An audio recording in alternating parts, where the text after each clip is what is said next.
Sparks. Thank you so much, Cockatoo, man. Really appreciate it. And we are here for the draft for game number 1. We're wasting absolutely no time. Side selection going over to Top Esports. They will choose the blue side here to start us off. And already some bans to come through as the Sejuani taken away from owner, understandably. Gentlemen, any pre-thoughts before we get into breaking down this draft? I mean, I think we've really talked about it so much already. It's a tough finals to call, but most people calling Top Esports the favorites.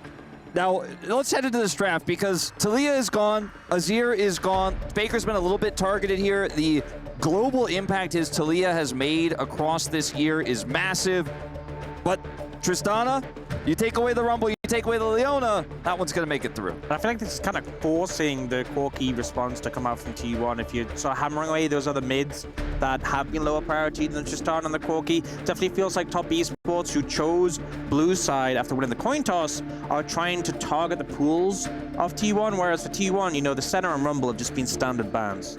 Yeah, well, we've got the Corki answer to the Tristana that we haven't necessarily liked all that much, but the Zyra will come in. This has seen so many bans, and honestly, when it does get through, it's been pretty terrifying. As speaking of terrifying, for either side, the Nidalee is being considered here by Tien, and we'll see whether he does actually lock that one away. It does not inspire confidence in me, and he is going to switch over to the Ezreal. I really prefer this Ezreal pick, especially because it's one of the most winning lanes right now that also scales in this meta, and if you take that away from the Zyra lane, it feels quite strong. Ashe here, an incredible pickup as well in terms of controlling that bottom lane, taking that power away from owner there. And even something like an Ivern could be considered here from Tien. It's been so powerful. The LPL teams have utilized this pick to great efficacy so far. I feel like as well, playing in the Zyra when you have the Ashe, so easy to set up that pick potential. I think all the way back to when Zyra was a powerful support and we had Rox Tigers bringing out the Ashe MF, but the Ashe being the one who can sort of lead that pick potential. They're going to go for the Recton here, securing a pick for 369. So now T1, you know, if they want to respond to that top lane pick, maybe pick up something like the Xante, they can. If they want to respond to the AD carry pick, alternatively, maybe taking the Ezreal themselves. They can only do one, though, before we go into the next round of bans. Yeah, the other school of thought is picking up the Zeri. They can continue to flex that if they would like to, although I don't know whether the Zeri-Renekton matchup goes quite as well as the K'Sante variety. And speaking of which, it's going to be an all-Shurima topside as the K'Sante will be locked in. So, second round of bans is now upon us, and we'll see what is going to get targeted here. Yeah, well, this is really interesting. To prioritize the K'Sante here means that they definitely feel like there's some possibility for some shenanigans to go down. K'Sante can be that rock in the top lane, can deal with lane swaps pretty well, but you are going to lose out now on that Ezreal pick. Ezreal, relatively scary to pick into an Ashe lane. They took away the Leona at least, but I'm curious to see what Top Esports' read is going to be, because I think the Zeri is a much safer pick, can do a lot more in team fights later on, has a lot more ability to escape from the Renekton, as the Ezreal will be banned right away, so they're taking that one off the board. I'm just also interested to see what T1 do with the red side counter pick, because by taking the Xante at that point, obviously Zeus is a player who's played a lot of eclectic picks. You know, we saw the Zeri top lane earlier in the tournament. So by locking in with that K'Sante for him, makes me wonder if Kerry has something he wants to bring out in this situation. Bans have just been targeted towards those AD carries, although Calista, I guess, was potentially a support pick or an AD carry pick, can be flexed with that. And we'll see the Nidalee taken away. Nidalee Renekton, obviously something that could be a really powerful combo. Having that setup in place to connect the spear could be a hard time for T1's top side if they let that go through. Yeah, I actually really like T1's read here, because Mako has been a phenomenal Ashe player, and so eliminating a few of his easier options as far as being able to pull that one out is definitely a good idea. The Varus Ashe still up and available, though, in theory, is the Jhin taken away from Gumayushi, and maybe saying Varus might bring it to life here, as we're running out of picks for the bottom side. The Varus is the other one you could consider instead of the Zeri here for Guma, because it is going to outrange the Ashe, and we've seen it as a response to Ashe in the LCK. But the Zeri, I think, just does a lot more, a lot safer when we get to the late game. There's too many threats. You can blow up a Varus so easily with Ashe, Renekton, and some other engaged threats that we are going to see coming through here. At the other side of things here now, Zeri is shown. That Keria pick feels like we're probably going to end up seeing a Braum year. Like this denial quite a bit, also empowers the lane heavily here for Top Esports. Such a great read. And it also means that they can freely pick up the brand and not have to worry about the door getting getting in the way or anything like that. I also don't mind it here because, of course, you're not worried about the Vi because the whole top side of the map will then be physical damage on the side of top esports. So I think the Zeri pick is feeling a little bit safer than it otherwise would be. And let's see what this final pick is going to be for top esports, whether they do decide to go for that Pyromancer in the jungle. There's the Ivern that was called out earlier. Such a strong pick with this draft. So insane. I mean, the ability to play around this is so difficult here for T1.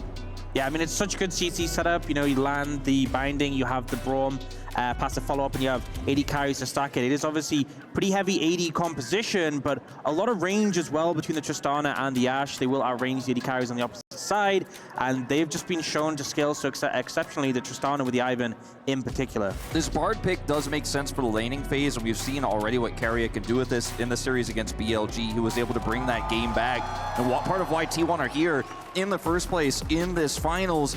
I have to lean towards top esports draft here. So many engaged threats. The brush setups for neutral where LPL teams in this tournament have had incredible vision control, and T1 has struggled around those mid-game objectives. The lack of hard engage here for T1 really makes me worry too. When you're fighting blind, there's engaged threats for the Zeri. Taking over those Dragons and Barons later on becomes such a challenge. Yeah, I feel like we saw Carrier kind of have a masterclass on the Bard when he had to be the one leading the engages, but then it was with Guma on the Jhin, and that sort of pieced together where you open up with the Bard ult, you have the follow-up with the Polos, you have the Jhin ult over the top of the team fight. They don't have that as much in the situation, and I think they might struggle to get onto that backline of top esports, and if they don't, they are just going to have a rough time. Well, coaches gonna fist bump here as we get ready to hop onto the Rift for game number 1. I see Tristana and I see that's probably going to win. That's I keep it relatively simple in my mind. Top esports probably coming out ahead when it comes to this draft. But T1 have been incredibly creative with what they've got done, and they are desperate to protect their key, as we can see. And the trophy is right there. It's right there, sitting in front of them. They can see it. And this is going to be huge in game number 1. But first, we've got an interview. Kitty waiting alongside. Hi everyone, by my side is the top esports coach, Coach Malachi. I wanted to ask about your draft with the Ivern and Tristana priority for this game 1. 所以我想问一下，你们前期选的小炮还有小橘这个中野配合，你们想要前期打出什么样的效果呢？其实小炮跟小橘这个中野的话是后面比较厉害的，然后因为他们抢了前面比较强的杰拉嘛，然后通常来说打杰拉的话，我觉得选到后期打团比他更强的打野组合会好一点。其次，因为我们选了寒冰加小炮的双射手，所以说我觉得的话就是小橘会好一点。 Well, I think Tristana and Ivern as a duo is still towards the late game, and they do scale very well, especially when T1 picked Zyra, which is going to be a very powerful pick towards the later stage of the game, especially when we have Ashe and Tristana, where we have double 80 carries, it will work really well with the Ivern. 那么好了，这是第一把对阵 T1， 然后他们也是一个比较会打后期团战的一个阵容。那么这次应对 T1， 你们有做什么特殊的准备吗？ 其实从 BP 上也能看得到吧，就是我们跟他们中路的英雄，可能属性是不一样的，所以我们会尽量想着搬掉就是对手中单比较擅长的那种传统法师，然后去尽量打到就是中单 AD 的对局。 To verse T1, which is a very good team where they can spike towards the later stage of the game, we wanted to ban off the mid lane champions like the Azir, where Faker is very proficient on this champion, and hopefully we get to face them in the later stages of the game. 谢谢 Malachi. Thank you very much, Kitty, and great to hear some insights from Malachi before we jump onto the Rift for game number 1. I think that we unanimously agree that in the late game, the Ivern and Tristana will be utterly terrifying. And we are so very close to seeing whether it is going to work out. And that expedition towards the late game is going to be the real story here as the Qadir Arena erupts, and we are on to the Rift for game number 1 of the finals for the Esports World Cup presenting League of Legends. Let's see who's going to be able to take that trophy with them and who's going to witness the last key being destroyed for the League of Legends competition. It's a lot of tension going into this first game. And one thing to keep in mind as we head into this very first early game, the level 1's, you know, just a bit of a 5-point start here. The Ivern will be out-cleared by the Zyra early. She will get a farm lead. The Ivern will not be able to match because it takes some time for him to actually capture his camps and get that money. And that is where Owner is going to have to utilize that small advantage. When you already have this Renekton top side here, I do feel like top esports have a lot of power to control those early grubs. So that's what I really have my eye on in this game. You get those early grubs for top esports. The Tristana side lane threat is something that T1's draft does not match right now, really in any way. So I think that's going to be a huge goal, as Zeus taking some early damage as well. That's the power level 1 Renekton. Yeah, just 369 walking him down there as Carrier going to throw a Cosmic Binding in. Not too much else going to happen as 369 is going to jump scare Owner from the brush. He does step on the plants as well. That could really delay the start, but he might have to, yeah, get himself out of here. Is going to be able to do so safely, but sacrifices a whole bunch of his health bar as he makes his way back towards the top side. Was it worth it? I don't think so, you know, but to be fair, I'm not sure Zeus is going to have that much pressure in this matchup. He does have the Doran Shield, does have second wind, so it does drastically slow down Owner's clear. I guess we'll see whether it works out being worth it in the end. Ooh, heal actually going to be utilized on both sides here as the battle for lane control on the bottom side of the map starts off at almost 2 minutes in, very, very early. So far, it is control here for top esports, as now Faker is looking for a solo kill. He flashes over the damage of the rocket jump, and now the minions are doing so much work. Blood picked up with the help of his friends, and Cream on the board so early. We had a similar issue domestically in the LCK recently where Faker looked for a level 1 all into the Tristana and failed. Similar situation with the minion damage as well. Another miscalculation, and it's Cream who picks up first blood. Already a tough matchup for the Corki. We've seen the Tristana usually win those out here, not only at this tournament, but just right now in this meta, on the previous patch, this current patch. This is not a good start for Faker. We'll have to burn his teleport early. I mean, it's just worst case scenario. Like, if you don't have pressure in the matchup, that's one thing, but to end up going down here and you see the level up from Cream, he focuses on that. The stats are coming, the extra health and the rocket jump does force Faker to flash away from it, and then he gets enough distance to bomb and the minions to the whip. He has the brush as well, and Faker on the other side doesn't have a brush for cover, so can't actually get away from the minion damage, whereas Cream is able to walk it out. Really nice decision there on the angle of flash. They'll trade teleports, but this favors Cream because now he has a longsword advantage here and can continue to push Faker back. If he trades aggressively, Faker won't have a teleport the next time he needs to come back to lane. Well, Owner is going to look to try and help out here, has double buffs at the ready as he rotates over, walks across a ward though. And Faker looking to try and get some damage down while he can with his jungler in the mid lane. So T1 trying to get back some control, but you can see the gold lead starting to stack up as the magical journey is very short. Cosmic Binding's going to come through still. The flash forward, and Tien is going to help Mako try and lock down this kill onto the bar. There's the last auto, and there's the second kill for top esports. So much value coming out, and now Guma is in so much trouble. He has sums, but no one there to help him. This is a really easy dive. Well, let's see what they can actually do here, how clean it's going to be as he dashes through the turret. Mako tanks it up, and it is absolutely free here for top esports, picking up their third. 2 big wins here in the early game for top esports. The kill on Faker, the gank bottom there, and unfortunately Owner just nowhere to be seen on the play. A little bit of a slowdown coming through from 369 on his top side start. And it's the Bard that's just not able to get out of this one. He doesn't have a cleanse. Keria just caught here in the river trying to spot this out. Tian obviously getting the faster rotation. And there's no way out for Keria. Guma then just left to dry as the Ashe pushes in the wave to stack this up for a second dive. There's just nothing Guma could do here. And I feel like it's kind of been a hallmark of Tien, just really focusing down towards bot lane. You know, we saw it yesterday quite frequently, really putting the attention there and getting so much value every time he does. And I feel like it's so dire right now for T1, because if top esports went in the late game with this composition, even, I'd feel pretty confident in them. But when they already have a 1,000 gold lead at 5 minutes, it is not looking promising.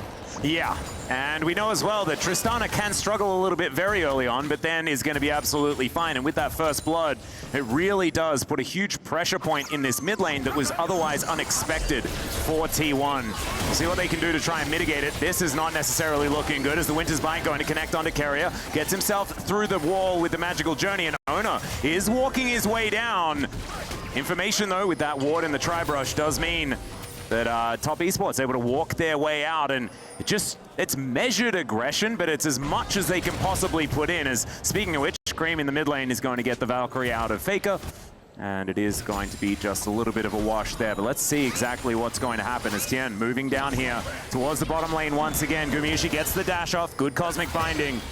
They're not able to find a follow-up gank this time around. Yeah, and we are still seeing Ono obviously get a big farm lead in the jungle, expecting the matchup.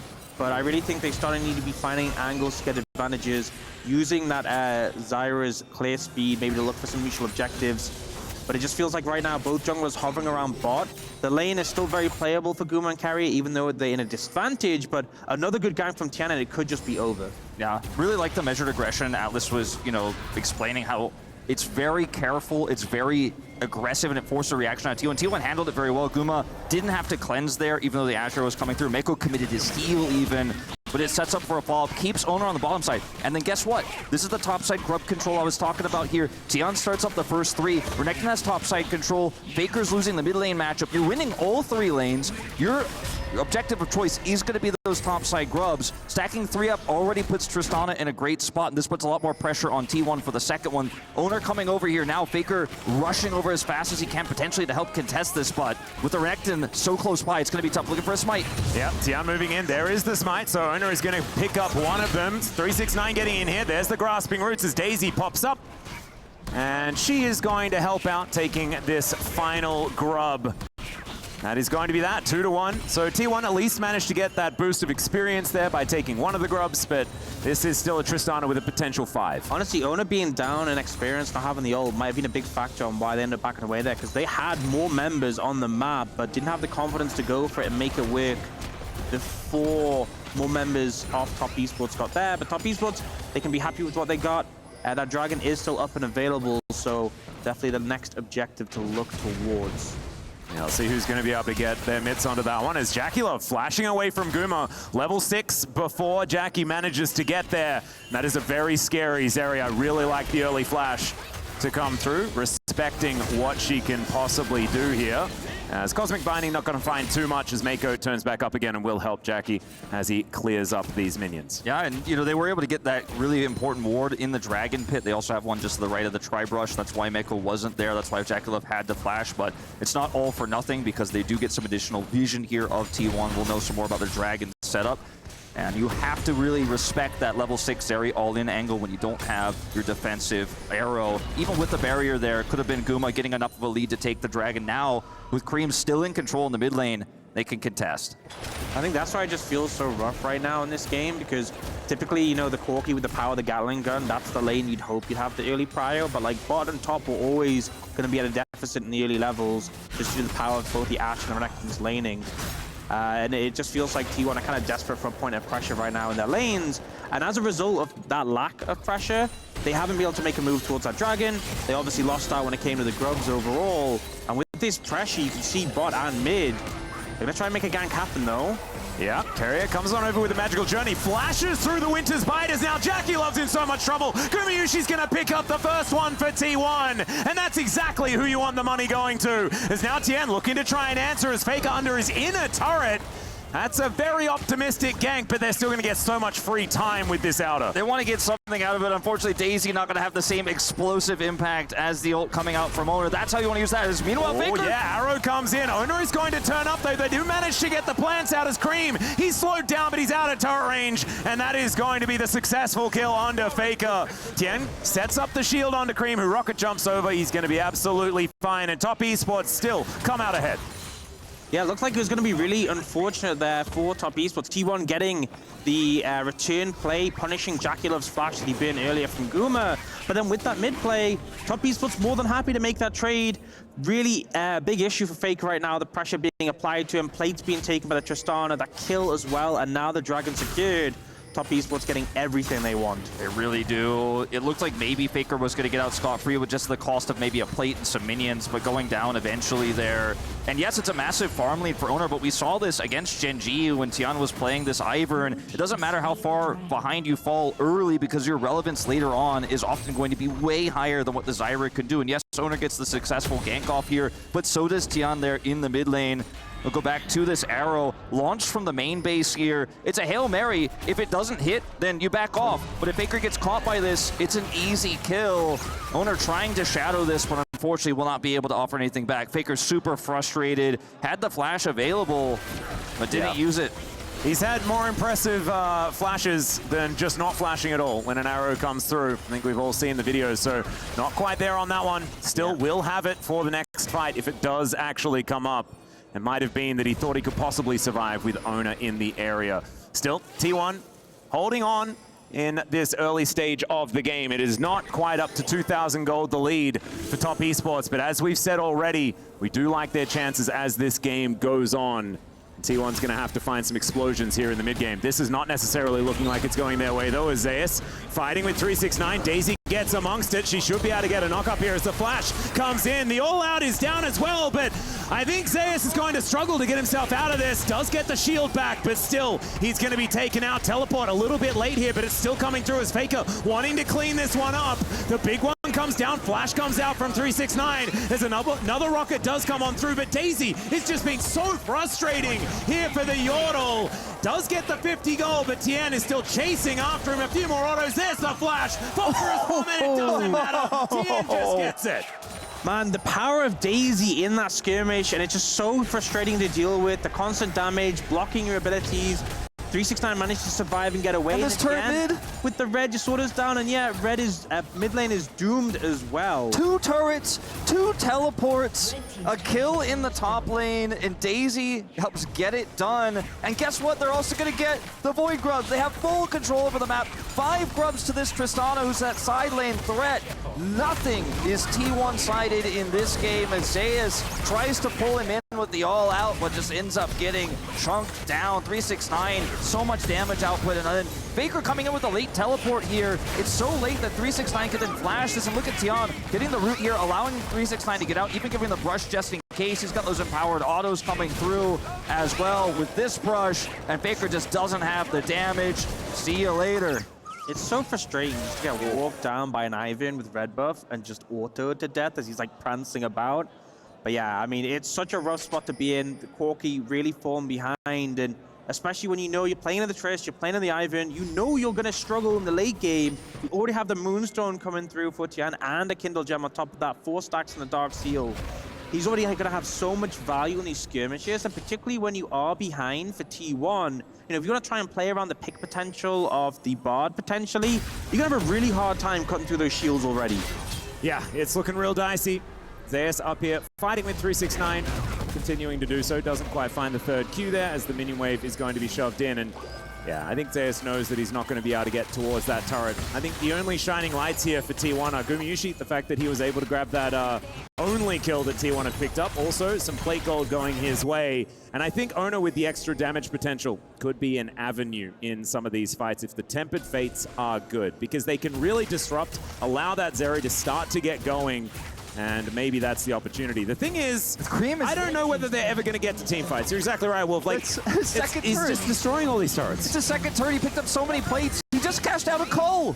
He's got unlimited money at 14 minutes into the game as the plates fall. He doesn't care. 100 gold. Yeah. And now Zeus isolated here. Faker has to come over.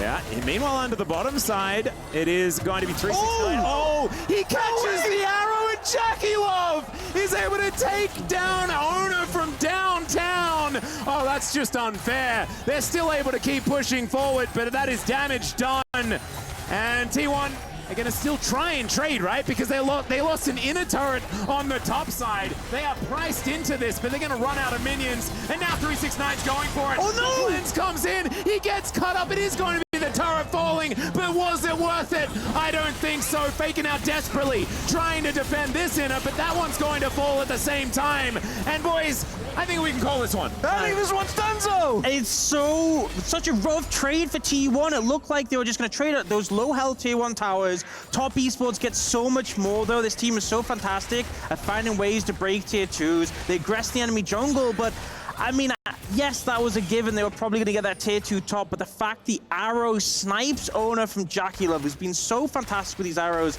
today and yesterday, and 369 takes down Guma.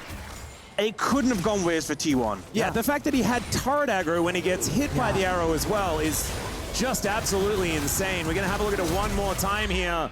As, yep, Jackie just notices the situation happening, and it is so hard for the Zyra not to have turret aggro in that moment. Still, fantastically well played here by Top Esports. And this is just such a disaster for T1. I want to, put everyone's attention to Faker's items. He's sitting on nothing, and his opponent, his lane opposition, is on 2.5, looking to get a third very soon here. Tristana is so much more relevant, can take these turrets out so quickly, give further map control. And it's a product of the draft, but it's a product of Top Esports just getting these early leads, being so proactive with it. I mean, this was a great draft, we all agreed, but we didn't think it was going to be this one-sided with it.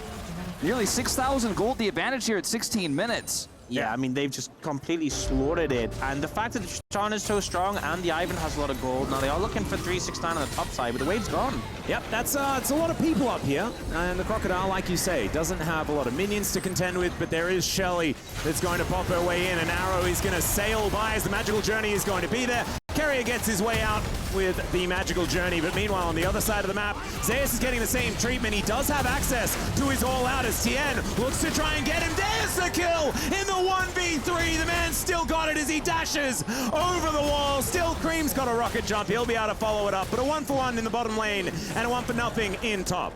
Yeah, and it's going a lot better for T1 now. On the back of that, they should be able to get this tier 2 in the top lane. They got the tier 1. They answered back with a kill on the bot lane. So it's something at least, but still at a huge deficit. Yeah, and nitpick, I guess Cream could have maybe tried a buster shot there, but it's tough into Gasante with his unstoppable. Doesn't end up saving his ally there, but Zeus trades one back. He's getting a lot tankier in this game into this double 80 carry composition. Ivern doesn't offer a lot of magic damage, just a lot of shielding, the redemption, the heals. He's essentially a secondary support in this game, so Zeus is going to be a big threat if we do get later on into this game. It's going to be very difficult to deal with this Gasante, so that gold, absolutely relevant. But Faker is so far behind, we really need to see him get some gold. He needs to get some gold injection here in a team fight. Perhaps picking up a kill or two could really help him catch up, because that's the unstoppable force. It's not really the secondary 80 carry, the bot 80 carry. It's the mid 80 carry that's level 13 right now, heading towards a supreme late game. That's a big problem, and no one can really deal with this in sides. And the more T1 players go to answer Cream, the more map control they lose. Not to mention the fact that he's building towards the armor penetration now, so the money that Zeus gets going to feel less and less relevant with luxury items like that being built up. Still T1 looking for a team fight. Mako throws down the door, and the arrow is going to connect once again. It's on to Owner as he's taken down to half health. The redemption comes in and he has nowhere to go. Knocked into the sky and taken down. There's a fight on the bottom side of the map as well, as Gumayushi has to ult just to try and defend this inhibitor turret pre-20 minutes. Faker now fighting against 369, keeps himself alive as Zeus is there as his defender. 369 almost getting there. We pop back and Faker is able to end it in the end. Still, that was real dicey, and they had to invest the teleport in order to get him. Yeah, so much need to be done to make sure the Faker doesn't go down there. So close, but I feel like it's such a shallow victory when this is what is happening to your base. So small, the victories, so little T1 gets back here as the inhibitors threaten pre-20 here. We all know the freak principle, but I think in this case, TS will be happy to take it. And I mean, T1 trying to collapse in here. The angles, the margins are so thin because Jackalef could just toss out his arrows, slow everybody down, allow the retreat. They can put up brushes, and then T1 once again fighting blind. Look at how many wards T1 have to put up just in their own jungle to see where Top Esports are. And this is before the Baron even spawns. In 45 seconds, once that's up, you're going to constantly fighting your way through all these brushes, not to mention the 2-dragon lead towards Hextech Soul that Top Esports is sitting on. They're holding all the cards in this game. I mean, Hextech Soul, it's always so strong, but particularly here where you are ranging your opponents, it's just going to make it impossible. And T1, they've started to find little ways to get advantages in return. This is an example of one of them where 369 just isn't quite able to stick on Faker long enough. Obviously gets his burst off here, but then Faker able to use his flash pretty effectively over the wall, and then Zeus comes in for some really clutch peel. Got close at the end, to be honest, but not quite able to find it. But yeah, these are small victories still, and the problem is still there of Top Esports. Massive lead. You don't have items on Fake. He has completed, those two, but he's still super far behind compared to Cream. And as well, in this game as a Corki, into a Braum, into an Ivan, so much of your damage can be blocked. Oh, there's a Tempered Fate, though. They're going to look to see whether they can grab themselves a pick. The Extended Beam comes in, but Jackie Love just flashes away. The arrow comes through, and Zeus is the one taking all of the fire. Generally, that's an okay thing for the tank, but they have so much damage that he just melts. And now Top Esports freely move over towards a 30-second-old Baron. We've seen what Carrier can do to turn these games around, but unfortunately this time on the bar, they catch Jackie Love, but the follow-up damage isn't there. All he has to do is flash away. Top Esports complete control here. Yep, Baron is going to be secured. They might be able to get themselves a little bit of a kill off the back end, but it's not even going to happen. T1 needing everyone alive so that they can try and defend their base. Maybe he could have sneaked down towards the Dragon. I don't think there's time for it to be honest, an owner so low, so should be third Dragon for Top Esports as well. Here, it's a good pick, the idea is there, but it just shows how far behind they are. Mako comes in to block, and the thing that gets so much value here is this redemption with the Moonstone. Look at Mako's health fly back up. All the damage on him is reversed, and Braum already such a hard target to take down. No real chance there to finish him off, and now Top Esports, Baron in hand, getting their third Dragon, one away from Soul. Everything's going in their favor. Yep, I think we knew that T1 weren't going to be able to contest for this Dragon. Baron then going to be utilized to push down some of these waves. You can see Faker just trying to deal with the top wave so that that one isn't going to be crashing at the same time. But defending this bot lane inhibitor is going to be so incredibly difficult. Then there's two inhibitors down, then there's so much pressure on the base, and T1 will never be able to exit. 369 clears the only real flank ward that's relevant here for potentially Zeus to come in and try to set something up. He's obviously on vision right now. They see him. No angle of attack for T1. They just have to sit back and defend. Yeah, and look at these explosive charges. So much damage onto this turret. It is just gone. Nothing that T1 can do. They have to completely pull the trigger and fully commit to a fight if they want to try and stop this, as the arrow is going to be carried alongside the Valkyrie, and that will allow Faker to keep himself alive there.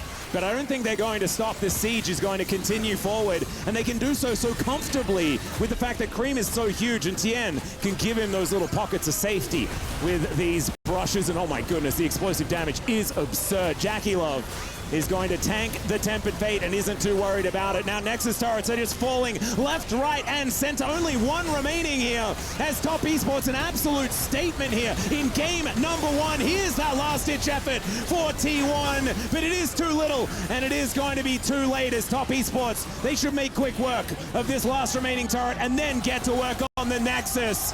Absolute domination from the undefeated team here at EWC. And is that going to continue? It's what it kind of looks like after this. Yeah, I mean, we definitely had some issues with the draft on T1 side, but in terms of gameplay, this was such a massive advantage in Top Esports' favor. It just felt clinical. It felt like every point of the game they were pushing the advantage. Really well played. It was insane. But now it's time to go to a short break, and after that, the studio is going to break it down.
Welcome, the ultimate.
Cream right on schedule. Short with his words, short with this game.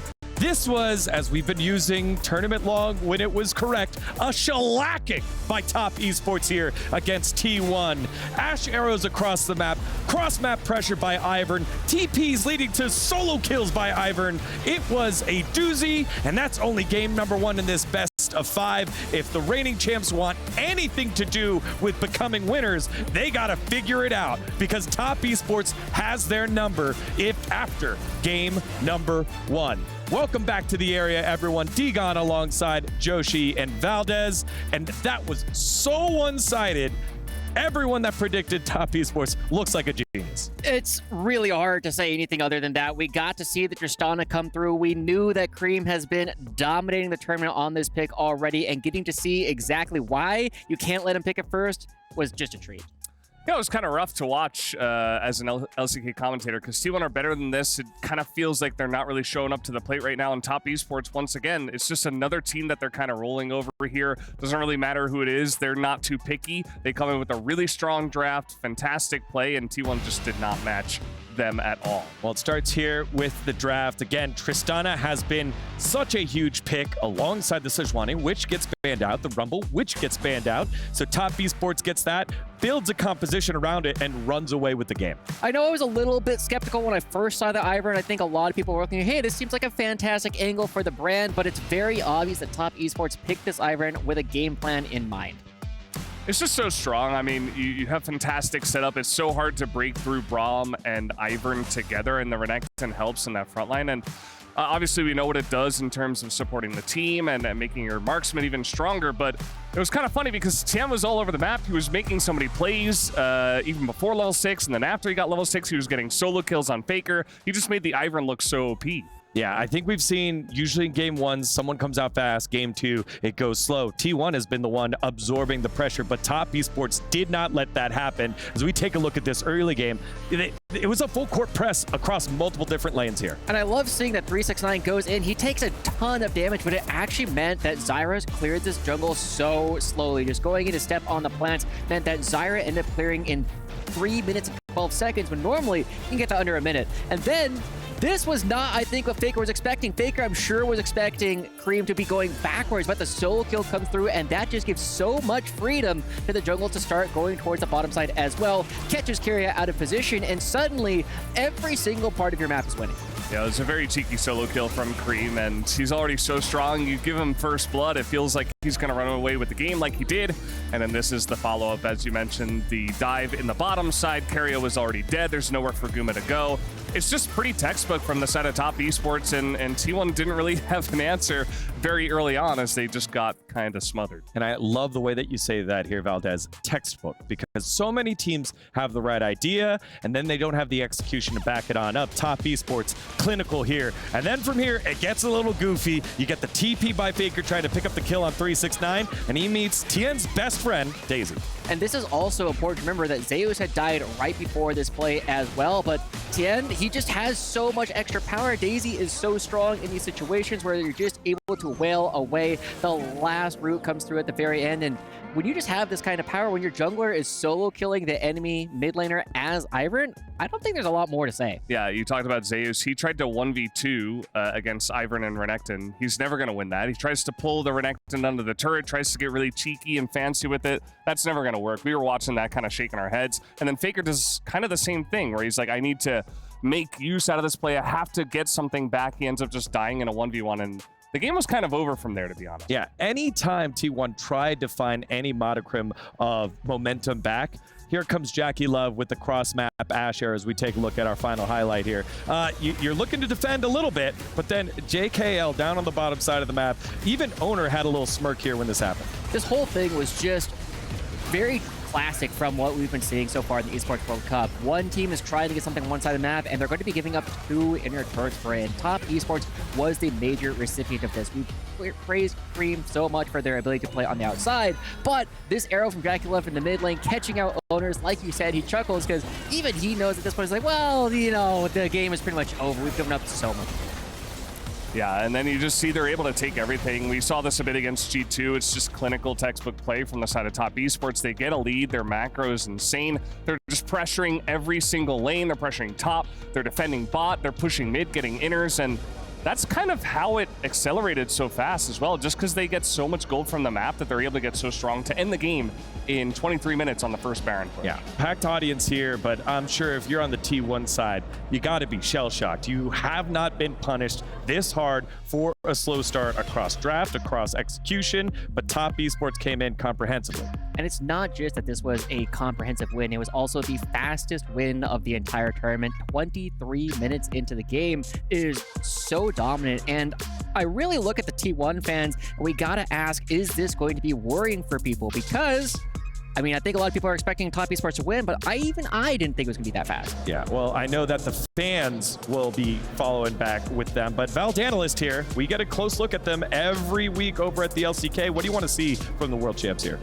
I mean, I just want to see them kind of slow it down, like take blue side, take the Tristan out of the hands of Cream, and just kind of go back to your game, because that first game was very disappointing. I'm sure the coaching staff are just going to go back and say, that's not what we want to do at all. We need to slow things down, play our game, and essentially take some of the power points away from the side of Top Esports. Ban Tristana, ban Ivern if you have to, that's fine, and then just kind of play your game from there.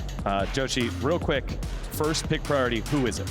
It's got to be this Tristana. We got to see Faker on these World Champions. The Corki came through, and while it is something that we know Faker can play, I want to see something where he can have a little bit more ability to impact the early game. If that means the Azir, if that means a Talia, something that is a little bit lesser known in this meta, it's going to be what it has to be. Well, there was a lot of mid lane focus in that last game. The solo kill by Cream kicked it on off. Will T1 be able to respond, or will Top Esports move to 2-0? We'll find out after this short break. You're watching the Esports World Cup presenting League of Legends.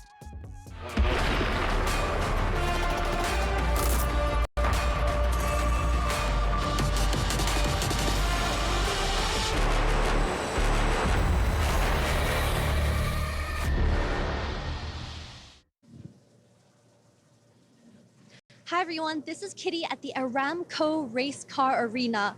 Behind me is a 1-for-1 replica of a real-life F1 race car, but by my side there are people who are competing in a virtual F1 tournament where you can experience being a race car driver yourself. Let's see how it happens. A champion, ain't nothing that can't be done. Oh yeah, I put it all on the line, definition of divine. I feel like a champion. A champion, ain't nothing that can't be done. Oh yeah. definition of divine.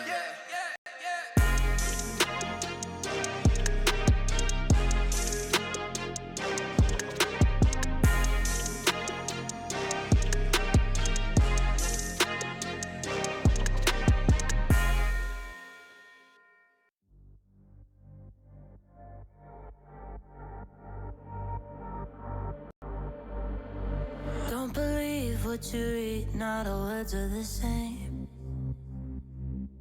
Not everything you see, you can't trust anyway. All the thieves dressed as sheep tell you they know the way. So bite the hand that feeds you to the wolves as prey. Get out my face, try to stab me with a saving grace. Fool me once, never twice, now I got the knife. You try to cut off my conscience, bake me a cake full of nonsense. You eat it too and I got deja vu when your words are up, you got you nauseous. Your shit belongs in the driveway, no, no, no, man, but you wish, babe. Took out the trust like I used to have rest, but all that's in the past, now I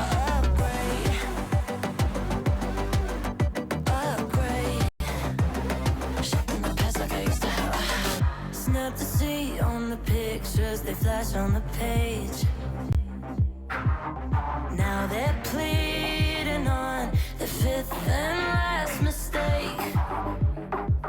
But I know that dirty secrets the gamekeepers hold the keys to the gate. Only open for the pawns who sell their souls just to play. I don't keep up with the fake, we are not the same, so go take your license. Plastic and products wrapped in a box with nothing to promise.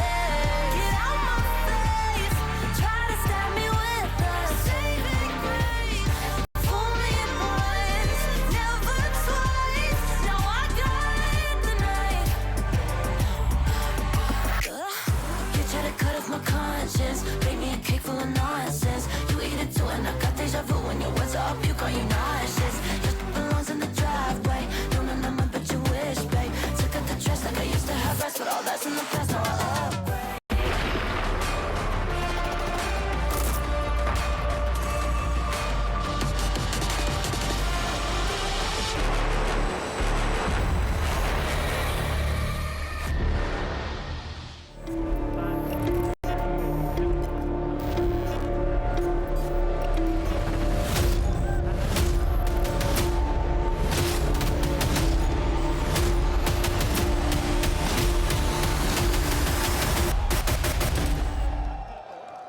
Welcome back, everyone. It is time for game number 2, and we're hoping that it's like a bit of a closer one than last one, because Slightly closer, yeah, like marginally. just a bit, like 30 minutes.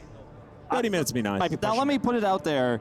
We saw in the Team Liquid series and in the BLG series, T1 lose an extremely dominant game. This meta, especially Tristana, Ziggs, these really strong pushing champions, you can just get absolutely crushed. These one-sided games have happened a lot here at the Esports World Cup. And I think T1 know this is a best of 5, the first of the tournament. And they can bounce back here with blue side, first pick priority. They're gonna ban the Ashe away. They're not gonna let Jackie Love have that one again in this series.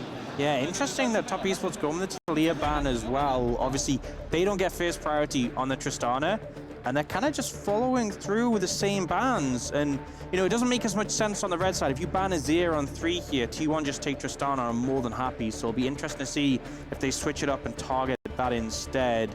T1 banning the Tristana themselves? A bit puzzling, and now this allows the Rumble ban to come through here, I feel, for Top Esports. Yeah, and you'd hope that T1 has a plan outside of let's hope that we can get Tristana or Rumble, because if they ban away Tristana themselves, then they definitely looking probably at a Rumble being taken away. The Corki first pick could then come in if the Rumble is taken, but the Corki is going to be the ban priority, and so Rumble for Zeus should be the pickup, and there it is. Yeah, so we removed both of those AD mid laners, and I feel like those two are at such a forefront in the meta that's really enabled a lot of the AP mid laners that we have seen. So it'll be interesting to see how the draft priority changes for all those junglers, but T1 obviously already happy they got this Rumble pick for Zeus. And this tells me that Top Esports are not concerned with the Rumble pick. And I thought potentially we'd see a ranged pick here for 369 instead of the Cassante, just simply because it allows you to control that matchup a little bit better. Not going to lock in that Cassante just now. They will get the Maokai here instead. We might see something like a Jace coming out, not necessarily in this R2 slot. It is going to be the Yone instead here for the AD mid. Now, this allows Faker to potentially play the Yone. He's pretty comfortable with this matchup. Or sorry, not the Yone, the Azir. He's pretty comfortable with this matchup into the Yone. Yeah, it'll be interesting to see if Top Esports, because obviously the Maokai can have some AP damage if you go towards it, but we could see 369 bring out the Kennen again, maybe picked up on 3. And T1 looking at the Ahri, they could just go Ahri Vi here, those two pairing together really well. Yeah, the Vi is going to be the first lock-in, but Ahri, LeBlanc, either of these choices feel decently good into the Yone, although we did see Cap struggle in that matchup, the LeBlanc variety, yesterday. And Ahri, pretty synonymous with Faker right here. He's got a skin on that champion.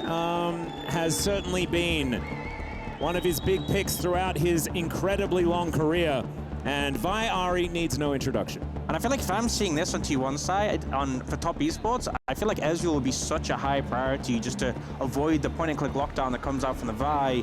But looks like they are focused on securing that top lane pick for 369. It will look at the Kennen, but they go for the Cassante in the end. I think the Cassante feels very, flexible here in this draft. I mean, not in terms of where it's going, but what it can do against all this CC, because he's just so tanky, can be a really strong frontline. If you go for the Kennen, you're putting yourself at risk of just getting blown up and caught when you're on a flank. The Ahri finds you on a flank, charms you. The Vi finds you on a flank and charms you. You're dead. It's going to be great for the matchup, but it's not going to be great for how team fights play out later. Now we're going to start going down the barrel of 80 carries here, since that's the part of this draft that hasn't been touched. Zeri, Ezreal, Kalista, these picks are definitely getting taken off the board here. You have to imagine pick priority going to Top Esports here. Whether they want to take support or 80 carry is up to them. Leona, another pick that may be considered here. Now, Kai'Sa ban indicates, okay, maybe we're trying to get the Ezreal here.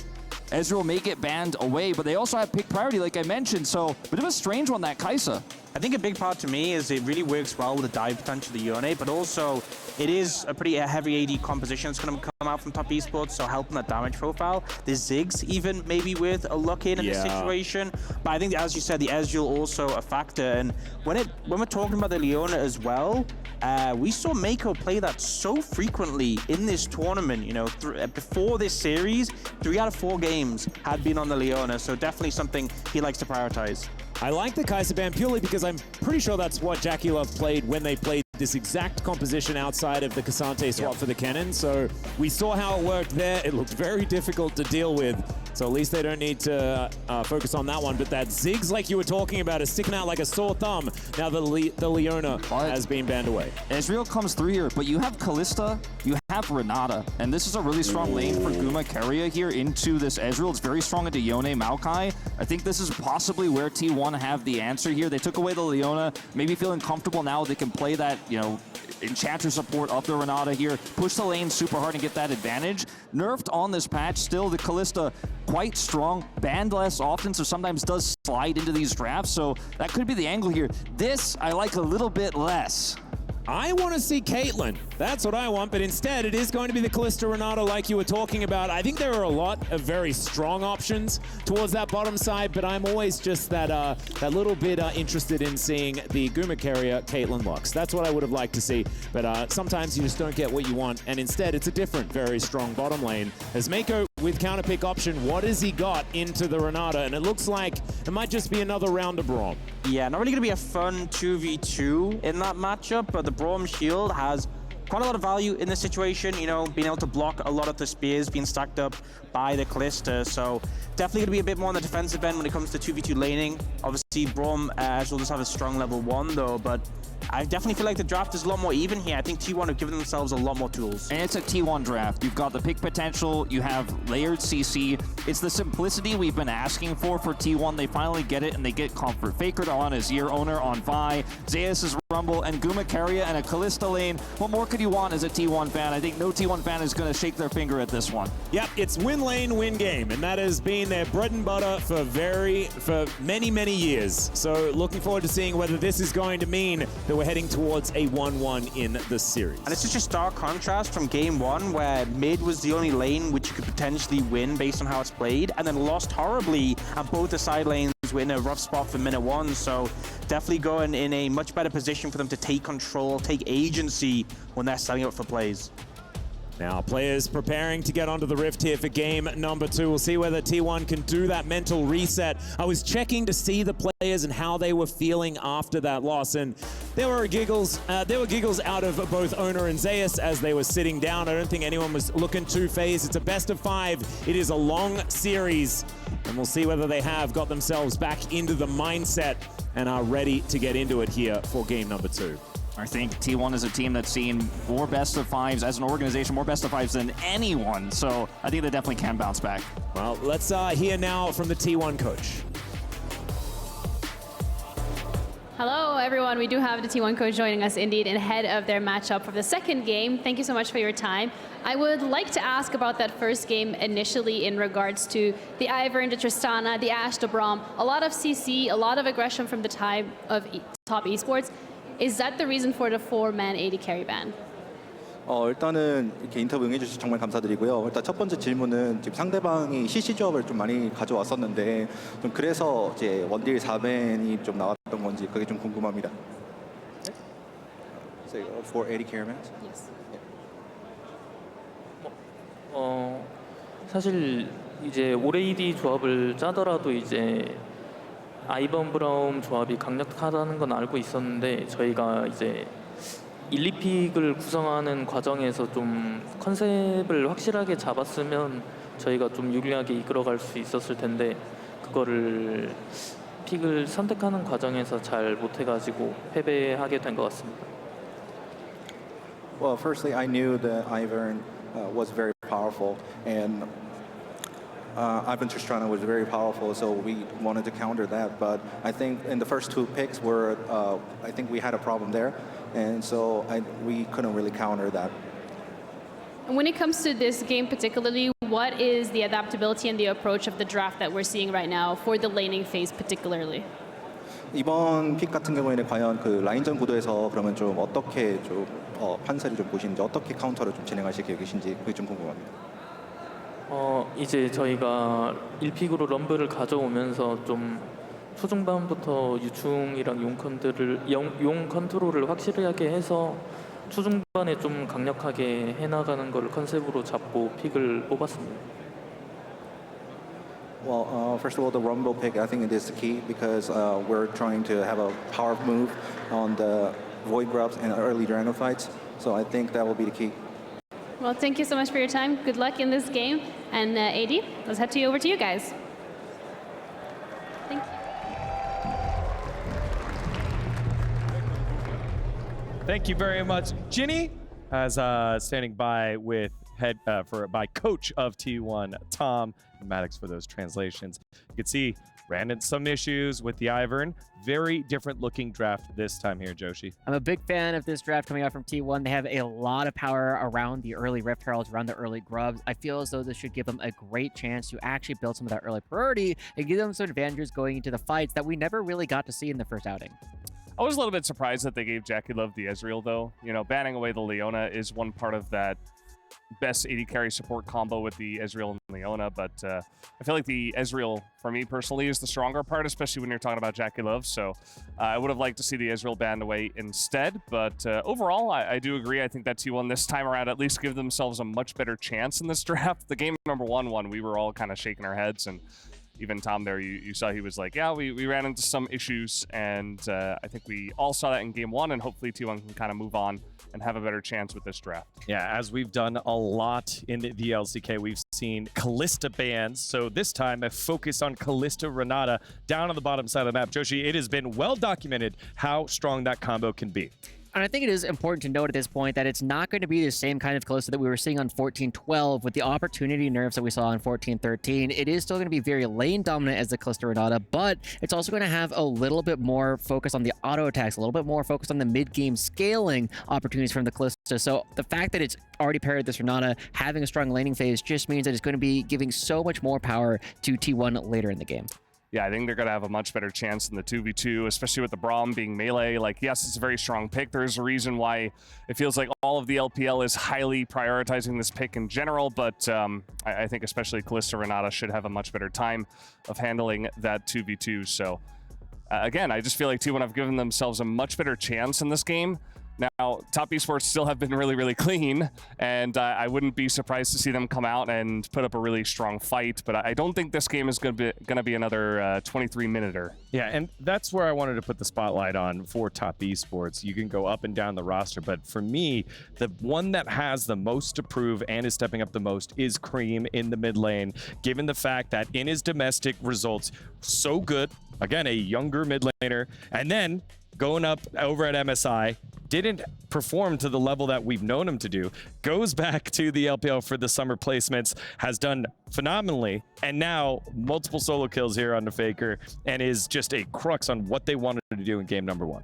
And seeing that they're moving on to this Yone as well showcases that this player should be able to do this on more than just the Tristana, which has been such a core part of Top Esports success so far throughout the Esports World Cup. We know this Yone has been lurking just underneath the surface after the Corki and Tristana, and seeing that Cream is willing to go to it relatively early on in the draft really showcases a lot of confidence, especially going into Faker. Yeah, we obviously have some time here, as you got some amazing shots here over at the Qiddiya Arena. But we'll get to the action in just a little bit. I was told it was just a couple minutes, but this crowd, what a ruckus. Look at this guy. He's gonna steal Kanga's job. Hey, no. No one can take Kangus's job, as it is written in the stars that he's the one to get everyone excited. But it is the stakes have been so high here over at the Esports World Cup presenting League of Legends, as now the players start to lock on in once more. Given this matchup, given the fact that LPL versus LCK, a long storied rivalry here between the orgs, one thing that we love to note here, and anytime there's a new tournament, there's always been an LPL versus LCK matchup, and now we get to see it yet again as T1 and Top Esports do yet another chapter in that battle. As standing by right now, we have the man. You say his name, he shows up. Kangas, take it away.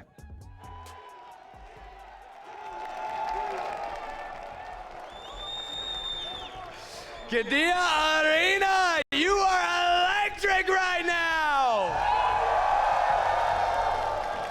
My job's easy. I don't have to do anything. You're making noise on your own, but I want to take some time here, since we're waiting for the draft to start, to hype up the crowd just a little bit more than you already are, and give some props to some folks that have brought some amazing signs along with them.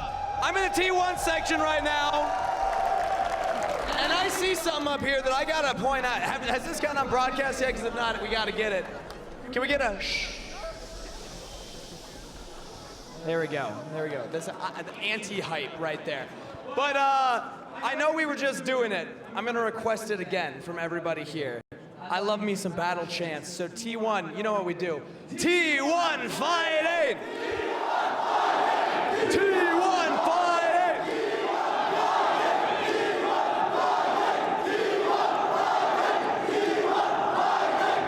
Again, they're gonna keep going until I stop them. So I gotta get a little audio check from the Top Esports side. You've been making noise all day. Give me a T-E-S!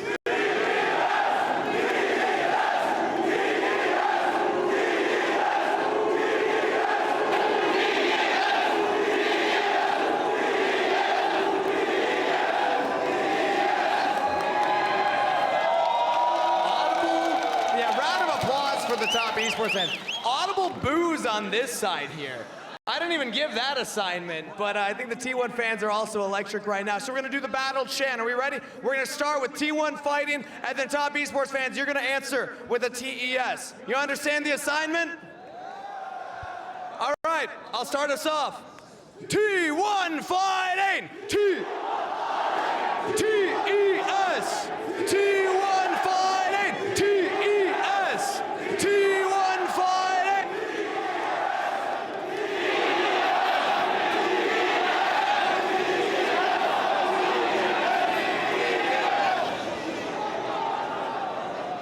That's okay, we did it well earlier. We're gonna get it again later today, okay?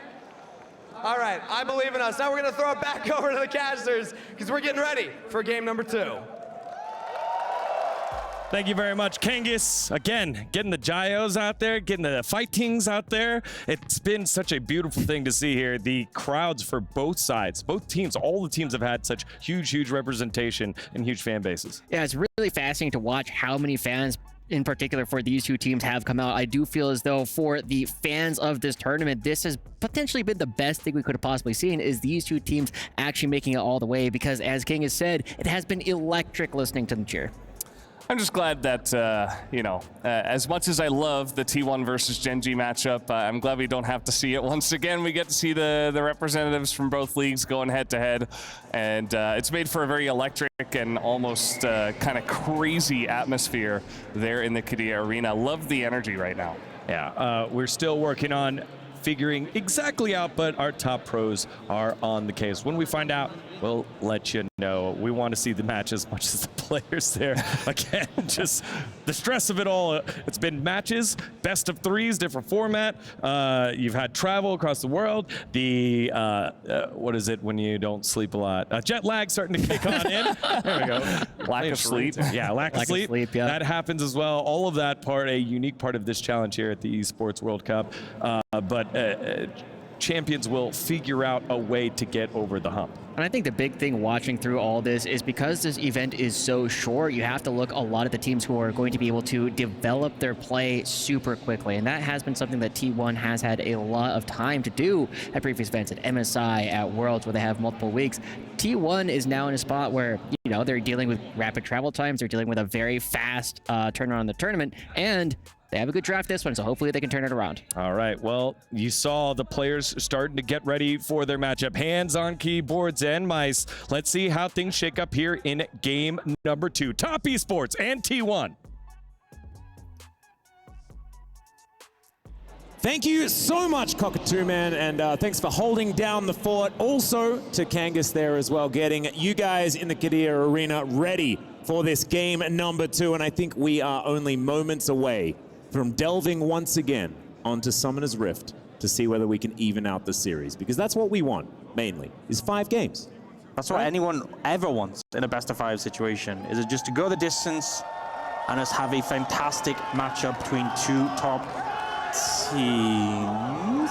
It's okay, this happens normally, Orcs. I know this is your first time here on the caster desk. It's absolutely fine. Okay. Everything's sorted out, and we are ready to dive onto the Rift.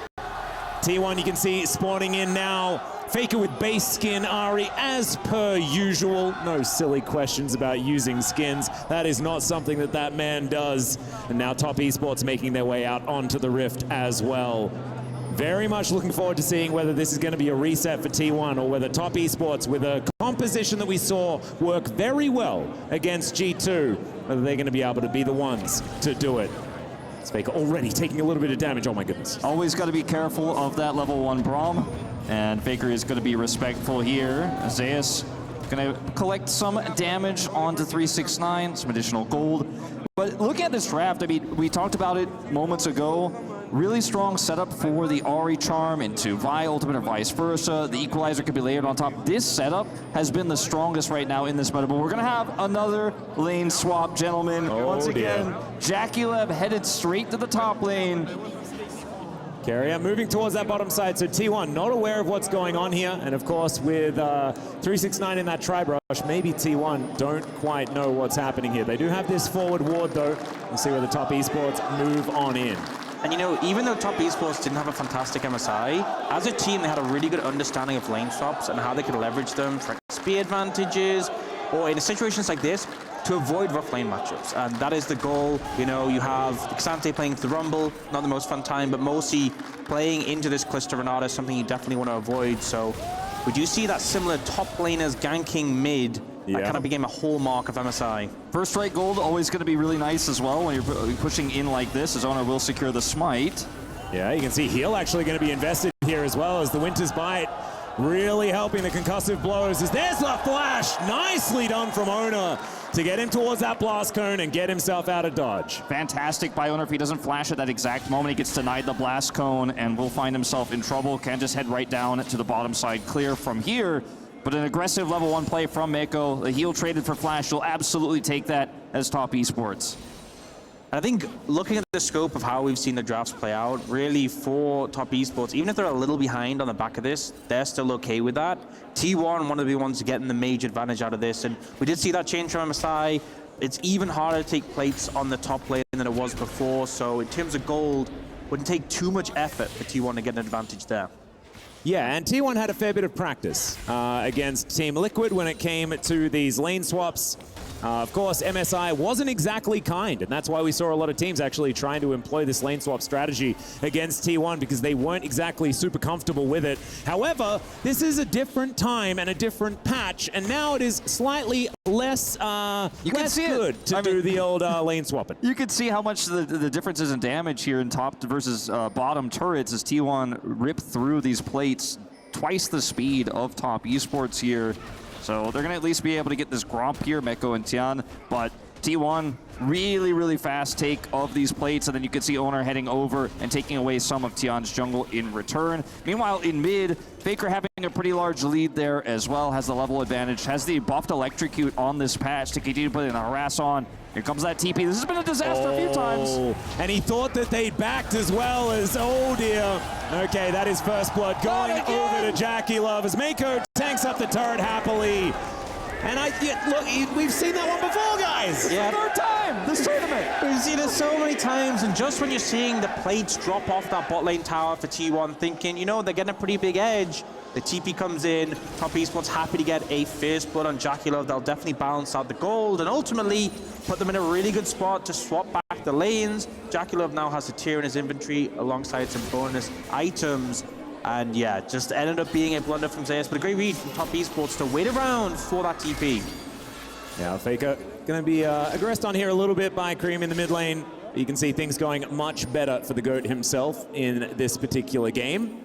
200 gold going to be the lead in the end, though, for top esports, and that is a big swing back from the amount of control that T1 had earlier on. Zeus now moving back towards his top lane, and you can see very even as far as the top lane is. It's not going to be another one of these very skewed games between the top lane farm. We'll see how 369 is going to do in this matchup as all the deception comes out. Bit of damage on the Cream, but otherwise not too much to worry about. So effectively, top esports avoided some of the tougher parts of the matchup into the Kalista.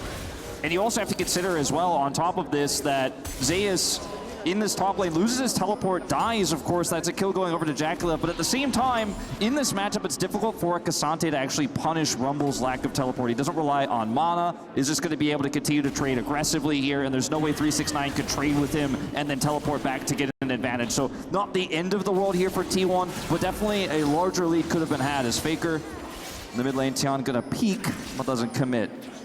Yeah, we see a lot of damage being done to Cream on this Shone, but part of the power of this pick is just you go Doran Shield, you go Fleet Footwork, you go Second Wind, you gotta just shake it up. And now Zeus does have Flash here, but might be in trouble.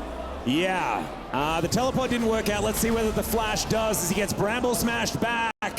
Faker is here, though. The teleport very early on, and now it's 369 that might be overextended. The charm doesn't land, though. Orbit Deception, fair bit of damage onto Tien, and if anything, Faker has just saved his top laner. Can they actually find something more? As the Foxfires come on in, 369 going to be the first target. He gets under the turret, but the charm will find him. And now Tien's moved the wrong way. He wants to take a ward for his trouble, but he will burn down instead. The second charm hits, and Faker's teleport timing here is so fast. They're able to turn the play around. Looked really rough for Zeus. He's not going to get punished by 369, but the gank comes through, and Faker turns it around now in mid. It will cost him a little bit of farm here, but he was already up on farm, already had mid controlled. Zeus? Yeah, Zeus just comes back. Faker completes his back as the Scrap Shield will come on in. But 369 will pick up the return solo kill. Yeah, so not sure about that weird. one. Bit of a weird one. The wave is also with his hand on his forehead right now.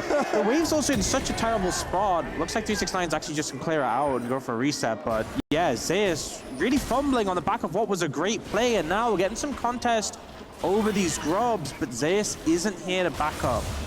That is going to be one of them taken by Tien as Cream moving on in. He will have to go back to his soul, which could mean a 3 versus 1. Make it a 4 versus 1. So Tien is sort of left in the lurch. He kind of knew it was going to happen. Still has his flash and is going to be taken down. Did get one of the grubs, though, I mean, guess. You can feel how much these two teams want. It feels like we're playing a little bit of catch here in terms of getting a lead and then tossing it away. As Zeus, like you mentioned, the wave was not a great spot. Is way up in the lane. Faker has to come over here. It's a great gank by Tian. Faker's charm missing here. Looks out in the initial outset. Pretty rough, but Faker knows he's close enough to 6 here. Zayas helps him clear these minions. He then gets the Spirit Rush to chase them down. And Zayas has enough additional damage here as well. There's just no way this goes top esports' way. 369 goes to the flash, but it's not enough. The fadeaway charm secures the kill. Yeah, and even though obviously Zayas dying in the aftermath of this is obviously a blunder, the team play and the decisions that T1 are going for as a unit have been really good so far. Yeah, maybe just a little bit of miscommunication as Faker was there backing at that point in time, but wasn't actually there to help out his top laner because he had a lane to get to. And he just managed to save him previously. So 2 grubs to 1 is going to be the result of that previous play, and 3 kills to 2 in favor of T1. A much better early game than what we saw in game number 1. And we'll see whether that is going to continue here for T1 or whether Top Esports have some more to show us. As Carrier moving towards that top side, Gumayushi has to cleanse and does move out of the way of the True Shot Barrage. Owner in the area. And Fate's Call actually employed very early on. Jackie Love looking for those Mystic shots. Doesn't connect it as now Faker trying to avoid Cream, who does do a fair bit of work. Still has to take the Orbit Deception damage on his way back though. Could be a fight here, Mako. Does spot Owner. Yeah, Tian in the area as well. So a 3 versus 3 handshake going to be utilized. Jackie Love not going to get CC'd from that one. Good side steps, but still has to flash as Carrier. And that is a lot of power. This Jackie Love Mako bottom lane is formidable, but they are playing so well here in this game. As Owner moves on forward, Cream, of course, can just snap back to that unbound soul. As flash forward, okay, Tian going to be the target, and he's going to return the favor. They find Faker just by himself after the buy overextends, and Tian on about 50 health just walks away. Still, Owner is able to do some battle, but he will not be vault breaking forward to find anything here for T1. Unfortunately for T1, 2 plays kind of going the wrong way. Topside, a very sloppy dive set up there. An extra turret shot taken. A long cooldown for the Fate's Call is expended. And then here in mid, he sees blood in the water, wants to flash here and get behind Tian, but that leaves Faker out to dry. And even with the flash attempt here, there's no way out. Look at Cream getting the knock up here to help Tian escape. Clean play from Top Esports. That gold lead shrinking a little bit. Yeah, and the thing is, Chen, even if he had gone down there, still got the value from the CC to set up Cream, so ends up surviving, which is even worse for T1, but it just felt like the target selection did end up backfiring a bit, and T1 now not nearly as big as a lead as you'd hope with a composition like this, and particularly because we had this lane swap setup, this Rumble's going to feel a lot weaker, you know? Often a champion who can really take over games when he's ahead, when he's fed, but with only hitting 50 CS just now, he's going to have a lot less items than counterparts in other lanes, and Cassante is a lot less bothered about that. Yeah, he's been spending a lot of time trying to pick up some plate gold. He took some bottom side, got some top side there, so even though he's low on CS, he does have a decent amount of farm, is working towards that first item, and we'll have it shortly here. But like you said, yeah, low econ top laners, the Rumble is going to get less impact than the Cassante as Owner's calling for another pass. Yep, Faker looking for Cream here as the unbound soul does come in. The charm's going to connect, but Cream playing this one out pretty well for now. True Shot Barrage just picks the gap between the 2 T1 players, but Cream's just fine.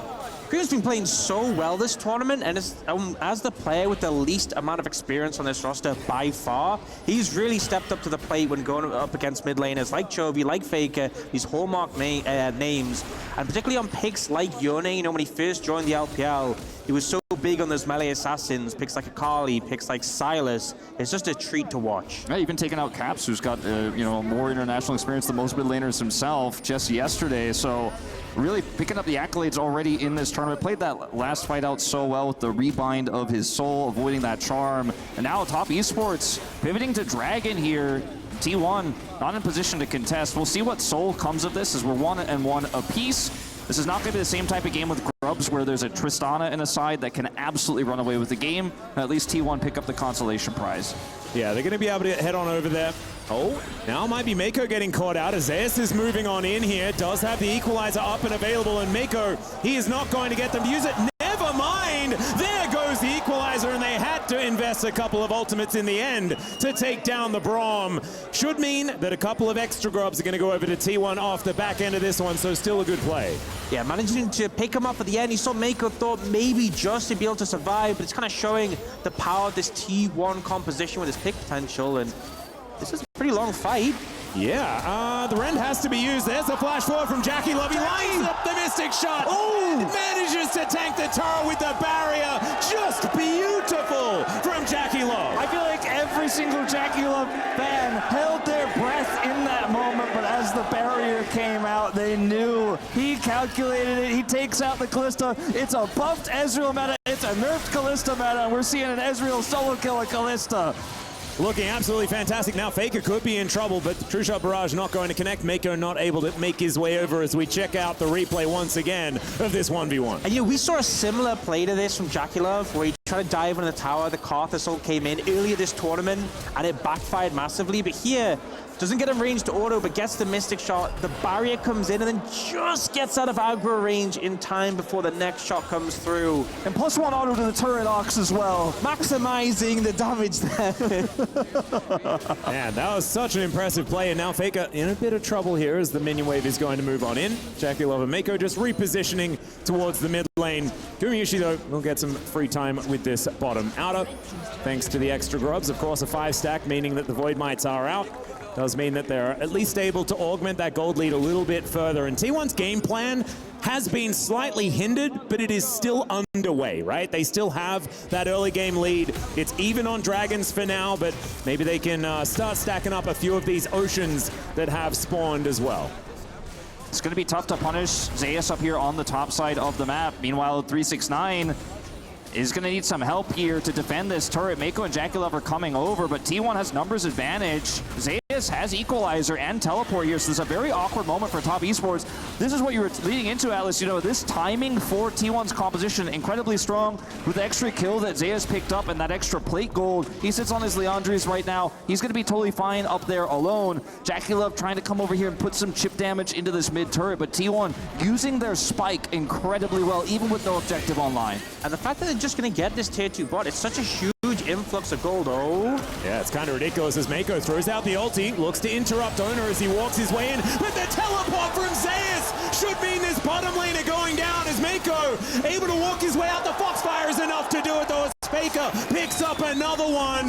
The Rift Herald is taken there in the meantime, so Top Esports gets something, but this could be out of turret taken as well. And it felt like Top Esports knew they had to do something. They're losing that tier 2 bot. They have to make a counter punch. They try and get the mid tower a bit lower, maybe hoping they'll set up a Herald to take it, but a beautiful collapse from T1 comes through. The layering of the CC was there. Jackie Love goes down, and on the back of the tower take bot and that play, they now have 4,000 gold lead. And Zeus could just come right back up here to the top lane. He's Leandri's Rumble. He's got such good wave clear. He's not going to allow a turret to go down here. And this is just a step forward too far here, as there's no way that you could see a teleport from 369 here. Zeus, on the other hand, finds the flank angle with his TP. The Equalizer is beautiful. And with the Ezreal down, there's no damage to trade back. Baker happy to rush forward here and pick up the kill. T1 with a huge swing forward here again. Now the gold lead nearly doubling what it was moments ago. 4,000 here, the advantage for T1. And now Top Esports, they need to try and stop the bleeding. We'll see where they're going to be able to do that, or if they are able to do that, as Gumayushi and Keria here in this mid lane. Even though that 1v1 goes the way of Jackie Love, I think that Gumayushi being able to offer so much extra power over to Keria is going to make these team fights still extremely difficult to navigate for Top Esports as we get towards this mid game. Late game, of course, Top Esports, a whole lot of different answers, but it's all about creating these leads early for T1, and it does not stop as Mako gonna have to flash away. We'll do so right here, 24 seconds on this dragon, and I think T1 kind of want to take it. Yeah, I mean, it's an Ocean Dragon. It's only T1 second. I think Top Esports, you definitely do not need to contest this one. And the scary thing is, against this T1 composition, so easy to set up that initial pick when you have the Vi, and then the power of the Ahri with the follow-through and the ult is just going to easily allow them to snowball a fight. I think Top Esports should really be cautious and ask themselves, do we even need to contest this Dragon? Baker's TP almost back up as well. 369 just used his, so if this goes on for much longer, you will be able to join in as this Rift Herald will crash through. They're going to try to take out this turret. Big win here for Top Esports. Great neutral contest into turret take. Yeah, going to be the Dragon fully taken down. They did manage to deal with the minion wave, but you can't kill Shelly that quickly. And so she will be helping out. Tian taking a fair bit of damage, though, as Ona gets back over the wall. Equalizer, they're all lined up on top, and now the barbecue begins. The ultimate out there from Cream is decent. Still hit by the hostile hostile takeover though as he flashes away. There's the cease and desist as Jackie Love looks to try and get himself out of it. But once again, it's his flame spitter that's doing all the work. A double kill for Gumayusi, and they'll take the turret on top. One equalizer there from Zeus, the perfect angle when they're up against the wall, nowhere to escape, and they decimate Top Esports. The cleanup is decisive, the tower take is there, the dragon as well, and T1 making it clear there's a lot of fight left in this series. Yeah, you get a turret, but it's going to be at a heavy price because it means you're so far up there. When the turn comes through from T1, you've got to play respectfully around all the ults, all the engages, the CC, the layering that can come through, that it leaves you against the wall. And when you're on that edge there, the equalizer value is just so high. Zeus starts it off, and then the team with the follow-up is so beautiful. Watch this here, as we see, they back away. Look at Owner's positioning. They have to kind of kite away towards the edge of this wall, which means Zeus gets a 4-man equalizer here. And then Owner decides he wants to go in. Looks like maybe he's overextended here, but they end up getting the Braum, and then he switches targets here onto Jackie Love. Watch Keria shield him as well as he comes through, so he can flash away and escape. Turret aggro juggled by Keria as well, then they turn on to Cream. Such a sick passage of play there from T1. Really showcasing what they're capable of with a draft like this. And that says it all. I mean, I feel like with an equalizer, often you can get the initial damage down, but people move off it pretty quickly. But they were burning for such a long time. And considering this was a game where Zeus started off being lane swapped on, ended up dying after the TP, he has bounced back in a massive way. Yeah, it's been incredible here. It's like lunchtime at Dominic Toretto's house, you know? Like, it's just straight up decimation from Zeus on this Rumble. He's going to have to keep it up. We'll see whether he will do so as this outer turret and next port of call. Faker going to land the charm, but not really going to get too much as the Unbound Soul is going to be employed.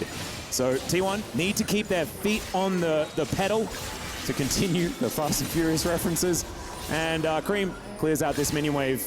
Top Esports, I think, just need to right the ship. 369 is just in the middle of nowhere. He was up top side trying to maybe shadow, make sure they can't actually set up for a turret kill there, but this means that Zeus has had so much free time down here in the bottom lane, and he got nothing out of it. Now trying to go for this flank, but he's seen on this control ward, and Zeus will be able to get out freely. And now the Rumble lead has really ballooned. He's almost 2,000 gold ahead, has 2 items. The Riftmaker so good for this brawly composition, and T1 are winning on both sides of the map. There's no inner and mid. They're using that prio incredibly well. Here comes Guma. Yeah, ultimate out immediately from Cream, but there's the follow-up from Gumayusi. He gets slowed down though, and that is very important for keeping these Top Esports members alive. But this time, it's T1 that can then have that gank attempt denied, still managed to take a turret off the back end. This is precisely what Top Esports were able to do in Game 1. Now on the other end of it. Sort of seeing the meta that we've had for the tournament where games really can be so explosive when one gets an advantage, but particularly here I think Top Esports are going to have a rough time because you have 2 carries in your composition, the Yone and the Ezreal, and against a Vi, against, you know, this Fed Rumble who can equalize on top of the ult, it's going to be so easy for T1 just to immediately eliminate one of them, and then you have one carry fighting against a Fed Rumble, Fed Calista, Fed Ahri. It's very hard to make the way back through. So I think really for me, Top Esports need to try and look for pick angles rather than straight 5v5s. And I do appreciate Zeus doesn't use his teleport to come down and catch that wave, just walks over. So now he can actually go back to this Baron here. They have so much damage, this 2-item Rumble here, and the Kalista. The security, even this early in the game, is quite strong for T1, and he can join at a moment's notice. Isn't showing on vision right now, so look at Top Esports. They have to respect, they have to fight into a choke point, potentially with an equalizer here. If Zeus had teleported in, they don't know where he is right now. They're fighting completely blind. We've seen a lot of great vision control from the LPL teams in this tournament, but T1 right now doing exactly the same, and it's really tough for Top Esports to break in. So hard to get vision at this point in time. The Baron, the next thing on the minds of T1, I mean, as soon as it spawns, it's kind of on the minds of T1, as True Shot Barrage going to have to be used just to scout the pit. Top Esports do manage to get that ward down. Got a little bit of added information as Faker coming on over, and the Baron gets angry, so he'll lose 50% of his health bar. Of course, Baron at 21.5 minutes is still pretty dangerous. And Top Esports just catching waves where they can, but it feels like their side of the map is just ashes right now. Yeah, it's really not been a good way, and they haven't really found opportunities to get much in return in quite a while. You can see from the gold graph, they fell behind, and it's just gotten worse and worse. And now they're trying to really contest this Baron vision, but Dragon's going to be up in 50, so that's also going to be a concern for them because the owner given some space now just as jungle camps are being cleaned up, but TP comes in, they're looking for a flank. Yeah, the Faker flank angle does come on through. Hostile takeover just splits up Top Esports. They can't support 369, but he's pretty mobile, and another equalizer comes down. This time, not going to be layered with other CC, but Faker is looking to rectify it. Great buffer from 369, gets himself out of the way, and even though Mako and Carrier shake hands, it's not going to be a team fight. T1 just taking control of the map. They do lose a couple of ultimates, but they'll retain a whole bunch of extra control. Should be Dragon out of this guarantee, but they want even more. They're going to grab this inner here in mid. Good true shot here for JackeyLove to kind of chip away at this minion wave, but it won't save the turret, and it won't save the Dragon. Cream and 369 have teleport, but no wards to go to, and with vision control over the Baron, there's no way they can rush over for a trade. T1 kind of have this one locked up in terms of both objectives. It's essentially checkmate. Top Esports could try to flip the Baron, could take a crazy risk here, but it's just not worth it. And there's just no opportunities here for T1. Yes, they get away without anybody dying, but the equalizer value is just so high, they have to back away. They can clear this vision, but that is all they're going to get cross-map. I think it shows how rough the game state is, that they get the TP from Faker, they get a lot of big ultimates out, and this composition for T1 has a lot of powerful ultimates, and yet still it's not enough. Still not enough to be able to turn things around, that they survive that initial engage. They lose the Dragon. T1 now 3 Dragons, 1 more to get that soul, and still you can see Carrier back up around the Baron, looking to clear control out of that ward there. Really high value one that Top Esports managed to sneak in. So using that time as T1 move towards the Baron to try and sneak some vision in that they hope won't get cleaned. So at least they've got something, and there are teleports available from both 369 and Cream. So if T1 do decide that starting the Baron is a good idea, there's a possible avenue for attack here for Top Esports. We'll have to see whether that is actually going to work out. Or whether T1 just get those sweepers out once again and make sure the area is as dark as possible. And once again, it's Zeus on the bottom lane, pushing wave after wave in. TS, I mean, they have to respond. 369 has to walk down here. He has teleport, but now again, they could contest mid, they could contest neutral. Those visions, or the wards, the vision that they've set up is going to be cleared, as you say, because they just don't have enough to protect it. Okay, this one does get protected for the moment, but owner will eventually push it back, and now Top Esports have to walk away. You mentioned the ult-based composition here for T1, Ox. I mean, it's so reliant on chaining these ultimates together. Now they're back online, so the timing window for Top Esports has really faded away here. Full vision goes to T1. They have the extra money now. They've got that Rumble teleport. Now it's time to start the Baron. Now it's safe. Yeah, they managed to clear out that one pesky ward there, as well as Faker looking around, wanting to spot to see whether Top Esports are here on the contest. Tien looking to clear out this ward, and T1, they just leave the Baron. They're not going to flip it, and they're going to once again clear out wards, make sure that Top Esports have to go for a reset, and at that point, then they can safely take down the Baron. But it's suffocation here, and not wanting to make any risks on this map as Mako possibly caught out. There's a handshake. He puts up the door. He's soaking a lot of damage, but Faker dives in. He picks up Tien, who does have the twisted advance to try and get forward, but Zeus, it's once again the barbecue, and Faker is taken down. Trees on top of it. JackeyLove dies off the back end. Faker, he even had the bailout available. He was never going to die, and that is a clean ace for T1. Such a decisive victory from T1 to bounce back on this one. They don't risk the Baron flip, and when the engage comes through, they connect on every single target. 5-0 ace, looking to end the game here. Mako has to check. They have no vision. Somebody has to go in. If they don't, the Baron is lost. They walk right in to this chain CC composition. The snipe from Zeus with the equalizer, and T1 are going to equalize this series.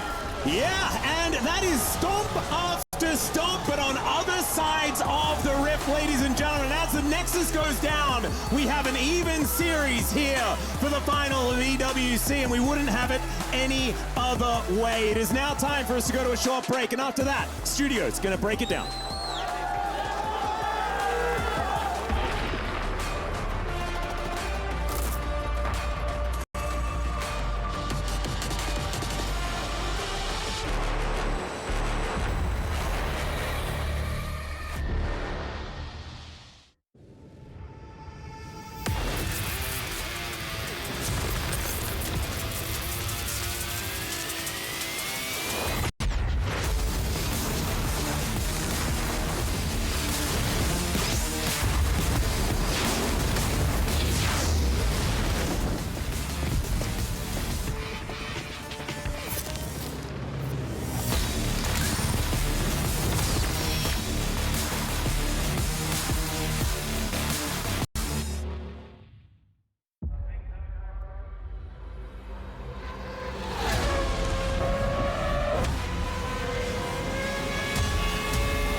Honor 200 series, the best portrait phone AI empowered.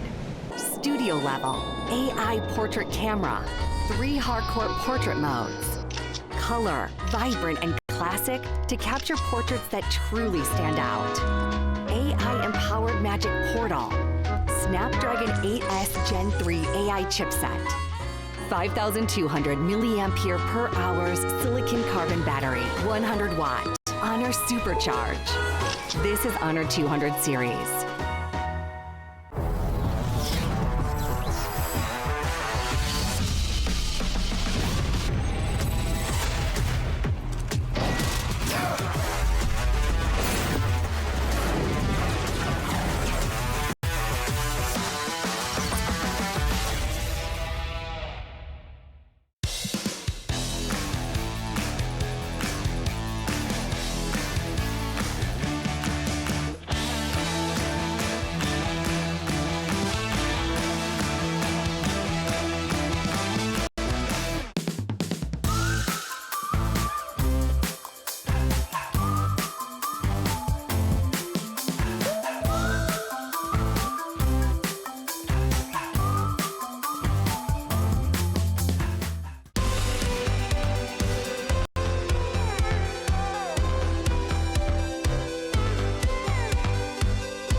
T1 come roaring back here in game number 2 against Top Esports. Despite some nice early game moves by Top Esports, they awoken the beast. They awoken the unkillable Demon King, and they strike back. 1-1 is our score in this best-of-5 grand finals here at the Esports World Cup, presenting League of Legends. What a way to come back here by the LCK representatives after there was a worry that maybe they weren't as invested as they needed to be to become the winners, but they find their way back on in, and they are now tied on up. Welcome back to the area. Digon alongside Joshi and Valdez. What a game here by T1. Honestly, I was a little bit worried after seeing what had happened in game 1, and even at the very beginning of this game, Valdez, where we got to see that Top Esports were actually the one launching into some of these early advantages, but they were just too resilient.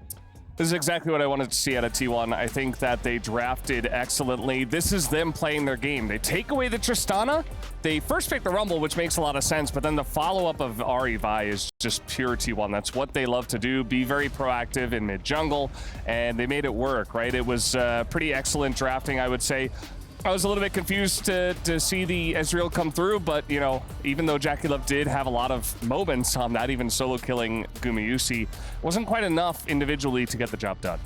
Yeah, again, good response here by T1. Top Esports looking so dang dominant in that first game, and throughout the whole tournament, they've had champ pool, I guess, advantage over everyone here. You're thinking, here comes yet another iteration of a different tree in the jungle. This time it was Maokai instead of the Ivern, being able to play the AD mid laner with the Yone, but T1 have the answers here. And that's really what we wanted to see. I think this kind of goes back to, like you were saying, Valdez, a return to T1 just being very good at the game and knowing what champions are good at and just finding more opportunities for it. Yeah, well, let's take a look at the highlights from this game number 2. Early action here on the top side of the map. I feel like we've seen this one before, Valdez. It is yet again Zeus going into a teleport towards the top side. Maybe not expecting this one as it was super early on in the game, but the result still is the same. We get to see a little bit more of how all this plays out as we actually get to see more plays around the Grubs, where we get to see Top Esports a little too aggressive.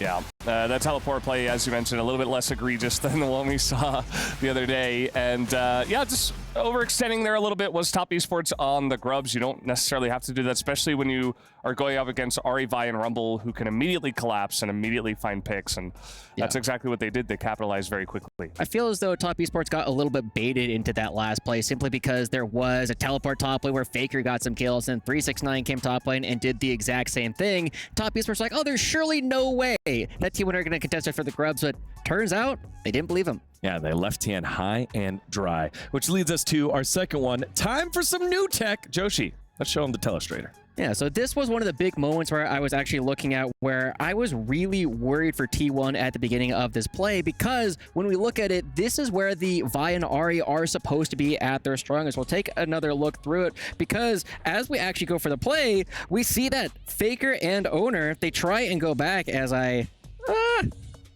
rewind just a bit, but because Faker is so far away from this play, it becomes really difficult for Faker to actually line up. And then as we clear everything, we actually see that as soon as everything misses, it turns right around, and instead of Faker and Owner taking down Tian and Cream able to just dogpile their way onto Faker in a way that was not supposed to be how this is going to go. We'll take another look at how it actually plays out, but this is definitely a spot where we were looking for Cream and Tian to fall behind in some of these 2v2s. Yeah, sometimes it's just a difference of milliseconds. It felt like Faker was a little bit late on the first initial charm, and then eventually he did it after he got collapsed on. So, you know, the Ari Vi, they're expected to be the ones being proactive, finding picks, as you were saying, but eventually it was Faker who did get collapsed on. Thankfully for T1's sake, they did, after this very play, do it multiple times where they put together the Ari and the Vi and did a great job. Yeah, well, here we go. Let's take a look at that in the mid lane, under the tower. Top Esports starting to aggress against T1, but then a great ulti from Zeus, who's been under a lot of scrutiny over this whole tournament, lands an equalizer, and it just sets up T1 to clean up. Honestly, this play was beautiful. Just seeing that Zeus throws down the equalizer and catches every single member does a ton of damage, and also sets up the rest of his team to just catch up to a Top Esports that probably would have made it out otherwise. Yeah, I think Top getting caught a little bit flat-footed there, and Zeus, he hasn't been perfect in the laning phase by any means. Lots of questionable teleports, the fights that he shouldn't be taking, but when it comes to team fights, he will get the job done. Yeah, and again, under a microscope here, because you had the multiple TP play against TL early on in that game, number one, getting bullied out. We talked about the Cassante play, trying to pull back the Ivern or whoever was under the tower and just getting blown on up. Good to see a little bit of a reaction here by Zeus as we take a look at the final highlight here as T1 closes it on out. This is honestly another textbook play coming from T1. As we got to hear the casters call out, this is Top Esports trying to find their way towards the Baron because they have absolutely no vision. T1 never doing the Baron at all. They're just looking for these big plays. They're able to take down every single member in this last one, and T1, as we got to see, just close it out immediately. They never even needed the big purple warp. Yeah, it's another relatively short game, not quite as short as game number one, but they take that lead. They, as you mentioned, cut out all the vision, and essentially the second that Top Esports overextend, they're ready to collapse and get the game going. So I was a little bit worried for T1 after game one, but I'm glad that they come back in this fashion. Yeah, it's definitely been like that for, I guess, since the summer here for T1, where it's you need a little bit of that extra motivation. You drop that first game, you get run over, and then they wake on up here. Good draft, great execution. What do you think was the big difference here by T1? Like I said before, I think this is a return to form. This is everything that T1 could have possibly wanted. We've seen every single one of these players play these champions multiple times in the past, and it kind of doesn't matter what the meta is if you are just that good at the champions you're known for. Opposite side here, Valdez. Top Esports also loaded with world champs. What does it require for them to get back to the game number one form, or was this T1 waking up here?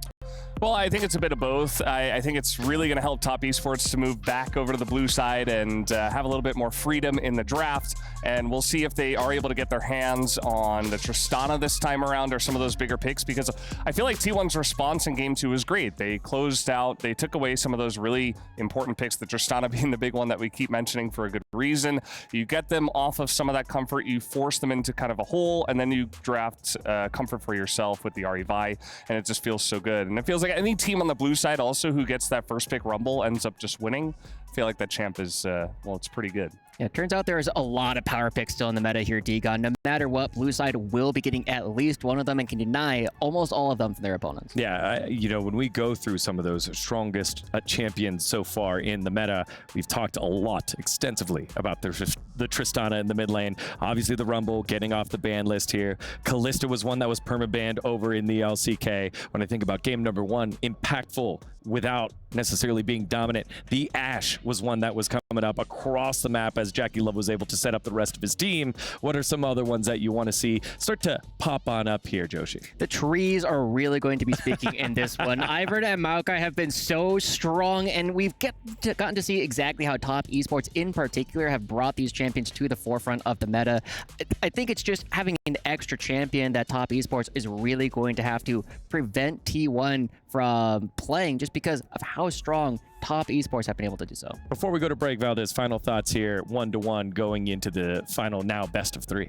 I feel like whichever team figures out red side first will be the victor of this best of 5. Both teams have had very dominant blue side wins. They've dominated from the draft, and their play has shown up in a big way. So I feel like if one team can figure out how to draft in the red side against their opponents, they might just take it. Y'all at home, let us know how you feeling. You got the T1 fighting, or you got the top esports Gios? Let us know in the chat. We're going to get the Kadia Arena all set up for the next game, game number 3. Let's see who takes the lead here in our grand finals.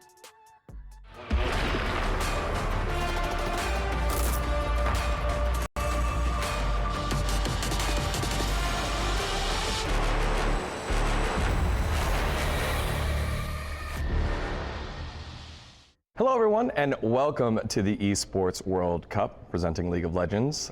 We've got a roundtable conversation here for you. I'm Degon, I'll be hosting this. Joining me of course is Wolf and Atlas of the LCK, which is what they told me to say because I'm also from the LCK. Gents, how are you? Not too bad, man. Yeah, it's a bit of a LCK reunion, I like it. Yeah, it's been really fun hanging out at the hotel and getting ready for this event. Really hyped. Going to be some good matches. Yeah, well, we've got the top 2 teams from each major region, kind of like a reunion from MSI. Going into it, what are some of the big storylines, Wolf? I mean, right now, obviously, is Gen G. Can they continue their Golden Road arc, and will they be able to get back-to-back titles? Currently undefeated in the LCK as well. They haven't lost a single game, so that's one of the big stories is how will Gen G do here with not a lot of preparation because they went straight from the LCK to here. Not a lot of prep time. We have a new patch, so I think Gen G being tested here is a really exciting storyline that a lot of people are following. Yeah, I'm pretty interested in domestic form and how it translates to this tournament. I think that there are a couple of schools of thought that you can have for something like EWC, and that is it going to be just more of the same from the teams in their domestic leagues, or is it going to be a big reset so that these teams can really use this as an opportunity to find something different? And with the format of the tournament, I think it's really interesting, right? Because they're on Gen G's side of the bracket, not going to be facing them in the first match, but if they are able to overcome, then maybe it's just win the whole thing from that point, right? Like, this is the thing, there's going to be only one winner. There's no losers bracket. It's sort of do or die for every single team. So you have to cross that hurdle at some point. Well, when you bring up the bracket, you bring up a really good point. The way that it worked out for our friends at home, we have NA-EU on opposite sides of the bracket, and then LPL, LCK also on the other side of the bracket. I think that's just so fun how these regional rivalries are now getting a spotlight even more here at EWC. I think a lot of people are sad about how that worked out in that they might lose their favorite region in the first round. Like it could be that the LCK is completely eliminated from the first round, or it could be the LPL is completely eliminated. Really tough matchups there. But I think, based on the teams we have, it's kind of 50-50 whether that will happen or not. I think one of the big things for me about this tournament is how much time Gen G and T1 have had to play games professionally on a very similar patch to the one we're going into now. People are not expecting massive changes moving into this new patch for this tournament. And in the LCK, you just play a ton of games. We have a double round robin system. We're only, partially through the first round robin at this point. Week 3. But even still, they played a ton of games, right? They have a really good read on this meta. If you compare what the LCS teams have played so far game-wise, if you compare even to the LPL with their new group format, as well as the Fearless draft that they have, which means they can't iterate as much on the compositions, moving to this tournament that's not Fearless draft, I think it gives a huge edge to the LCK teams. Yeah, I think it's interesting, right? Because I think Fearless Draft can also be used on the other hand because it gives you a lot of extra practice on a whole bunch of different stuff. So maybe like training champion pools is something that the LPL has a little bit more experience in. But ultimately, I think you're right. I think it is just a little bit of a hamstring when you're playing on a different format to what you're expecting here. I don't personally think that that's going to bite the LPL teams that much, especially Top Esports. I think that Top are looking really good. BLG, on the other hand, not sure what to expect whatsoever, but I think it's really, really fun that it's BLG versus T1 to start us off. Both of them coming off losses to organizations that have been historically that team, you know, like KT and LGD, like they've got the same energy in my mind. And the fact that they were both sort of just very recently taken down by those squads, I think is like a beautiful parallel to see going into that first match. Yeah, I like that you brought up Top Esports because they have the player that has played the most champions so far in the summer season in TN, who is tied with Keria. They've both played 10 champions uniquely in their seasons compared to the player who's played the least amount of champions in the summer split. That would be the general. It's Umpty, who's only played 2. The man knows what he likes, okay? We know this from the LCK. But of course, like, I think that there's a lot of teams that have been drafting super specifically. And I think that there is a lot of the same ideas going around about how this patch is supposed to be played. Yeah. In the LCK, we've recently seen a few different adaptations on this sort of like tanks and hypercarry meta, but I still think that that's probably going to be the resounding idea as to what's going to be winning. So expect a lot of the old Tristana Corki in the mid lane and stuff like that. And in terms of the Korea versus China matchups, the LPL LCK matchups, it's really interesting to see that both Faker has had a bit of a drop off in terms of his individual performances. MSI was, you know, a bit of a rough one for him. He's bounced back since in the LCK.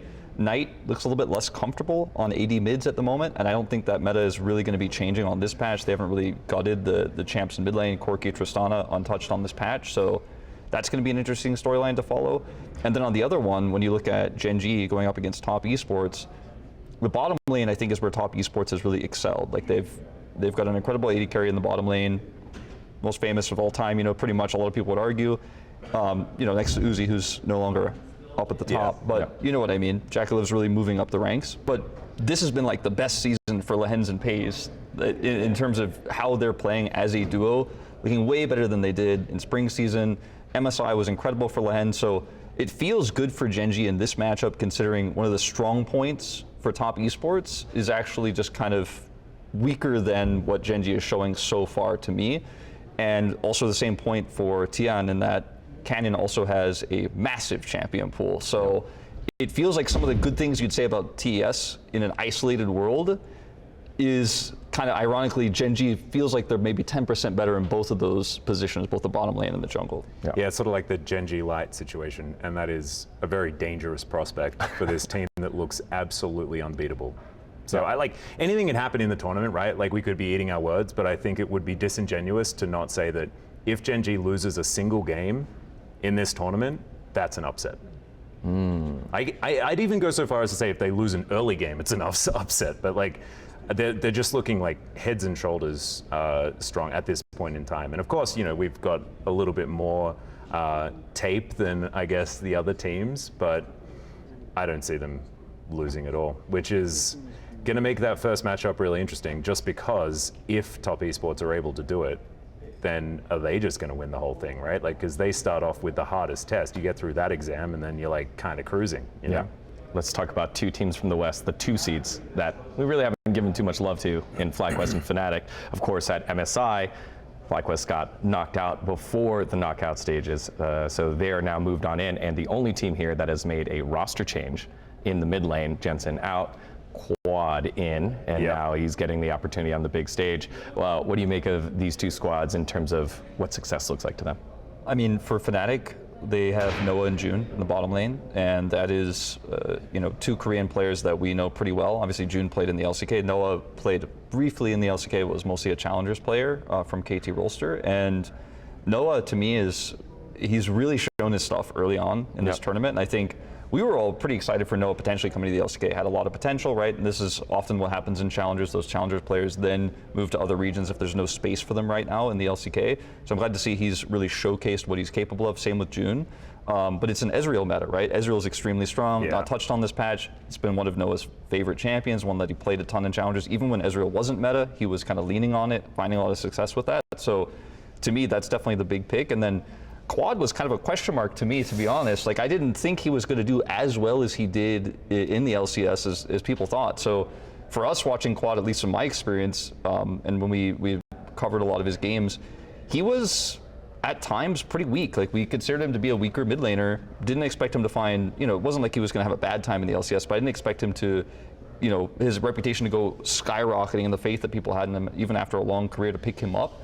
I was pretty surprised by, but not sure how he's going to do maybe past the first round, but I'm looking forward to him because he's a guy that I had kind of written off, but he's back.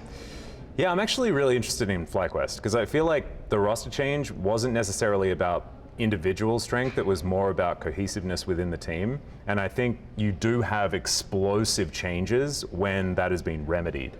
And I think Quad has done that. Like, and I'll echo Wolf because we knew Quad as Sulka, who was a Cassiopeia one-trick in solo queue, and then came into Challenger and was just kind of average, and then came into the LCK and was then even more average and was subbed out pretty immediately.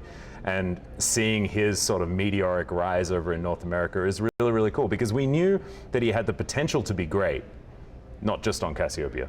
Like, he was always pretty good on that champion, but like, we knew he had the potential to be great, but he just wasn't ready yet. And so to now like actually get his opportunity is, I think, really, really huge. So I'm looking forward to seeing what FlyQuest can do with the adjustment that they've made moving into EWC. I don't know whether it's necessarily going to be enough, but we'll just have to see, right? Because we don't have tape in them from a knockout stage in MSI because it was PSG instead. Yeah, it was. I do want to just give my shout outs to Inspired, who was my MVP vote last year for the LCS, who didn't feel like he could be unlocked going into MSI, and him having another opportunity on a large scale. I expect him to have a pretty good tournament, as well as the ageless wonder in the top lane, Whippo, who's just constantly evolving his game. So we'll see how FlyQuest end up doing. And then for the Fnatic side, Humanoid had those standout performances where, you know, we were shouting his name, and right now his form in the LEC kind of shaky, so I'm hoping that he's able to turn it back around. What's so interesting to me about Humanoid is he's a player who I think was really criticized early on in his career, but he's outlasted other mids he kind of grew up around, like Larson, for example. And back several years ago, he was like the only mid playing Tristana mid often and consistently, and people were kind of like, why is he playing that? It's not that strong. He's kind of going in a bit too deep. He's making some mistakes. He's looking for those resets and failing.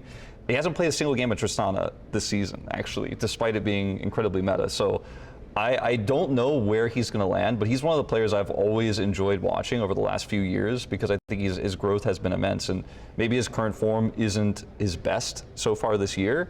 But again, in an international tournament like this, you have such a huge opportunity to make a name for yourself in a new country, in a new place, with so many eyes watching you. So I hope he steps up. I also want to quickly shout out Razok as well, because I think that he is one of the junglers that's actually playing Ivern on this patch. Yeah. And Ivern makes sense, right? When you're playing double hypercarry all the time, just put another support out there. And I know a lot of people are like, you just surround them with tanks and then everything's fine. But I think that like Ivern has a really specific place. He's played it a lot so far in the LEC as well. So I think like Fnatic's idea of what good looks like will be a little bit different. And when you have that at a tournament like this, like a clash of styles, that's really fun because you don't get that with LPL versus LCK. The drafts are the same. And so we'll just have to, like, I'm really looking forward to seeing their matchups and whether that influences the other teams at the tournament as well. All right, well, we've hit all the teams. Pred's time, so where are we going with predictions here? I think you guys at home will be so shocked what our LCK casters pick. Well, you know, coming into this tournament, before I had fully looked into all of BLG's games, I was really worried for T1, especially, you know, considering they did come off of that loss against KT Rolster. But at the same time, I think T1, a lot of their problems are draft related, and it's going to be until the finals, if they make it there, best of threes. So you're working with smaller set of drafts. It's a little bit tougher to expose a draft in a longer series until we get to that finals, if they do. And I think, I spoke with Guma, UC today, and I asked him about the KT series, and he mentioned, we played a little bit too aggressively. We also didn't have the good read on the draft, which is something we've all been talking about in that KT series. The draft was really rough. Yep. I think these types of things, especially you got a coach like T1's really robust coaching staff, I think that kind of thing can be fixed fairly easily. Even though it's a new patch, I think a lot of people are stressed about that. I think if T1 just draft their own play style, they should be able to overcome Saw. For the first series, I'm definitely now leaning to T1, maybe like 55-45. Yeah, I'm actually, as far as predictions for the first round is concerned, I kind of think we're going to have a team from every region. That's what I'm feeling, because I actually feel like BLG versus T1 is going to be hard for T1 to bounce back from. I think that at the beginning of a season is where you want to attack T1. I think they often ramp up, and with the short time span of this tournament, they don't have that opportunity. Right. And I think that BLG has a really good shot of being able to upset there. Of course, I'm not going to be surprised if T1 wins, but I think that there is a big likelihood that we get BLG, G2, TL, and then Gen G through to the next round. And I think that that is absolutely awesome that we then get a representation from every single region making it to the semis. I agree with most of that, except the first thing that you said way back, or I agree mostly with the first thing you said way back. It's Gen G versus Top Esports, and I think the winner of that has the best chance of moving it's forward. It's 2018 Worlds, it's KT versus IG, and we know that whoever's going to win that one is going to take it home. And I think if we were to peel it all back, that's probably how it is. And I don't think that Top stands even half a chance. I think I'm a little bit biased in terms of how much I've had the magnifying glass on Gen G versus Top Esports, obviously, because it's my region. I'm analyzing the games, casting the games day to day. But I just feel like right now Gen G's ability to maximize early game leads, get plates, whether they're swapping lanes after the early laning phase advantage they got, and then getting plates top side for Pays. This type of play, how good Pays is at hyper carry, Canyon's champion pool. It just seems to me that even though Tian has some of those similar strengths, Jaculev's really, really on form right now. I'm going to have to lean towards Gen G here. And it's tough to say, definitively that I would say Gen G are the massive favorites just because it's a best of 3. If it was a best of 5, I think I'd feel even more comfortable with Gen G, even though Top Esports played them to 5 at MSI. Right. I think this Gen G is better, believe it or not, than the Gen G we saw at MSI. Oh, 100%. And I think that's where I'm sort of coming from, is the fact that you unlock Canyon to play carries, they've just become so much stronger. And we know Canyon just wins worlds when he's allowed to play the picks that he likes. That happened in 2020. It almost happened again in 2021 on a slightly different meta. So I think you pair Canyon and Chovy together in a meta that suits exactly what they want to do. Chovy was picking Corki when it wasn't even that good. He's happy to just only play that champion forever, even if there are other champions that are good. But Corki's really good at this point in time, and you've only made him better at the time Chovy is the most powerful. So I think so much, it's the stars aligning in the patch notes, and they're spelling out Gen G in really big letters, and that's the problem. Well, these have been some superstar names that we've talked about. We've got some superstar games happening here at EWC. We'll find out how it all shakes out. Thank you, gentlemen, for joining me on this roundtable, and we'll see how things happen. Thanks, man. Thanks. Hi everyone, Ginny here, and we're joined with Humanoid and Razork from Fnatic. Thank you so much for coming here. How's your flight? How's it going? My flight has been amazing. It's just a normal flight. I don't know what to say. I'm enjoying it here, and that's it. How about you? I was chilling, watching Game of Thrones, the ending. Yeah, poor guy now realized that the last season is not that great. Oh, spoilers! I no spoilers. I guess need no, it doesn't matter. to do one more episode, and I'm done with it. Don't do it. You should probably finish what you started. I would say you should do it. I will finish. I will finish, see? of course. There you go. All right, let's jump straight into the questions here because I want to talk a little bit about the LEC run that the team has had so far. It was really, really good, and then G2 happened. So, do you think that could impact you on an international stage as well? Not at all. I think the fact that we played really bad in the last 3 games is just gonna make us stronger coming into this tournament. And We pretty much did it just so we bring the fan expectations a bit lower, because everyone was like telling us that we are the favorites to win the tournament. So now that it's not the case, we can actually focus on like playing without so much pressure. Yeah. Yeah, my answer is I think I found 2 or 3 patterns that happened in the games that we lost, and it's my mid lane is running it down and getting solo kill, and we are mis-executing dives on top and bot. So these things were happening, right? You agree? I don't remember. Okay, it happened, so we just need to stop running down on mid and maybe stop diving, and then maybe we can win, you know? I mean, you live and you learn, right? So. I don't remember that. No. Short-term memory loss. Do you remember the game against Team Liquid? I do. Not really. I do remember it, yeah. You want to talk about it? Because Team Liquid is also the first team that you'll be playing, and there is a lot of pressure because there's no lower bracket. I mean, we can talk about it if you want. Yeah, I would love to. Do you want to talk about it? Do you want to? How does it make you feel? I mean, it was a long time ago, no? Now it's already in the past for me. Good point now, we play at 9 p.m. We don't play in the morning. So now we have no excuse if we lose against them. That's way worse. What do you mean? Gamer hours. It's I better. can't play at 9 p.m. Okay, then I don't know. My mid laner can't play at 12 a.m. He can't play at 9 p.m. He can't play I can at play any time. easily at 12 a.m. I thought this was the round table, not the grill your mid laner table. But you know, we can do that. That's okay. But 9 p.m. Why'd you not like 9 p.m.? I mean, I'm already asleep almost at 9 p.m. You know? Wow. I have Early bedtime. have a healthy schedule. You know, waking up at 6 a.m. for a run, of course. Have you gone for a run here in the weather? Yeah. How are you finding it? How hot was it when you went for a run here? Okay, I didn't go for a run. I have to admit, I'm kind of lying here. But yeah, I mean, I've been outside for like 5 minutes. If I stay there for 5 more, I think I'm gonna die. But fortunately, inside it's not as hot, so I'm just gonna stay inside. Yeah, just classic gamer, just staying inside. Yeah. And have a healthy sleeping schedule. Yeah. And go for a run at 6 a.m.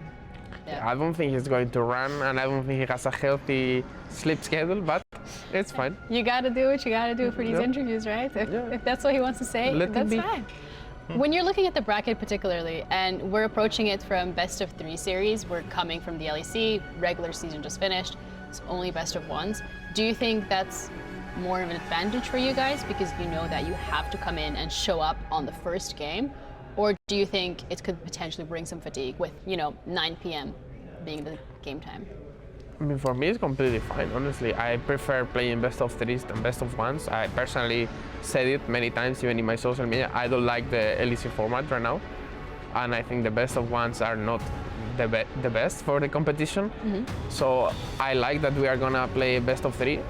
And yeah, I don't mind too much about playing at 9 p.m. It's just my millionaire likes to complain a lot. What do you have to say to defend yourself? I mean, I also prefer best of 3s. I prefer to play earlier, but that's it. I'm not complaining, guys. I think Team Liquid is absolute trash, and we are just gonna stomp them. Whoa, okay. Or me, I'm gonna stomp them. Personally. I don't know about this guy. Yeah. Yeah. But yeah, I just hope you don't get solo killed by TLAPA. TLAPA is, yeah. Captain I don't know if he's the captain of their team, but me as the captain of our team, I'm just gonna make sure that the mid lane matchup is under control at all times. Yeah, that's it. I remember some Aurelion song performance. Put it all on the line, definition of divine. Yeah, I feel like a champion. Ain't nothing that can't be done. They told me I wouldn't be nothing. Came on now, second to none. I need me a trophy, I need me a ring. I'm not with the bull, but keep it a beam. You know what it is, you know what I mean. Shit, all I do is win, win, win, win. Haters wanna hate, they ain't make top 10. Double, triple team, what they need to defend. I juke left and I'm gone with the win. I'm gone with it. I feel like a champion. A champion. Ain't nothing that can't be done. Oh yeah.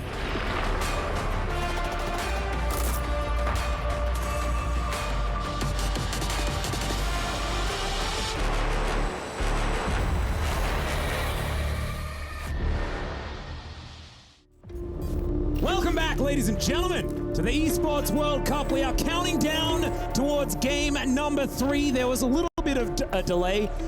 We're not going to hoodwink you on that one. It's not a planned gigantic break, but we got things sorted. We're ready for draft.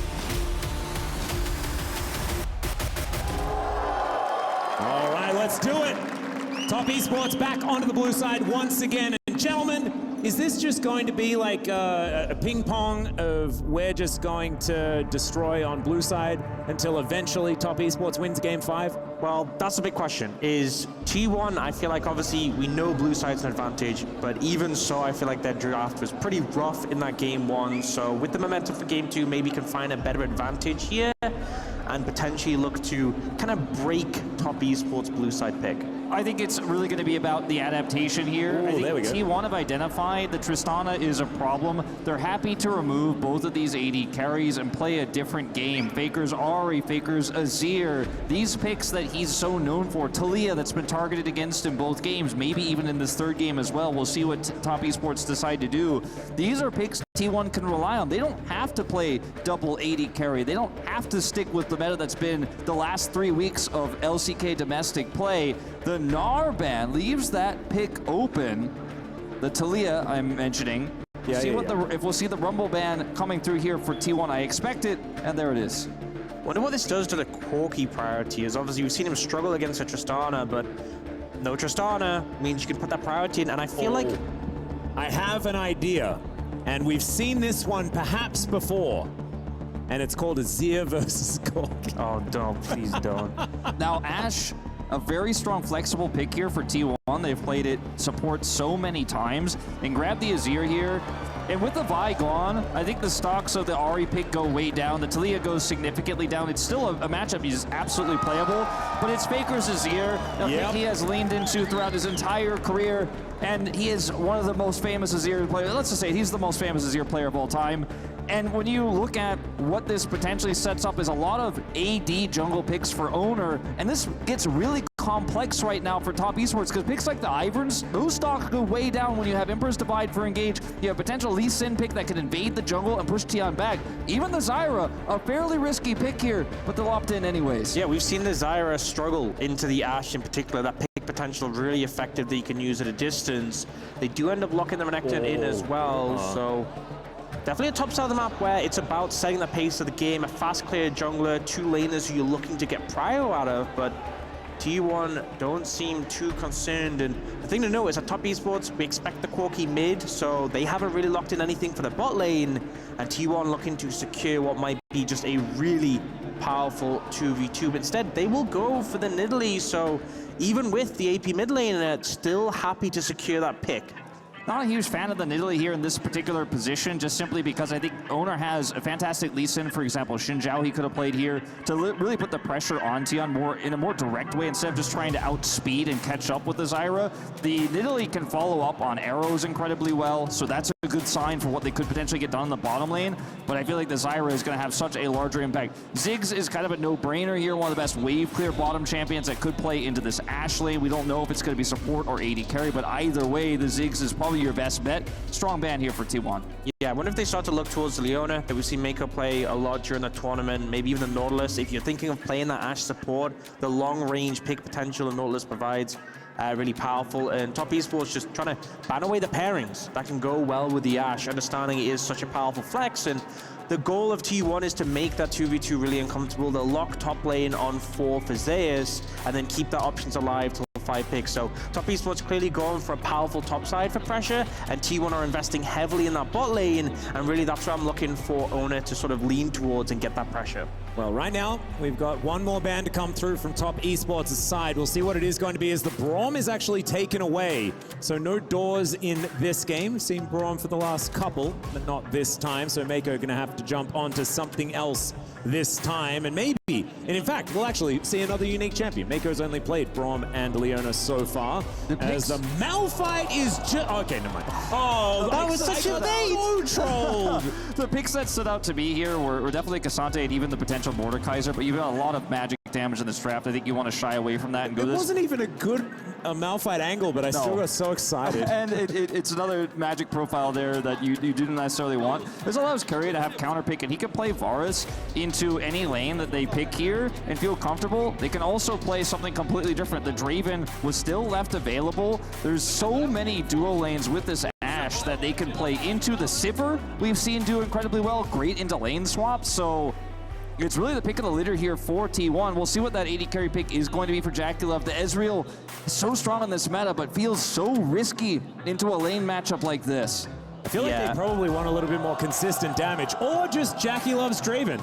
As it was hovered by T1. I don't think T1 are going to be surprised by this, but I think they should still be wary of it because this guy is pretty good at this champion, and there it is, locked away for JackeyLove, and this is looking like a pretty meta composition on the side of Top Esports. To me, this makes it way too dangerous to put the Ashe into support role and have those double 80 carries, double squishies bot. We've seen Tian on the Zyra use that fast clear speed to heavily impact bot. So if you're playing, you know, something that is squishy, something that is vulnerable into Draven Nautilus, you're going to have a bad time. So they instead go for the Renata.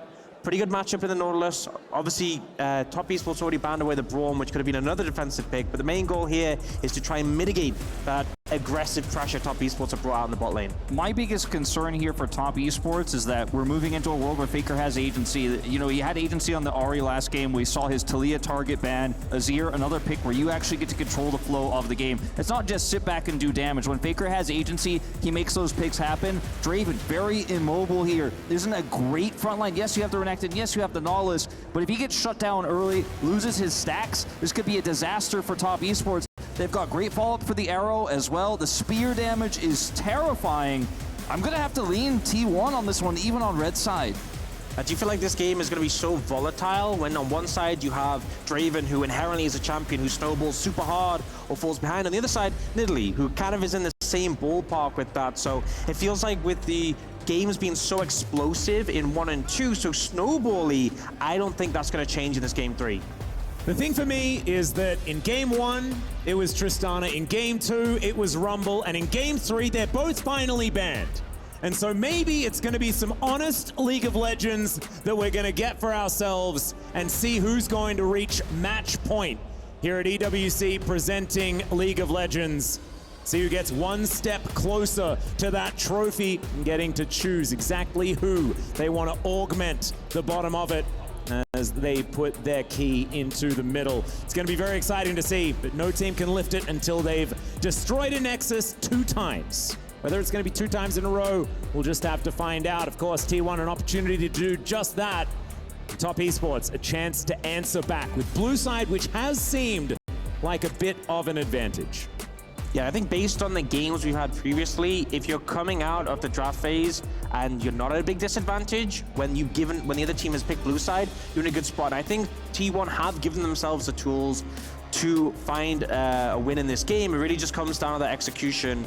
And ultimately, I feel like the junglers, I think it's been a patch, it's been a meta where junglers have been so impactful. The fact that you can clear so quickly and you have that bonus time to impact the map while also having good economy means you really are in a prime spot to take over the game. And for me, I think it's more on Tian than it is going to be on Owner in this game. I think Tian has to really set the Draven up for success. His dives bottom side, his ganks there trying to stop this pushing Ashe Renata lane. That's where you're going to have to find your angle of attack. I think in the initial part of the draft, wanted to play around the Renekton top side, but I think we'll have to path bottom. We'll have to deal with the Nidalee spears and the lane that is set up here by T1. If the Draven gets shut down, can't get ahead early, this draft falls apart at the seams so quickly for Top Esports. So big responsibility for Tian in this one.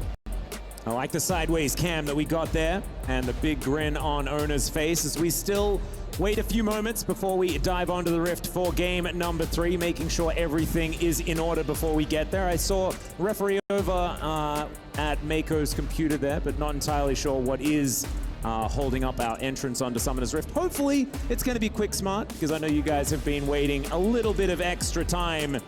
But Faker here, I think probably ready to just have some good times on his Azir. And I feel like this is going to be further comfort for the man in the mid lane for T1 And if it can be shut down by Top Esports, I think that's a big statement to be made. Yeah, and I think with it being a best of 5 when the rest of the tournament has been best of 3s, the strategy coming into draft is going to be different. So, you know, game 1, they left the Tristana open, backfired massively, but you have more of an ability to leave picks open and kind of test the waters with them. Now I feel like that's going to be a pick that's established is really being banned throughout. The Rumble is another one that's clearly been seen to be an issue, as you mentioned before. And here is really, we're going to test the waters and see which has the highest value, which picks are going to need to be dealt with when it comes to draft. Maybe the Zyra could be one of them if it's a really good game from Tian. I think that there were 2 real risky options here for the side of Top Esports. I actually prefer the Draven option, going head-to-head straight up with this Ashland, as we've seen so many times in the LPL, in the LCK. It's one of JackeyLove's more famous picks, right?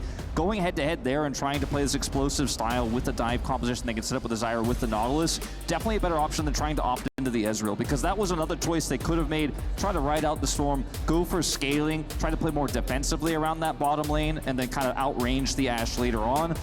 Can play well around the arrow, and I think this was really a big sticking point. A lot of confidence and trust in JackeyLove in this draft for Top Esports, a lot of trust in Tian as well to help set him up and get it done. This, for me, I'm kind of going to echo what Atlas said, the most interesting set of drafts we've had so far in this finals. Yeah, finally getting the Rumble and Tristana both banned at the same time, and that has got to feel good. Right now, we're just testing the mechanics of the players with their ability to press tab while their screen is in sepia mode. Outside of that, not quite into the game just yet, but I'm sure we will have some news for you as soon as possible as to what is exactly going on. Indeed. I want to keep you guys updated and informed. I want to make sure all the players have the best possible setup, no issues going into the game that will decide who goes to match point here in this best of 5. Our first and only one here to find out who's going to be the first winners of the Esports World Cup presenting League of Legends, a big best of 5. And I have a little bit of information for you. It is once again a little bit of a sound issue. Making sure that everyone can hear each other clearly is our priority. So we are just getting that sorted out as quickly as possible. We'll have more information for you as soon as it does become available. It seems like, I mean, we're itching to get into this game. The draft, the most interesting that we've had so far, just kind of want to get onto the rift, you know? Yeah, just be given a lot of time to ruminate over it, think about, you know, all aspects, all facets. It's a lot to of it. draft marinating, not a lot of draft, you know, cooking, you know? Yeah.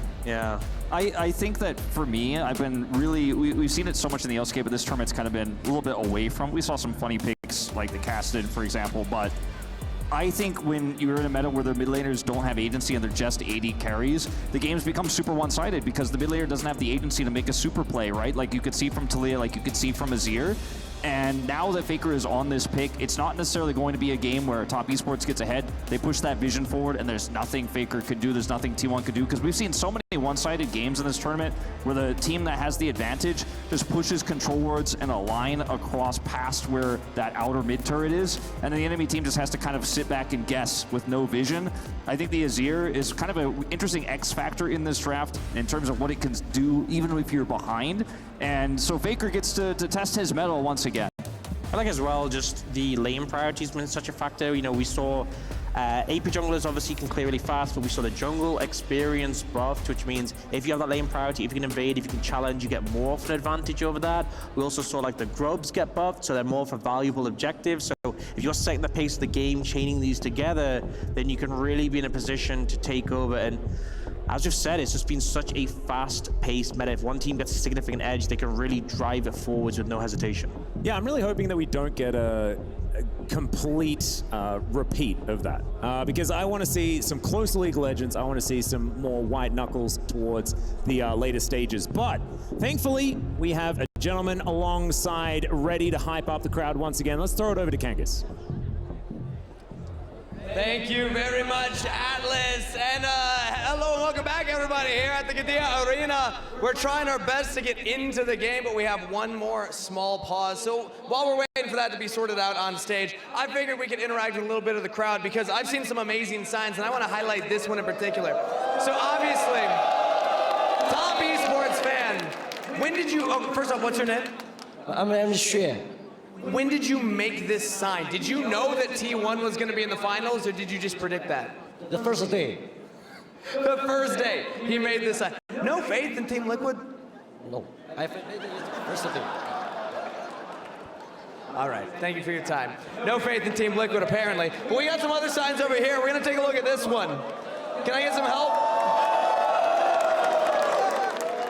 That's a good one. That's a good one right there. Are there any other signs? Who else has a sign out here? What about over there? Let's get that one. A lot of top esports fans. We're gonna try it again one more time here because we attempted it earlier, and I'm gonna say, I think the T1 fans were the ones that they were booing you, they were making too much noise.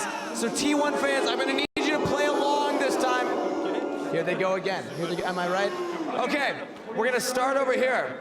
We're gonna give a TES, and then you're going to answer with a T1 fighting, and then we're gonna go TES, T1 fighting. Are we ready to try it again? We're gonna get it this time.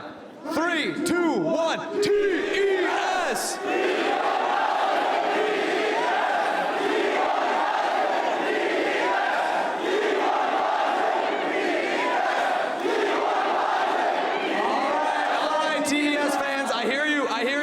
We need to give them a chance to rebuttal. So we say 1 TES. We hear their response, and then we go again. We're gonna get it this time. I believe. 3, 2, 1, TES. TES.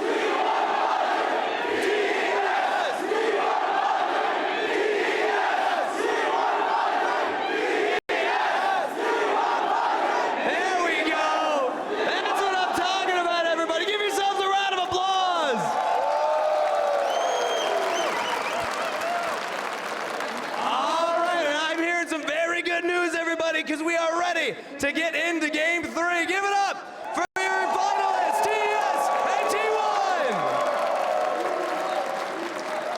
Thank you so much, Kangas. And I have a feeling that the players just wanted to hear the chants one more time. And so that's why we made sure that we had a brief pause to get him up there once again. Thank you so much for that one. And now it is time. We are on to the Rift for game number 3 to see who pulls ahead and who reaches that 2-1 mark.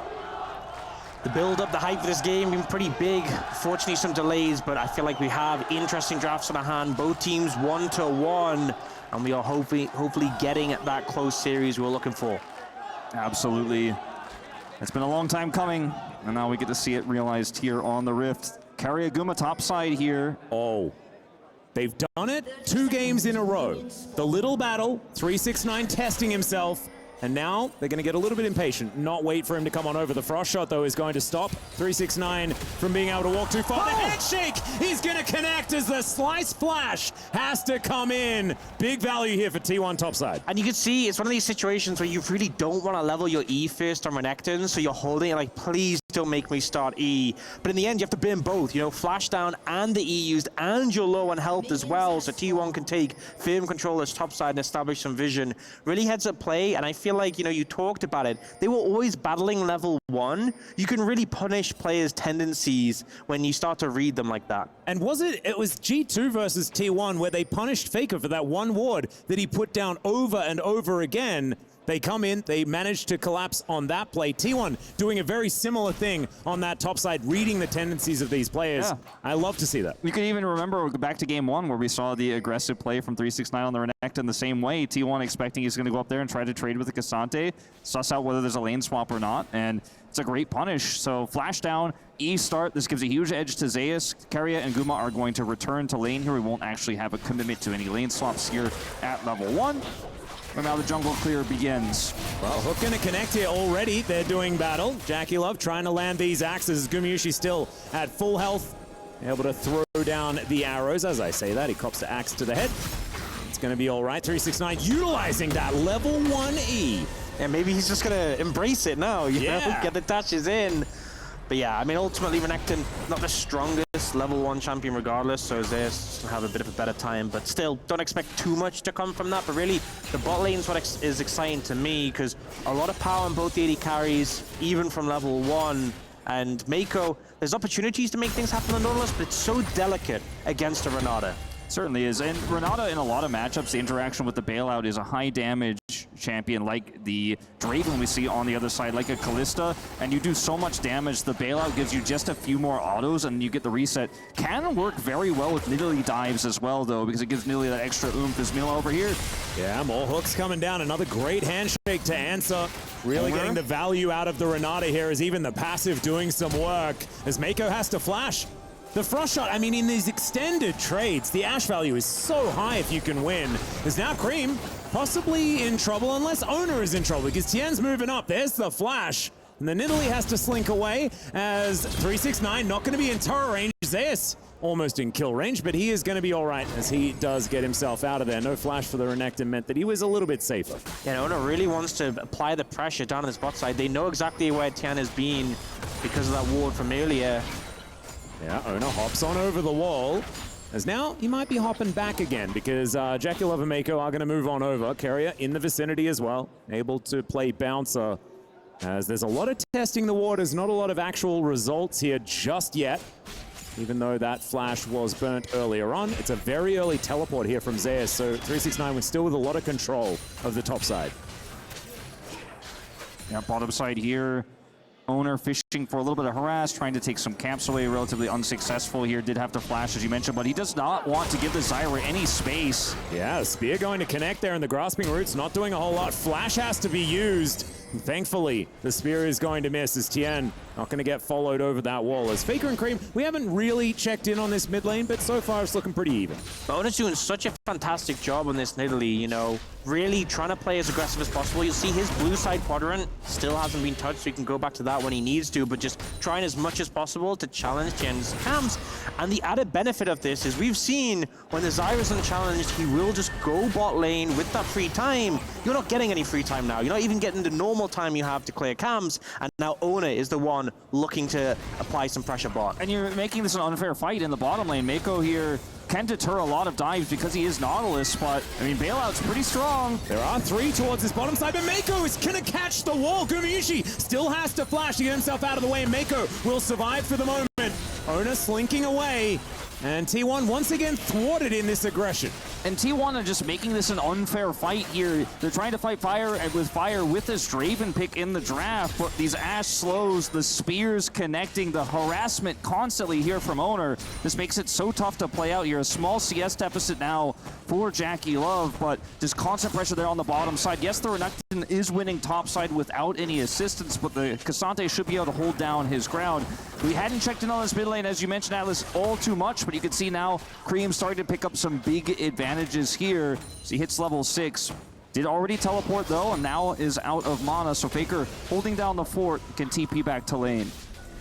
Now we're gonna get a situation where Oda can just clear through his camps now, and after this full rotation, we'll likely look towards bot again. Tier 2 boots picked up by Guma here. Obviously doesn't have the flash, but that movement speed advantage when you're playing the Ashe is so suffocating. We've seen whenever Mako tries to aggress, the double autos between the Renata and the Ashe, so hard to deal with in those extended trades. And with the bailout, you know, you really have to be ahead in a trade, ahead and all in, if you're going to be able to win the 2v2. Otherwise, you're not getting out again against the Frost arrows. Yeah, and you don't have the same execute potential. You already mentioned this, Wolf, in the fact that, you know, Kalista has an execute, Draven has an execute. It's why you see them paired up alongside the Renata, just because you can guarantee bailouts a little bit easier.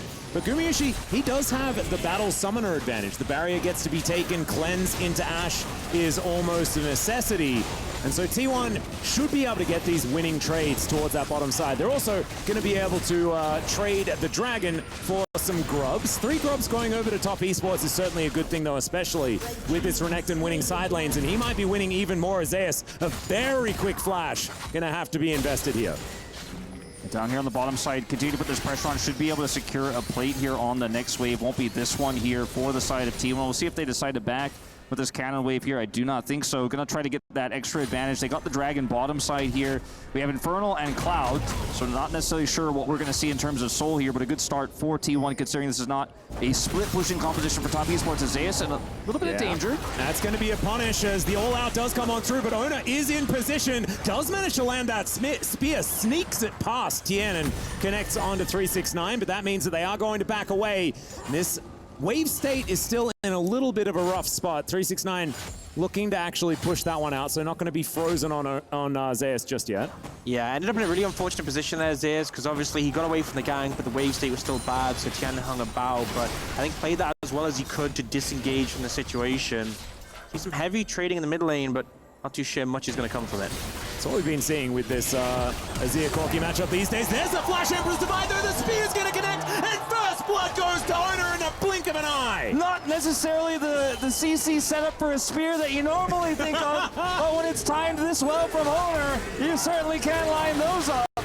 Owner looking for even more here as Tian thought that he could come on over and collect his Raptor camp. Not going to happen as Owner is really starting to put the screws in, and this is good Nidalee play when you can put this level of pressure on. And you see like just how the map is playing out, the aggression from T1. Mid lane gets advantage, which is fantastic, so Owner can push in the jungle. Bot lane has been pushing constantly. Top lane, you're happy to sacrifice that one to get favor elsewhere. They'll steal away the red, Owner can jump away. And again, they're just trying to set Desire behind as much as possible. And here, Faker with a fantastic read on Cream, just the instantaneous ult, and you see Cream try to Valkyrie. He had to flash in that situation, but just got caught off guard. Yeah, a bit caught off guard. I think a bit of a panic there. Not able to react in time. The spear does connect. Bottom side, do see that we have a rotation over of Tian. Owner has kind of gotten a little bit disinterested. There's nothing really more for him to take down. The Dragon not up. So that plate on the bottom side still up. Guma and Carry weren't able to take that one. A small CS advantage down here, but Jackie Love and Mako really holding their own as those Draven Adoration stacks start to come through. There is a really big spike in team fights coming up here if Faker doesn't have his ultimate or if he's not in position where you can Draven ult globally into one of these fights. Topside second grubs here, maybe where that does happen. We may see Jackie Love rotate over. An early cash in here for top esports is exactly what they would love to see. T1 need to respect this because Zyra ultimate in these early skirmishes, Jackie Love's early damage output with the BF sword he's now picked up. These are big tools that could snowball this game back into TS's favor if T1 make a mistake. I also feel like it's super dangerous because ever since they added the execute on Draven's ult that scales with stacks, before that, if Draven was sitting on stacks, there was no benefit to it. You just wanted to cash in. But now you become more and more dangerous as you're stacking those up. So it's not enough that Draven doesn't cash in. You need to kill him and reset the stacks. So suddenly you get a team fight and his ult might just one-shot someone. Oh, Gumayushi, he's going to go for the arrow here. Connects it onto Cream as Faker. Not actually going to go for any follow-up because there was kind of no one in the area. It was a cute-looking arrow, though. It was a flex. It's to show he can do what Jackie Love does. The follow-up wasn't there, but he can still land them. Yep, Carrier going to throw out the heal just to avoid the hook, as we could see some scuffling, some jockeying for position here in the mid lane, but ultimately not too much to come from it. Owner now searching for a spear. That minion certainly taking a fair bit of damage. It's the logistics protocol coming on through, and it is going to be T1 just getting control of the wave. Same thing for top esports. It's Gumayushi versus Jackie Love once again here towards the bottom side. Gumayushi with his turret, and Jackie Love not going to go for anything overly aggressive, as now the grubs are going to get started. Owner wants to be able to grab at least the first one, does do that. Could be 5-1, which would be pretty powerful here for top esports, especially with that top side control. Speaking of which, 369 and Zeus fighting at the top of your screen right there. Still, top esports retain control. They will be able to take these grubs. Yeah, and I feel like just the fact that even if they get one grub for T1, like their focus is beyond the bot side, they're looking to secure these dragons, so even taking one grub is still decent for them, as much as they're not able to contest the full amount. And now you can see once again pushing aggressively, taking these camps, dragging up in 30, but this is TS's attempt to make a crossplay. TS does have his flashback up and available here, so it is going to be very difficult to commit here, even with the ultimate from Tian. Did he get the root? Yeah, Zeus just going to be killing some plants, getting a little bit of extra money as Tian will usher him away from this outer turret. Some more plate gold to go on over as 369 with that demolish. A few of these plates could be leaving here as cannon minions abound. As bottom side of the map, you can see it's another cannon wave being pushed in by T1. They'll grab that plate you've been talking about, Wolf, as well as another one.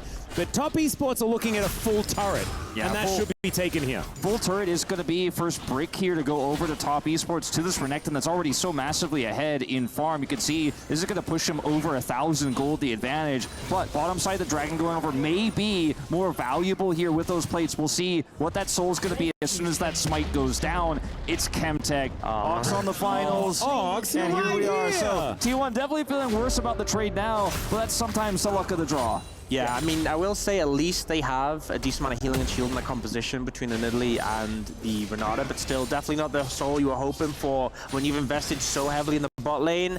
And really, you're looking at the Ashe, and who has been given a bunch of that plate gold and has a decent CS lead to provide a lot of the value. The Nidalee as well, Ono with a significant lead in the jungle matchup, but game still feels on a nice edge, and I feel like JackeyLove's stacks building up. The cash-in, whether it comes through or not, is really going to dictate a lot in this game. Feeling like a crocodile's edge to me, as 369 has so much extra money, 1,200 above the second highest, as Owner, of course, has had a good game himself, but so much reward going over as that first brick does come in, as Mako looking to clear out some vision. A lot of T1 wards in this bottom side jungle. 4 minutes until the dragon though, so not a whole lot of reason to be in this bottom side river right now. As you can see, Faker just clearing out minion waves in the bottom lane for now. The Renata ultimate is going to be so valuable into this Renekton. Handshake as well can be great to peel for Guma, for Faker, anyone who could potentially be caught by this Renekton. The Renekton advantage is huge. It's a lot of topside control. It's very frustrating to deal with, but Thornmail should be enough for Zeus to keep this Crocodile at bay. So that was a close call there. And then, you know, there is a world where T1 still won that first fight. I think right now the game state looks massively favored to Top Esports, maybe from the untrained eye because of this Renekton advantage, but it's still really on a nice edge. This first fight win is going to be what starts it all off. And I think both teams have been kind of pushing their advantage, finding areas to get a little gold lead, but we haven't had the big explosive fight yet, and it feels like they're both very tentative approaching this. They know how snowball the games have been, they know how volatile the compositions are, so they're prodding and poking, trying to find opportunities. Top Esports going to move over the Herald here and start it up, and maybe T1 see this as their chance to start a fight. Faker has TP as he pushes this side lane too, so you can get the turret and still join the fight. With the timing window. Zeus moving on in here. You can see Arrow at the ready for Gumayusi if they do want to start a fight, but they want to land one of these spears first. Start to connect some of the poke as 369 moving on in. Cream's there towards the bottom side of the map as well. And he can stop Faker from teleporting over. There is the Rift Herald being picked up by Tien as the Arrow is going to barely miss onto Top Esports. And they'll make it out just fine. Emperor's Divide was used here on this bottom side as Faker is going to use the buffed up Honeyfruit to speed his way out. Oh, the Whirling Death comes in as 369 still chasing. JackeyLove is punished though, and Owner's just going to execute him. I was watching the picture-in-picture and he just pops. Oh, it's such bad news for Top Esports, and now they're going to get punished again. 2 members underneath this tower. Remember, Tien has no flash. Oh, hostile takeover comes on through, and that's going to be an easy pickup. Tien, the one in trouble, and Zeus able to tank up that turret so comfortably. They can reset as Cream. He comes in. That's going to mean that Mako at least survives as 369 still trying to find some value here. There's the flash from Gumayusi, and he gets himself out, but that flash, a big cooldown. Next time 369 goes for this, Gumayusi should be dead. And even though the gold lead hasn't changed much, the impact of that play, the death of JackeyLove to follow up onto Tien is massive for this game. A brutal blow struck by T1, and they're going to be feeling a lot more confident now. Absolutely, those stacks gone. So frustrating to deal with this. Now T1 still get the turret bottom side. Faker doesn't teleport here, and JackeyLove just has no vision. He's so focused on trying to set something up for 369 bottom lane with his ultimate that he's not able to actually see what's coming here. They get the follow-up play here top side as well, and it's just a huge win here for the side of T1. And now you're looking at a world where Faker gets bottom turret anyways. He didn't have to expend his teleport. No teleport for Cream, who tries to turn that play around. And T1, it's a small gold lead here, but the wind is out of the sails now for Top Esports. And the tempo advantage of having double teleport over your opposition when they get nothing for using theirs could not be understated. As you see T1 catching this wave in mid lane, and 38 seconds on the Chemtech Drake. They can keep players in side lanes and still contest for this if they would like to, but it's still pretty dark in that river. We'll need that Hawk shot to really help them out as Spears not quite connecting. But T1, they'll just move their way in, and you can see just how respectfully Top Esports have to play. Also, no cleanse on JackeyLove and flashes down for the entire top side of Top Esports. I'm looking at Guma's arrow as being a great way to start the fight. We have a 3-0 Nidalee. That spear connects on the back end of an arrow. Someone is going down. See whether Gumayusi's going to be able to line this one up as the Rift Herald Should be able to get a charge here, and it does, but not going to be able to take down the turret or anything like that, as Control Ward here in this brush means that Faker is going to be okay in the Shuriman battle carrier. Stunned up for the moment, will lose 50% of his health bar as Gumayusi takes his opportunity to enter the mid lane, start trying to clear this out as best he can.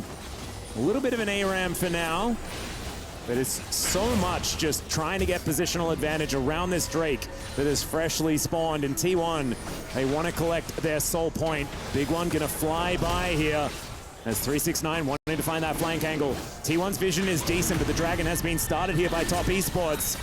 Ona off to the side, wanting to stay hidden as he throws out these spears. Jackie Love moving back. See where Gumayusi is going to fire that arrow as Carrier with the information. Handshake now on cooldown. Fantastic angle for his going ult, down lower and lower. Let's just fight it out slowly. Yeah, there's the hook finally going to connect there as now Zeus dives in. He finds the Q and there's the all-out special delivery from the T1 top laner, but Tien, he's going to survive. Jackie Love gets one back, but now Gumayusi is free hitting in the back line, and it's a double kill for Ona. It almost looked okay until it was domination for T1. Stack's gonna get reset again. Falling down, but thankfully the GOAT's gonna be there to help him out. Yeah, not able to take him down. I mean, the stacks have been reset before, will be reset once again, and just the approach from T1 working so well. The Dragon gets denied, but I don't think they mind at all. And Carrier in that fight on the flank angle with the Renata. The Renekton is constantly trying to push, but can't push through the handshake. So 369 is essentially out of this fight. He's not threatening anybody. And the front line here is Zeus. He goes down to half health, but look at this angle for Carrier. So easy to follow up. No one can peel when Tian gets hit by the arrow. And it's a one fight for T1. Instantly as 369 tries to ult and cut through. Great positioning from T1.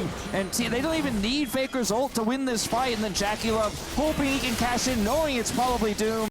But he's not winning the true 1v1 because Faker's there. Down go his stacks, and T1 with a 2,000 gold lead now. And we said the win was out of Jackie Love's sails before. It's even worse now. I gotta give huge praise to Guma there, because he was flashless. I felt like maybe he'd be a vulnerable target if they got on top of him, but he spaced perfectly, kept away from 369, and got so much damage down, so much slow, so much utility on this Ashe while being untouched until the end, where he obviously got low but managed to finish off Jackie Love. So huge team fight from him, and things have just gone bad to worse for Top Esports. You gotta remember, they had side selection game one. Blue side has been really powerful in this series, and they are looking at being in a really rough spot when they chose to get on blue side in this one. Not an ideal position to be in. Yeah, and I want to go back to the draft just a little bit, because there's one thing that's kind of standing out to me as to what's different for T1 and why they look so much better. And I feel like it's counterpick for Carrier. This Renata pick has been so incredibly powerful, and when Zeus gets to answer a pick that's picked relatively early, I think it's very, very powerful for T1 to allow that bottom lane to have that extra oomph and that extra control that they can pick up. Not to mention the fact that Ona has had a great early game. And that's what you should be doing when you're on red side. I feel like obviously, you know, it's understandable teams have this heavy pride towards blue side, but even in the LCK, we're seeing some teams opting to go for the red side. And if you are on that side, you really need to get value out of that last pick counter pick, and I think T1 did a much better job of doing that in this game. It's both great in the 2v2, but it's great into team fights as well. Into the Renekton. The Renekton, the biggest member here for Top Esports, can't walk past a handshake in that last fight, can't get in, is never going to have that much value from behind now into the Berserk to come through. The hostile takeover is so powerful here, and this one pick has really warped this draft. 6 out of 7 KP here for Carrier in this game.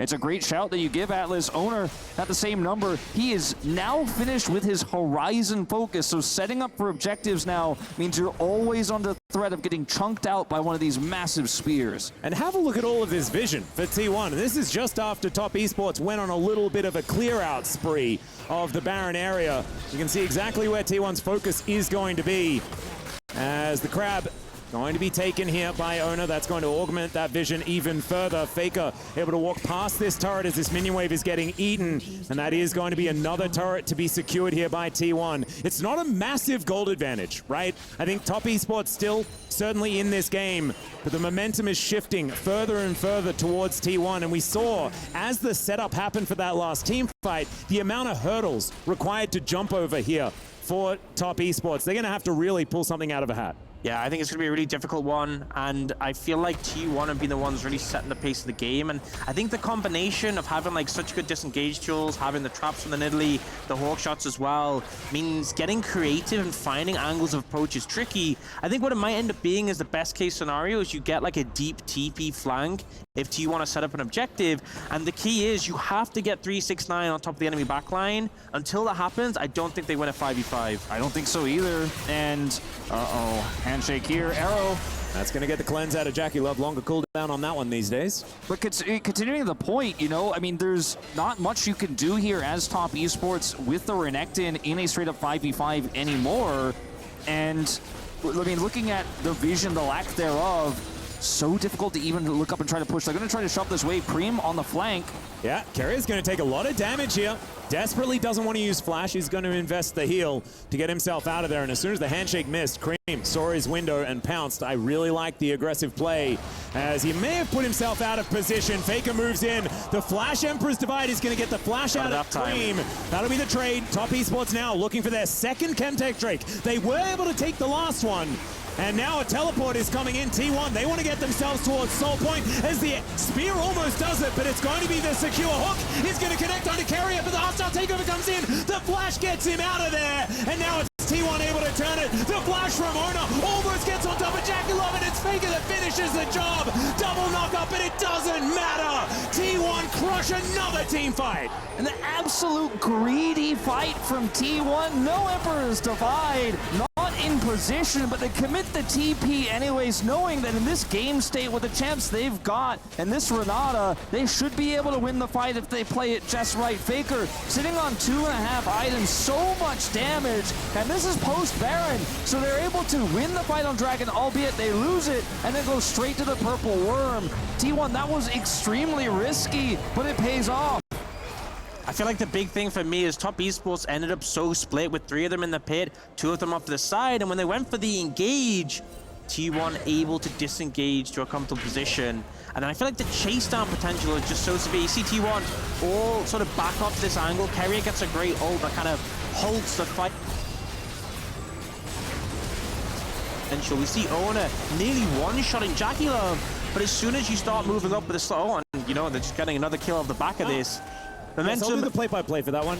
Mako died. Yeah, sorry. Continue. Thank you for your assessment. Yeah, I mean, T1 just really using their advantage so well here, and it's so hard to escape once you start getting connected by things like the slows from the Ashe, the Azir, and the Nidalee have so much chase potential as well with their mobility. Once top esports start losing the fight, it just goes south very quickly. And Jackie Love, if he was big, if he was fed, if he had a cash, and maybe he could go toe-to-toe with the front line, but you could see his damage numbers are so incredibly low. He's just so low range, and there's so much engage, there's so much poke as well.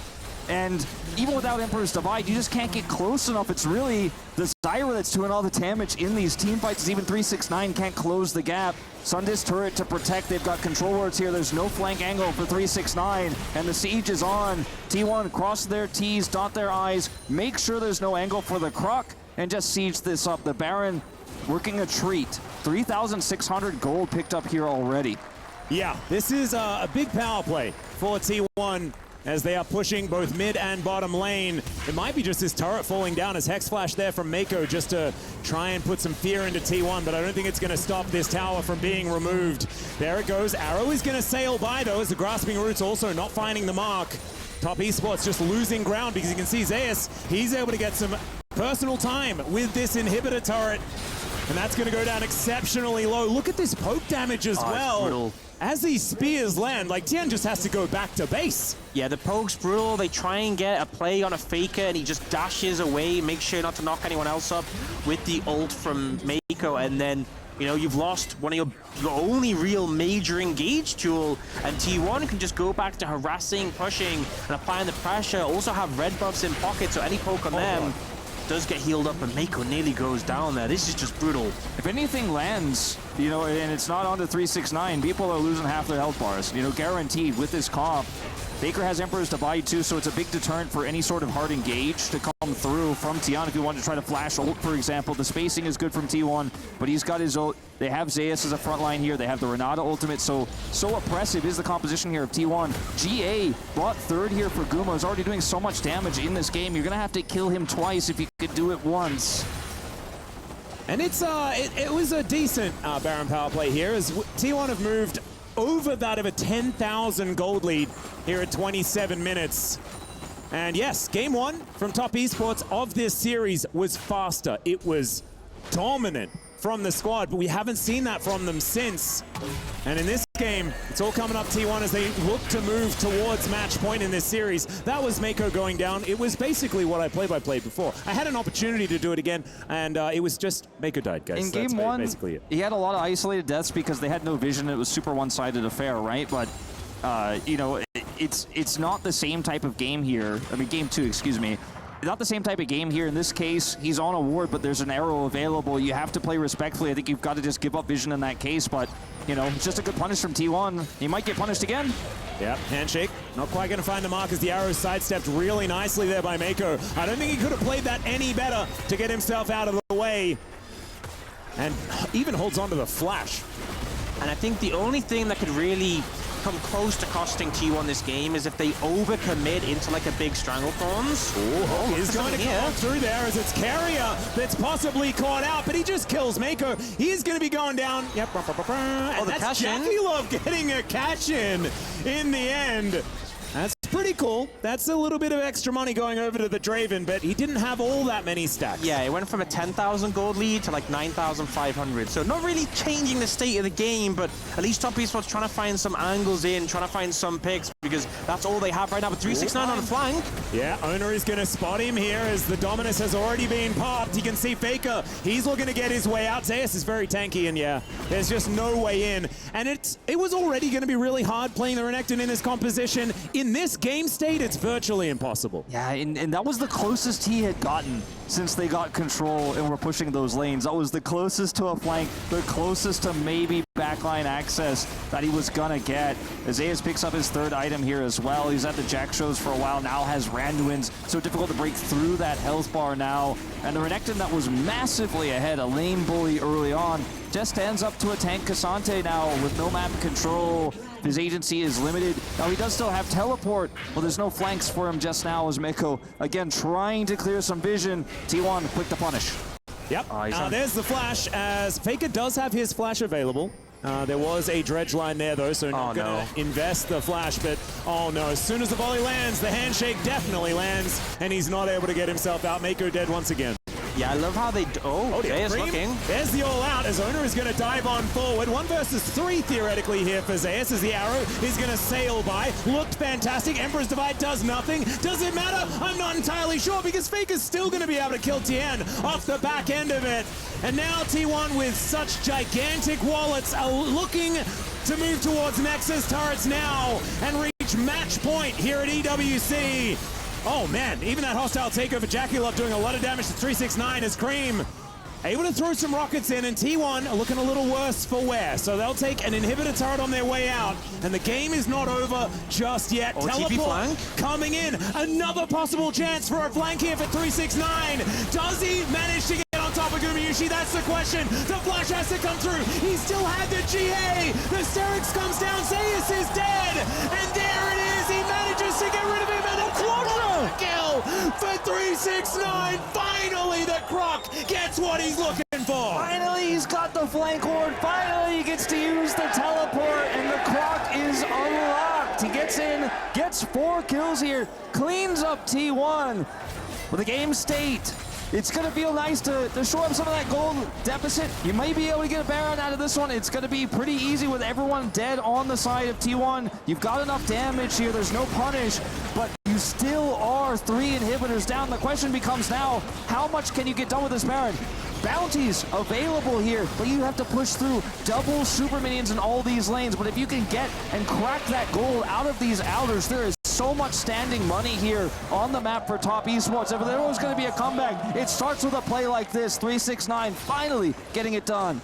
It was massive there, and now, you know, they have the bot inhib respawning, they have Baron buff, which can help them defend, so they have time, which they did not have before. But here, T1 overstaying a fair bit on low health bars, and 369 goes in, great target selection onto Faker, who gets the Renata ult, the Renata W. He immediately jumps on a Guma, finishes him, finishes Faker again, finishes Guma again, and then dashes out for the cleanup. I mean, just flawless play, and you don't often see like it when you're this far behind in the game and you're playing Renekton. You don't think he's going to be the star of the team fights. No, I wasn't ready for it, Ox. I absolutely wasn't ready for it. There was a GA already purchased on Gumayushi there as well, but you find the angle, and he gets in there and trusts 369 to find exactly the team fight that he was looking for right after I had a conversation about how basically impossible it was to do so. We saw him try so many times. He was trying to flank. He didn't have really a great teleport ward. T1 were setting it up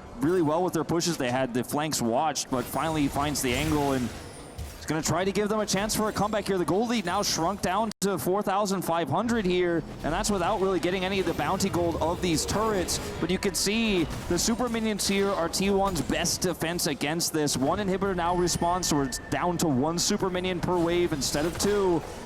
But top esports still have to try to defend this as 369 look at the flank again. Yep, this time Carrier is going to find him as the arrow is going to connect onto Mako. T1 looking to get rid of the support once again, but he's able to walk it off. The Aftershock doing a lot of work as they're not quite able to get this inhibitor. Cream immediately having to Valkyrie away, and there's the redemption. T1 going to be able to take down this inhib. Still, they want to be able to get the respawning ones, but they're not going to be up again for a little while. They'll just wait for these super minions to start rolling in once again and rely on the sixth man to really turn the tables. 369 CP isn't too far away, and really I think they need that backup again, and maybe even the flash to have a similar play than before. They're trying to find something, but it's so hard if you're approaching T1 from one direction. The Bernard ult gets so much value in that situation, so I think you just have to weather the storm. Chemtech's soul can be secured by T1 in 40 seconds, but honestly, I think that's a major concern. Elder may be what this game comes down to if top esports can keep stalling out. Yeah, and getting prio for that Elder is going to be incredibly hard. You're going to have to make a sacrifice. You're going to have to all in on it, because if you leave for just a moment, especially with Faker's TP coming back up, Zeus has his. You know, later on, I mean, we're still a ways away from that. You're going to have to let this one go. As you say, we get to that Elder later on. If the teleports are available, your base is still open and naked. There's only one Nexus turret left. You have to win the fight. You have to be able to stop the backs. You have a Draven, so it's possible. We're talking about, you know, 5-6 minutes from now when that does all break out. But there is a world where top esports could come back and win this. It is not by any means impossible. It's just the super minions, as you mentioned, the 6th man here for T1 as the biggest issue. They're farming, they're getting this Draven to more damage numbers here. But T1 just not going to make any mistakes. Those wards, the teleport wards, no longer as relevant here. This 369 couldn't find that angle moments ago when it was more relevant. And a 4,000 gold power play on the Baron there as well for top esports. Really utilizing that to get them back within touching distances. And it's at 35 minutes, right? That a 3,000 gold lead doesn't mean a whole lot. You can see 4.4K in the lead is 369. If he can find another one of these angles, we know that it can work out. But if he spends the whole time walking towards T1, then that is almost 5,000 gold doing absolutely nothing. And this is where the pressure cut pressure this down as Cream. Not going to be hit by the arrow there. Zeus hunts for the 3rd Q. And now inhibitors back up once again. T1 right here to try and destroy them. And now 369 moving on over. Can he find yet another angle? He's on vision. T1 going to be very happy about that as they look to execute these waves. Top esports not wanting to let these inhibitors fall down. And that is Chemtech's soul that they have. It's not the biggest, but it is going to offer them that little bit extra here in these fights. It's just so hard to approach in this situation. You really want to keep the inhibitors alive, because if they go down again, it's going to be so hard to leave your base. Baron in a minute 30, Elder in 4:30, but they're struggling to find the angle, and if you commit 369's TP and it backfires, the game is over. And even if you find a decent enough play, even if you stop them from taking your inhib, losing 369 summoners might be enough that you can't fight the Elder in a comfortable way. So a lot of decisions have to be made by top esports. What can they give up? What is worth sacrificing? And what can they not afford to give up? And you can see how difficult it is for T1 to actually look for picks into this really fed Renekton as well. Like, they're massively ahead. They have these 3 inhibitors down, but it's hard for them to just say, okay, I'm sending it. I'm going to look for the pick. I'm going to end the game. They have to play so respectfully still. And the Chemtech Rift actually allows T1 to clear this vision, clear those teleport wards very well. They're doing a great job of it so far. You can see in these moments in the interim, some of these wards are set up. 2 wards here on the top side of the Rift now for 369 to potentially teleport to on their next push. And for T1, it's kind of a game of running out that Elder Clock. Ooh, arrow. It is going to spot them out as the spear is going to come on through, and Owner will be able to steal away the red buff. So that's T1's red. Top Esports not able to get access to that one, and in fact, access to their jungle. It's at a premium at this point in the game. And they may have clawed back some of the gold advantage, but the map advantage has always been T1's after their early game went so well. Found the ward too. One more up here to the top carrier nearby. Oh my god! Okay, feels like old Leash. If he lands another one of them, Tian's just dead. Yeah, now they can move towards the Baron where the vision really is lacking for Top Esports. If you have to face check into this poke, it's going to be brutal, but you can't just give it over for free. And Zyra is happy to just press the button. 369's caught! 369's gonna get caught out of position. He flashes towards Carrier, but he just keeps him at arm's length. And the Crocodile will be taken down to his GA. And now Top Esports desperate to find some sort of retaliation. But there's even an arrow there to be thrown towards him. He's dead too fast for it to actually land. And now Super Minions are in the base of Top Esports. And T1 should be able to at least collect a Baron and then wander down the top lane. Finally, they catch the Croc. You know, the Croc caught them last time, picks up a Quadra, but this time he's on the edge. He's trying to find the flank angle. They predicted. They cleared so much of that vision there for Top Esports. They knew the angle he was trying to take, and then they find him, kill him twice, and that's the end of the game. Handshake comes in here from Carrier as Cream not going to get hit by the hostile takeover. And so will keep himself alive. The Flash is now down. All the inhibitors going to be down. There is one Nexus turret left available. And T1 should be able to get rid of that one as well. There's the knockoff from Dracula, but he cleanses and flashes, gets himself out of the way. Still Zeus gets on top of the Draven, and the Nexus will just explode. T1, match point here at EWC. Had to be patient with it, but they managed to close it out. Even 369's Quadra wasn't enough to stop their win. And now it is time, ladies and gentlemen, for us to go to a short break. When we get back, the studio is going to break it down, and then we'll have match point for T1. See whether it's going to be 5 games.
Adventures bring new challenges. Even as the heat rises, dandruff and grease won't stand a chance. With new Clear Men, powered by triple formula technology.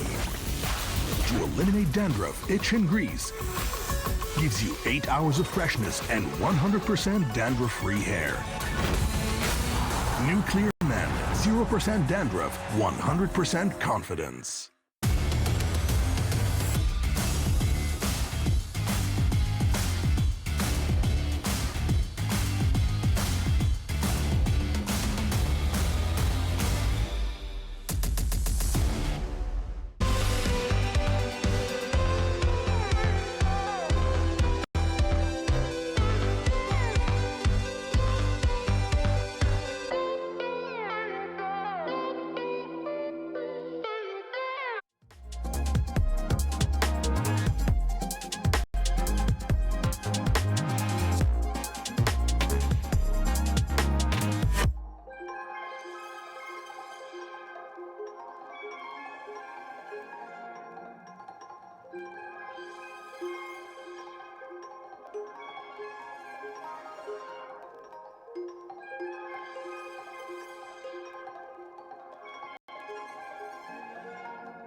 Not often that you get to say T1 on the cusp of making history, but here we go yet again. This historied organization on the cusp of becoming the first ever Esports World Cup presenting League of Legends winners as they take down Top Esports in game number 3 to go up 2-1.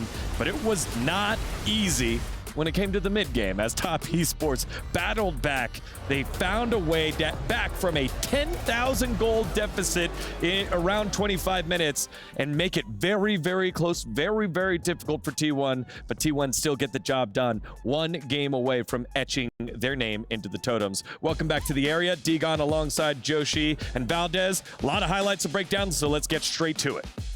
This was one of the biggest things that we were looking at. Valdez, you were talking about how whichever team figured out how to find a win on red side first was likely going to be the team that actually took this down, and T1's draft here looked again like a classic T1 draft. Absolutely. We started off by seeing the Azir and the Nilly, and we weren't 100% sure, but we really had to trust in Owner's ability to shut down Tian early and often, and he was able to do that so well. Also, as Atlas was talking about during the cast, the R5 Renata pick coming through for Keria was just so critical for some of those mid-game team fights to really turn the tides towards T1. Yeah, and again, not a lot of people can pilot the Nidalee as great as we've seen from some of our LCK junglers, but this time, Owner is able to get it done. Let's take a look at some of the highlights here.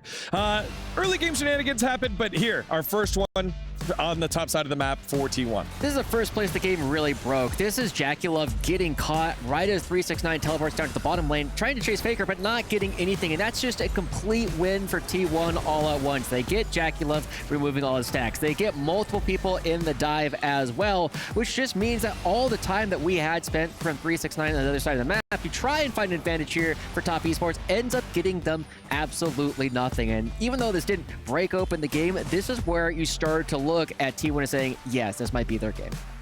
Yeah, it really did feel like it, especially Faker getting away there on the bottom side as well. A TP utilized to try to get on top of him, and Faker's just like, nope, I'm gonna continue with the pressure. I also get away, and you won't get a kill. So some of the macro play from the world champs, getting them a gold advantage, which leads us to our first of 2 Drake fights that we're highlighting here. And Keria looked so good in this fight, Degon. Just the fact that he gets almost half of his team's damage in this team fight is insane. You actually look at how when this ultimate tags JackeyLove, he just almost blows up Tian by himself, and when Tian has to use the ultimate on a single person, that's a ton of this team's damage. On the other side as well, Gumayushi just made 369 kind of look like a fool.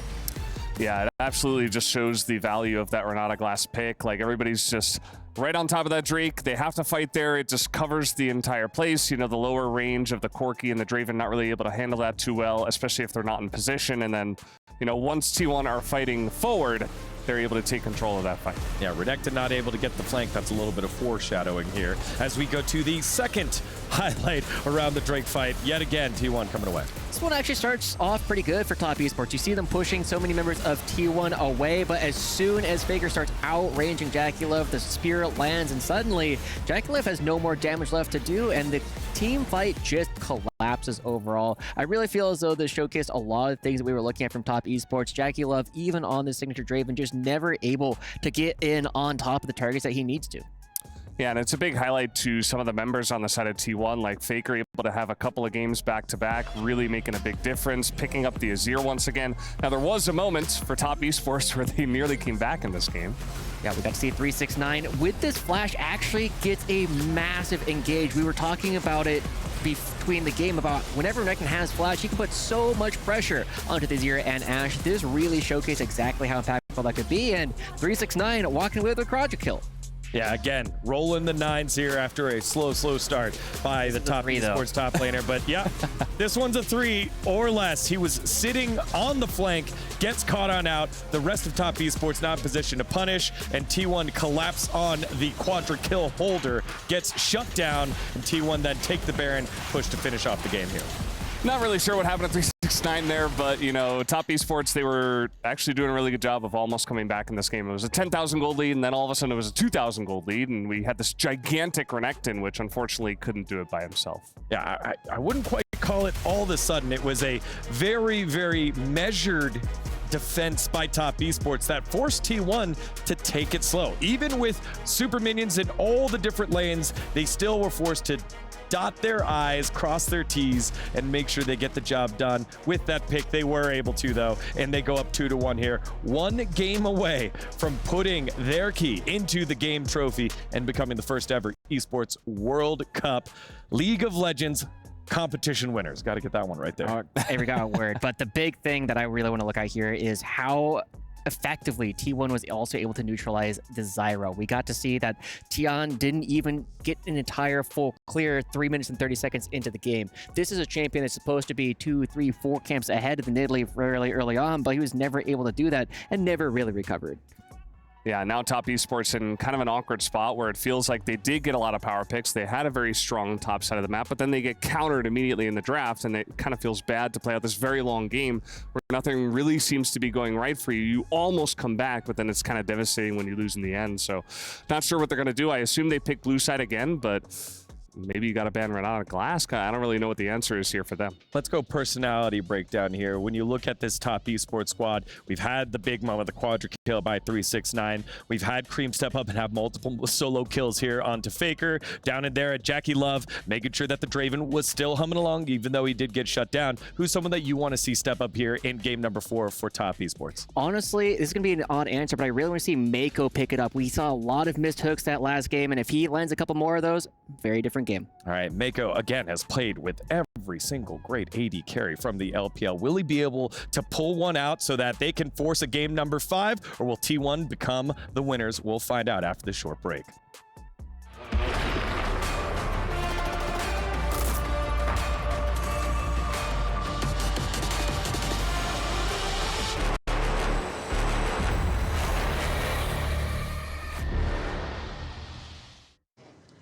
Hi guys, Ginny here, and we are in the boulevard in front of the arena where there is a real life-sized trophy of the Esports World Cup. And just a reminder, whichever team wins the whole thing will be able to take that one home.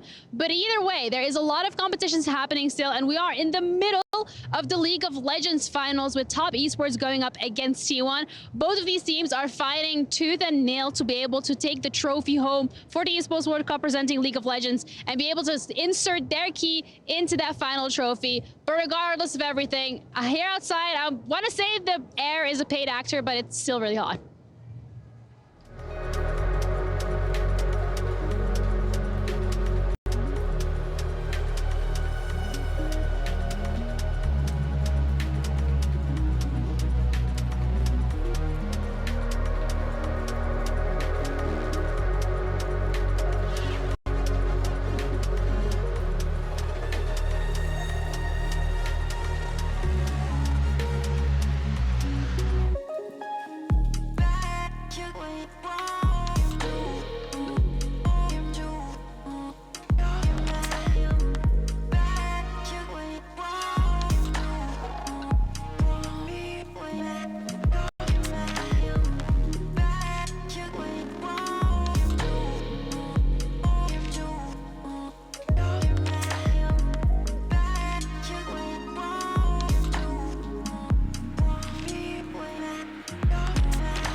Welcome back, ladies and gentlemen, to the Esports World Cup. Finally, we're actually on camera, gentlemen. Yeah, and I feel like it was such a good performance there from T1, because not only did they manage to play the map, but also map the plays. Fantastic stuff.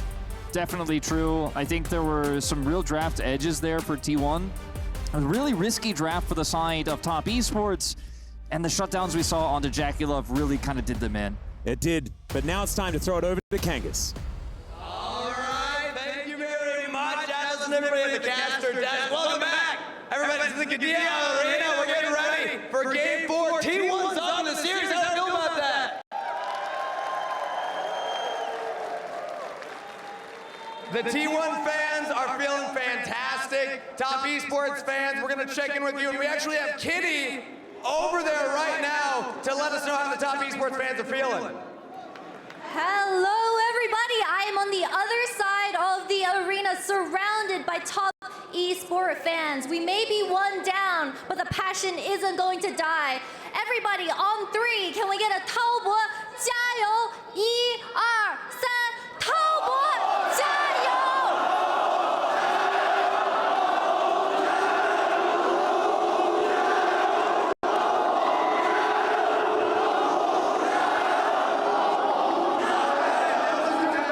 But again, the T1 fans just love the boo when they're cheering, so we're gonna give each other some time. We're gonna do battle chants. You were so good at doing it last time, but now we got Kitty to lead the TES side and me to lead the T1 side. We're gonna start over here. Okay, are we ready? All right, T1 fighting on 3, and then we let them go.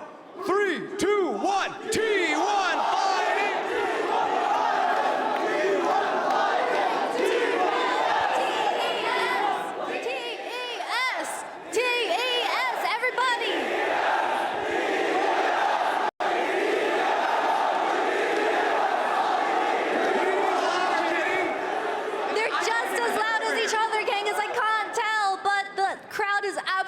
Electric. All right, well, you have a flag over there. I didn't see T1 fans bring a flag. Who's got that flag by you? Can we show off the flag, everybody? We have such passionate fans in the crowd tonight. Woo!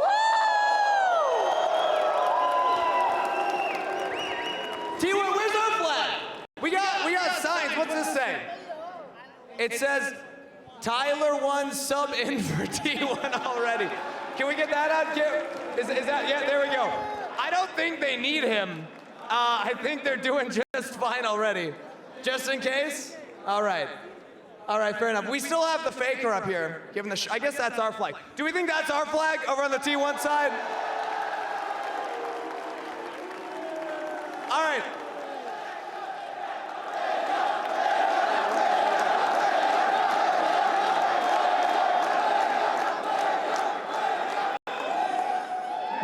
This side. This side's incredible.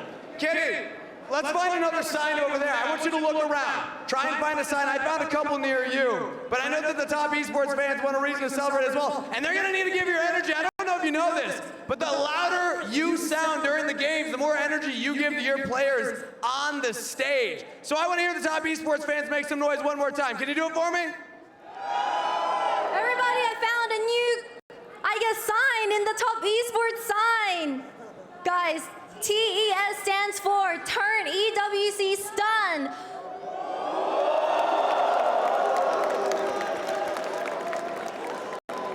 But they were shouting faker. We need to shout something back. Jackie Love, Jackie Love, Jackie Love.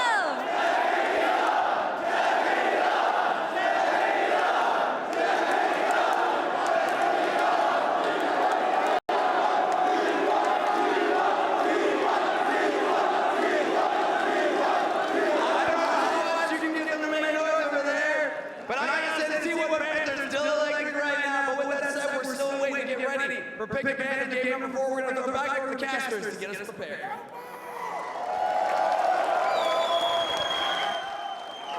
Thank you so much, Kangas and Kitty. That was absolutely fantastic.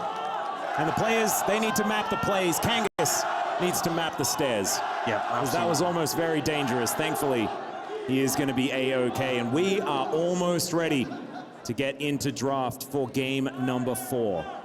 This could be one step away from that 5-game banger that we all wanted It's going to require Top Esports to fight back against T1 here. And, you know, Top Esports have side selection again. They're on blue side, and they obviously can adjust from the previous draft. So, you know, they should be in a good stead for this game, but they have to win 2 games back-to-back.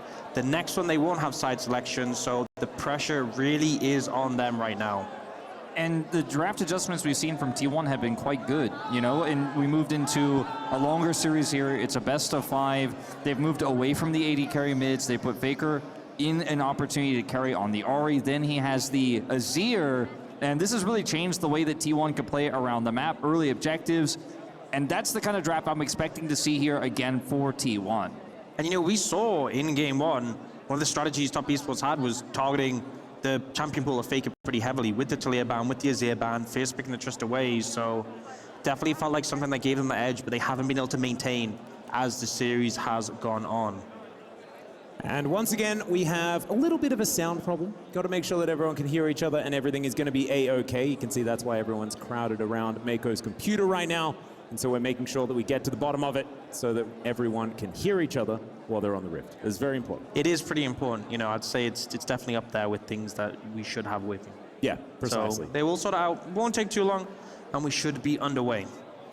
Yeah, and, you know, moving into this 4th game, we haven't seen something in this series yet like the Ziggs mid that was dominating from Team Liquid. We haven't seen a new strategy from either of these teams that's kind of meta-changing. We saw the Ivern, obviously, but that's been seen before this tournament. I do wonder if Top Esports have something they've prepared, something they've kind of wanted to keep hidden until it got dire in this series that they do want to pull out, because again, it's a new patch, but T1 have had great reads on how to handle the bottom side, especially.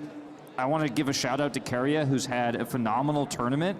He played the Renata extremely well both of those games. He had the big plays to bring us back, or bring T1 back, that is to say, in that series against BLG. And I think he had a pretty quiet domestic split overall. He and Guma kind of overshadowed by Pays and Lehens. Did get crushed by them when they faced off against Gen G in regular season. But in this tournament, he's been extremely clutch. He's been very consistent. And that's a scary factor coming into this best of 5. And the draft around him, that counter pick on R5 you mentioned moments ago, Atlas, has been so valuable for T1. Yeah, I do think that Keria has been an absolute linchpin. On the other side, on the side of Top Esports, oftentimes there's a conversation about consistency with this team. I think the one thing that they have shown this tournament is the fact that they have it. And they've been playing exceptionally well throughout the other 2 best of 3s. And if you were like to collect up the keys that were crushed on their way to this final, those are some pretty impressive names that they've been through. And if they're able to add T1 to that list, it's an incredibly impressive run for this Top Esports squad that hadn't been able to get much done internationally over their last recent attempts. And, you know, for me, 2 of the biggest concerns with this team was the jungle and mid. Tien is someone who has had some really rough underperformances when it's come to internationals. You know, got knocked out of Worlds on this Top Esports roster, also got knocked out of Worlds in groups on the FPX roster. But I feel like he's had a really strong tournament, and even going up against players like Canyon, like Yike, who've been very good domestically and internationally, been able to step up really well. And then also Cream, you know, a player who is overshadowed so massively in terms of experience by his teammates, and obviously had some solid performances when he was on OMG, but mostly sort of limited to those, you know, melee assassins. He's really had a massive glow up on this team and in this tournament, and it's just exciting to see the direction he continues with that trajectory. You always love to see a new player rise to the top in a tournament like this and face off against Faker, who is the most experienced player basically of all time. So that's another exciting aspect of this. Faker really struggling at the beginning of this series, but bouncing back in a big way. His Azir game was phenomenal, setting Owner up for that spear in the early game there in game 3. He's also had a great series. And Jackie-Love, I think, has been individually fairly impressive. I think there were definitely some moments in that last game which were concerning, but this is the kind of draft you run when you pick the Draven. He ended up getting caught, trying to make that play, looking for the ult in that skirmish that was happening bottom side. Lost those stacks, caught a second time, trying to save that play. He goes down. And his Ezreal play in the game before was quite classic, you know, on the bottom side, was able to make that happen, flash away. So I'm hoping that we could see JackeyLove bounce back in this one and maybe bring us to a 5th game, because he has been so good in the LPL right now. And I think carrying the rest of the momentum of the series forward, maybe he could be the one to bring it back. We'll see whether he can, as we are getting some flybys here of the Boulevard and checking out some of the amazing shots, especially with those fireworks at the opening ceremony. They were absolutely amazing. Incredible atmosphere here at Riyadh for EWC. And looking forward to seeing who's going to be able to pick up the prize here for League of Legends at the event. Which club's going to be able to get a bunch of extra points there as well in the club championship. Another conversation to be had once we crown our victors here today. But that is going to require a victory here for either team, and possibly even 2 in a row for Top Esports if they do want to be able to claw their way back. They've done it before, and the other thing is, I feel like a Game 5, if Top Esports are able to actually take this, becomes a lot more Top Esports sided in my mind. I know side selection does go over to T1 in that instance, but I do think momentum in a series is very important, and you add that extra layer of pressure. Not to mention T1's Game 5 record in international tournaments with this roster has been certainly not on the side of the T1 fans. It has, you know, slipped away from them quite a bit. We saw some international finishes where they were able to get it done before it got to 5. But when it goes to 5, that's when things get a little bit more concerning. So I do kind of echo that sentiment, because both of these teams have a huge representation in the crowd as well. And I think when you win that 4th game and bring that momentum back to you, even with the side selection against you, maybe that's enough. Oh, we've got a countdown. I think we are looking to get into this draft, as we do have Mako's audio. Everything's sorted out. Now 15 seconds before we get into that draft for game number 4. We're on the edge of our seats in anticipation. See what's gonna happen.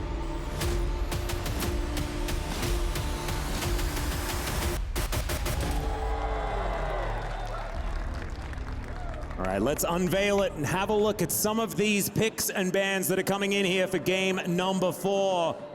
Already the Azir taken away, and I think Faker had a great game in game number 3. Makes sense to see that one banned away, and in fact, targeting him a lot here in this draft so far. Yeah, I think when jungle is so impactful in the meta, mid is so synergistic with jungle that targeting Faker has made a lot of sense for Top Esports, and they really will look to hammer down. And that Renata, you know, the impact cannot be understated, especially when it came in as that R5 pick. So not even wanting to deal with that, not even giving them the chance for T1 to pick it in the early rotation before you get to that second rotation of bans. It screams JackeyLove's going to play a scaling pick here. I'm not going to give you that kill lane in the bottom lane that you want. Faker's probably going to be forced to play something that doesn't have as much power. But consider this. Corki, if it gets first picked here, that same Vi setup with the Ahri is available here for T1. So yeah, you took the Azir away, you took the Talia away, but you may just give another strong jungle mid duo as well. Rumble is a pretty easy lock in here, but again, it comes at that heavy cost of the mid jungle. Corki also a consideration. Now this is where it gets scary, because now you get Vi, Rumble, and then you can take the Ahri after that. I think this may have been an error by Top Esports. And it's also Sejuani as well for Ona. This is incredibly dangerous for Top Esports. They were weighing this up. They knew that the Rumble was going to be a consideration, but they were worried about how it was going to fit with the rest of their composition, I guess. And this is part of the problem. As you go through a series, problems arise that you want to deal with in the ban phase, but then it opens up things you came in the series confident you didn't want to give over, you know? The Sejuani's been a pick they've been set on denying from Ona, and now they've had to let him get it in order to shorten Faker's pool and ban away from Carrier. Now we do see them picking up the Ezreal. I think this duo, the Ezreal Corki, works really well with similar spikes to the same items, and they also secure that Leona for Mako, a big pick for him. So strong bot side there. They have given up those power picks in the top and jungle. And that Pharrell-Yordian combo could come in here as well if they decide to lock away something like the Ashe. Even the Braum could be a consideration that we've seen Mako find a fair bit of success on, even though it's not necessarily our favorite pick for Carrier. There are so many things that T1 can look towards. I think, what, Yasuo? That's it. I mean, that's Yasuo being hovered for now. Let's let's not count our chickens, shall we? It's locked in. It's locked in. It's locked in. That's just Yasuo. It's fine. You took away the Yone, but you can't stop Faker from locking the other in. And the Yasuo Sejuani synergy is quite strong in the mid lane into a champion like the Corki. The wind wall can be quite powerful into this champ. And you look at what T1 can put together behind this. It gets so interesting because now you got to ban out all the strong bottom lane champions. Sure, you took away the Renata, but you got to stop the Ashe. You got to stop the Kalista. Guma Keria absolutely can put together a winning bottom side here. They already have the AP damage profile of the Rumble. And there is a lot of flexibility here. Let me take you through some of the bottom lanes that we have seen in the past. One of them being Yasuo Sejuani. Yep. That does exist as a bottom lane. Don't know whether it's necessarily going to happen here. However, it is possible. There is Rumble Ashe that is still very strong in the early stages of the game. If Keria wants to dive onto that one, you don't necessarily know exactly where all these champions are going to be played because Gumayushi also has a Yasuo record here in the LCK. Or like, I don't know necessarily whether we can pencil it all in, although right now, it's most likely that all of these champions are going to the players that pick them. It's got to be a Kalista ban, right? I mean, Caitlyn's still up. You've got Caitlyn, you've got Kalista, you've got Varus. This is where T1 thrive. An unusual first 3 picks, and then how many champs can you ban away from Guma Keria, the widest champion pool of a bot duo basically in League of Legends history? Well, that's more knockups, and that's what Yasuo likes. And so they're going to lock away the Rakan. Xayah is just going to be free if they would like to pick it up. I'm not a huge fan, but it might come in. And top esports, I mean, these 3 champions are already extremely strong. We'll see what they lock in alongside it, as Cassante definitely up there on the tier list. It's just a lot of crazy coming in from T1. Yeah, to me, T1 have so much layered engage, so much wombo potential. The wind wall, huge value into the Corki and Ezreal. I feel like a Kai'Sa would sync really well with what they have so far in terms of that dive there, but we'll see what they go for. The Cassante is going to get locked in for top esports. They need the jungle pick. The Zyra has been banned away. Looking towards the Xin Zhao, I'm not super sold on it. I feel like with everyone diving into and being clumped up, something like the Brand or even the Karthus could have a lot more value than the Xin Zhao. Well, Ivern doesn't necessarily add as much value as it would if there was a Tristana here on the side of top esports, but Tien's still going to lock that one in. And there is that Xayah Rakan, the lovers duo here. The Gumayushi Keria, I think it was 2022, looked the most powerful on. I think the lovers duo have fallen in priority over the years, but still very, very scary. I mean, I think everybody who watches the LCK remembers that T1 KT losers final where Guma played the Xayah and absolutely popped off. In big games, when he has a draft that supports it, he looks fantastic on this pick. To play devil's advocate against T1 here with this draft of top esports, yes, the Ivern relatively vulnerable, isn't as strong with the Tristana, but they have a great front line here. They have insane range, and you only get one Rumble ultimate. This setup here for T1's engages, yes, you've got the knockups for the Yasuo, but it's extremely conditional. You lose map control against his Ivern, he starts putting brushes up, it gets a lot harder to play this comp as T1. I think it's a great comp, I think it works out in isolation, but extremely risky. Yeah, and I feel like Xayah into a composition that ranges you kind of feels rough, and also if your team's going forwards, hard to set up the feathers in return. Also, just when we talk about the laning phase, you know, Leona's a really good matchup into Ricard. Ezreal Leona is so strong right now, and Corki into Yasuo, that's just going to be a weather the storm matchup, because if he just Gatling guns in your face, you aren't going to win trades. You're not, and it's been a long time since we've had a Faker Yasuo. It was a mainstay in the mid lane for a lot of his early years over in Korea, and has had a spattering of other games, but it's not necessarily a pick that we liken with him these days. It was something extraordinarily dangerous to be in his hands, and we'll see whether even now it is going to be the same thing, because it was a matchup into Corki in the past that was relatively good. So we'll just have to see how it's going to go. I love it though, when you mix up a draft to this level, and the fact that they get the Rumble Sejuani really allows you to throw a little bit of an extra curveball. And I feel like teams often have these more niche picks prepared, but the opportunity doesn't rise, they don't feel confident enough to bring it out. Moments like this where you see a window, you still have that buffer where you have the 1 game lead, can be a prime opportunity to get a big edge by bringing out a more niche pick. Well, now it's time to get in. You can hear fans in the Kidia Arena looking forward to who's going to pick this one up. I can hear some desperation from the cries here.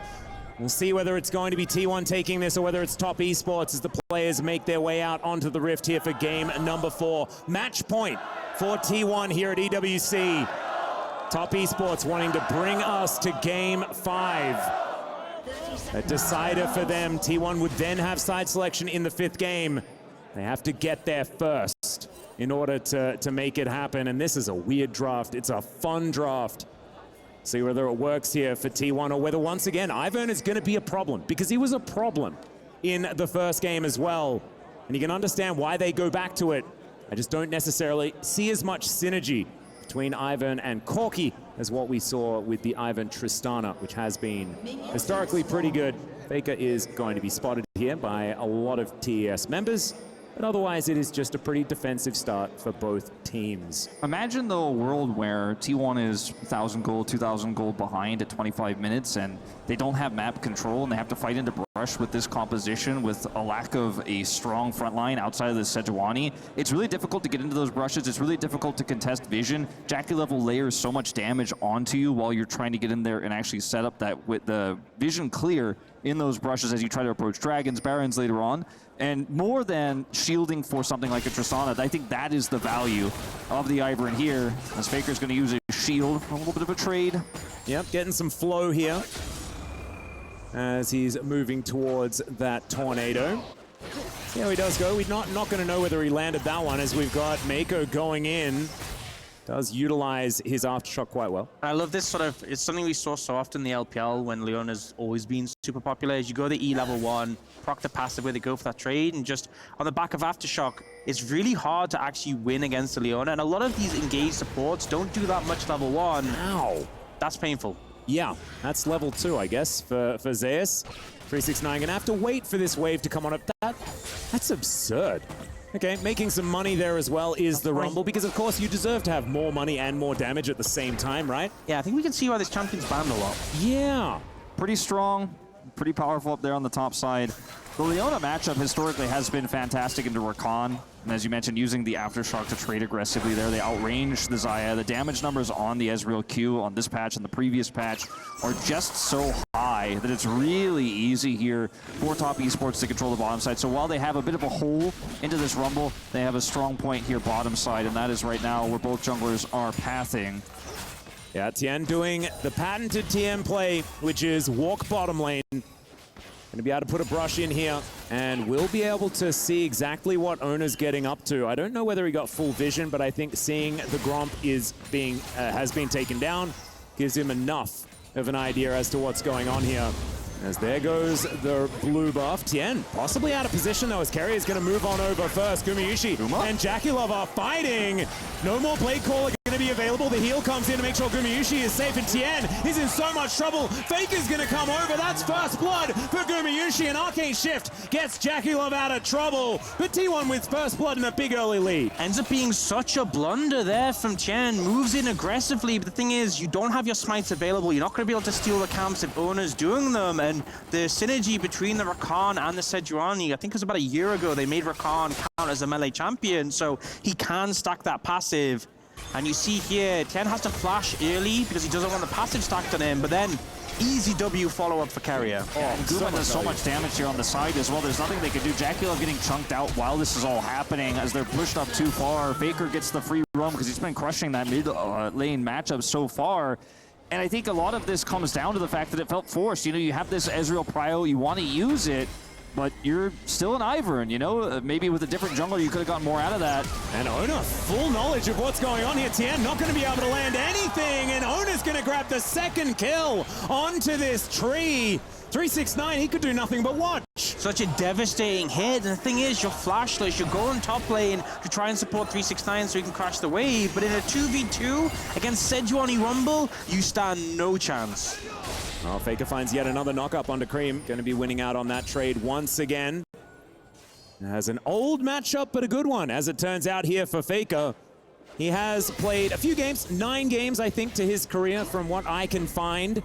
It's been quite a while since he played his last. We'll check out this fight once again. Just so greedy here. Zeus also has the overheat, so can get the max value out of the Q damage there as well as his autos. Owner has the flash available, so he can just set up the stun. And this Ivern is so fragile. You know, I feel like it cannot be overstated how easy it is to blow him up. The same can't be said of this Aftershock Sejuani. So 2 aggressive plays from Tian just answered by Owner, who's had such a fantastic series. You think back to his Nidalee last game, his early game here, extremely impactful as well.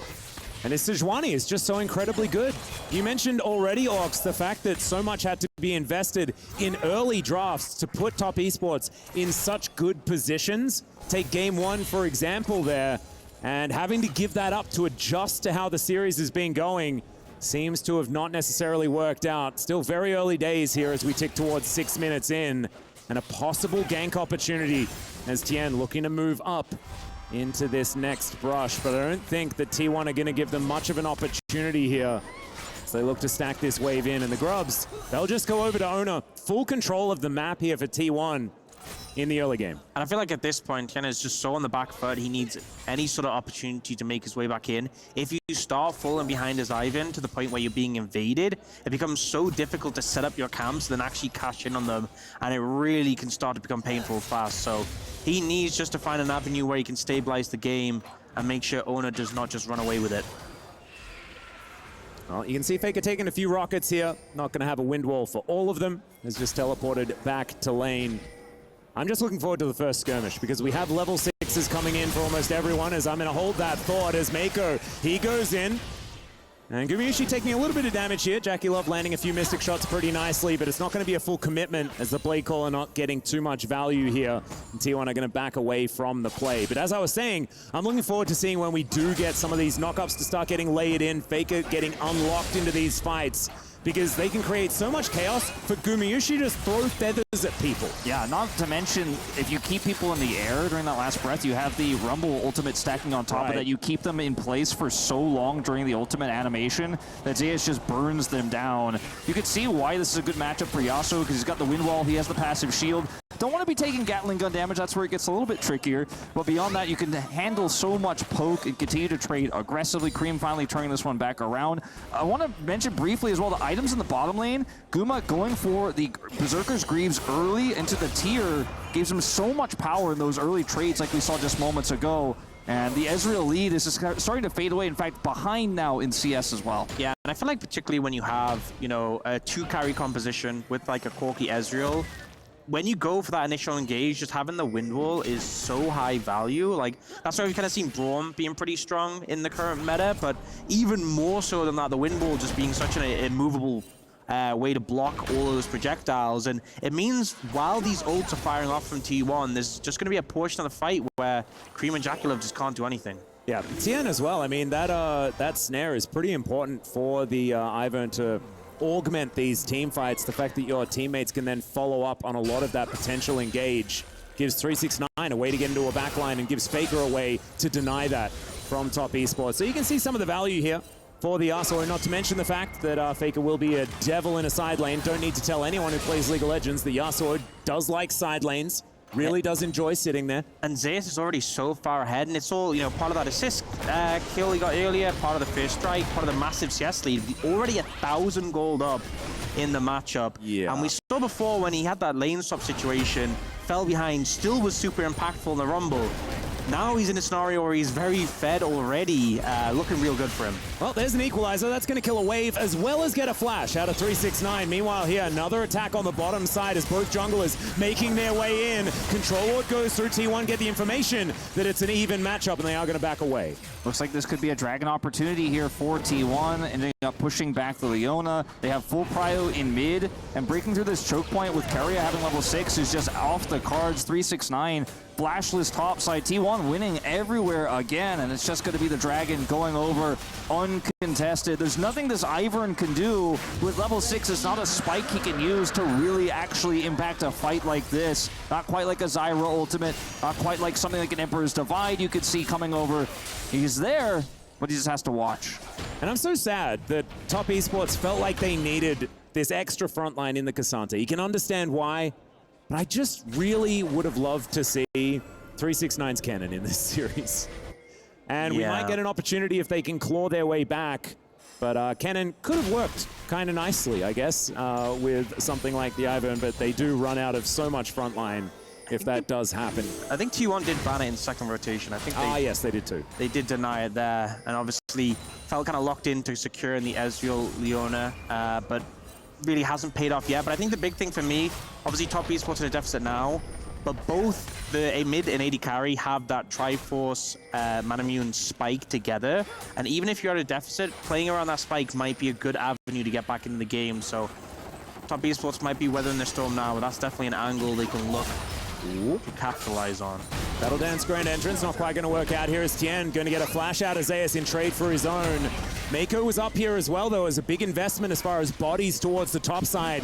And T1 already on these grubs, should be one of them out of this second 3 to go over to Owner at least. They might be able to stick around, and 6 grubs when they have so much power in side lanes with this Rumble Yasuo.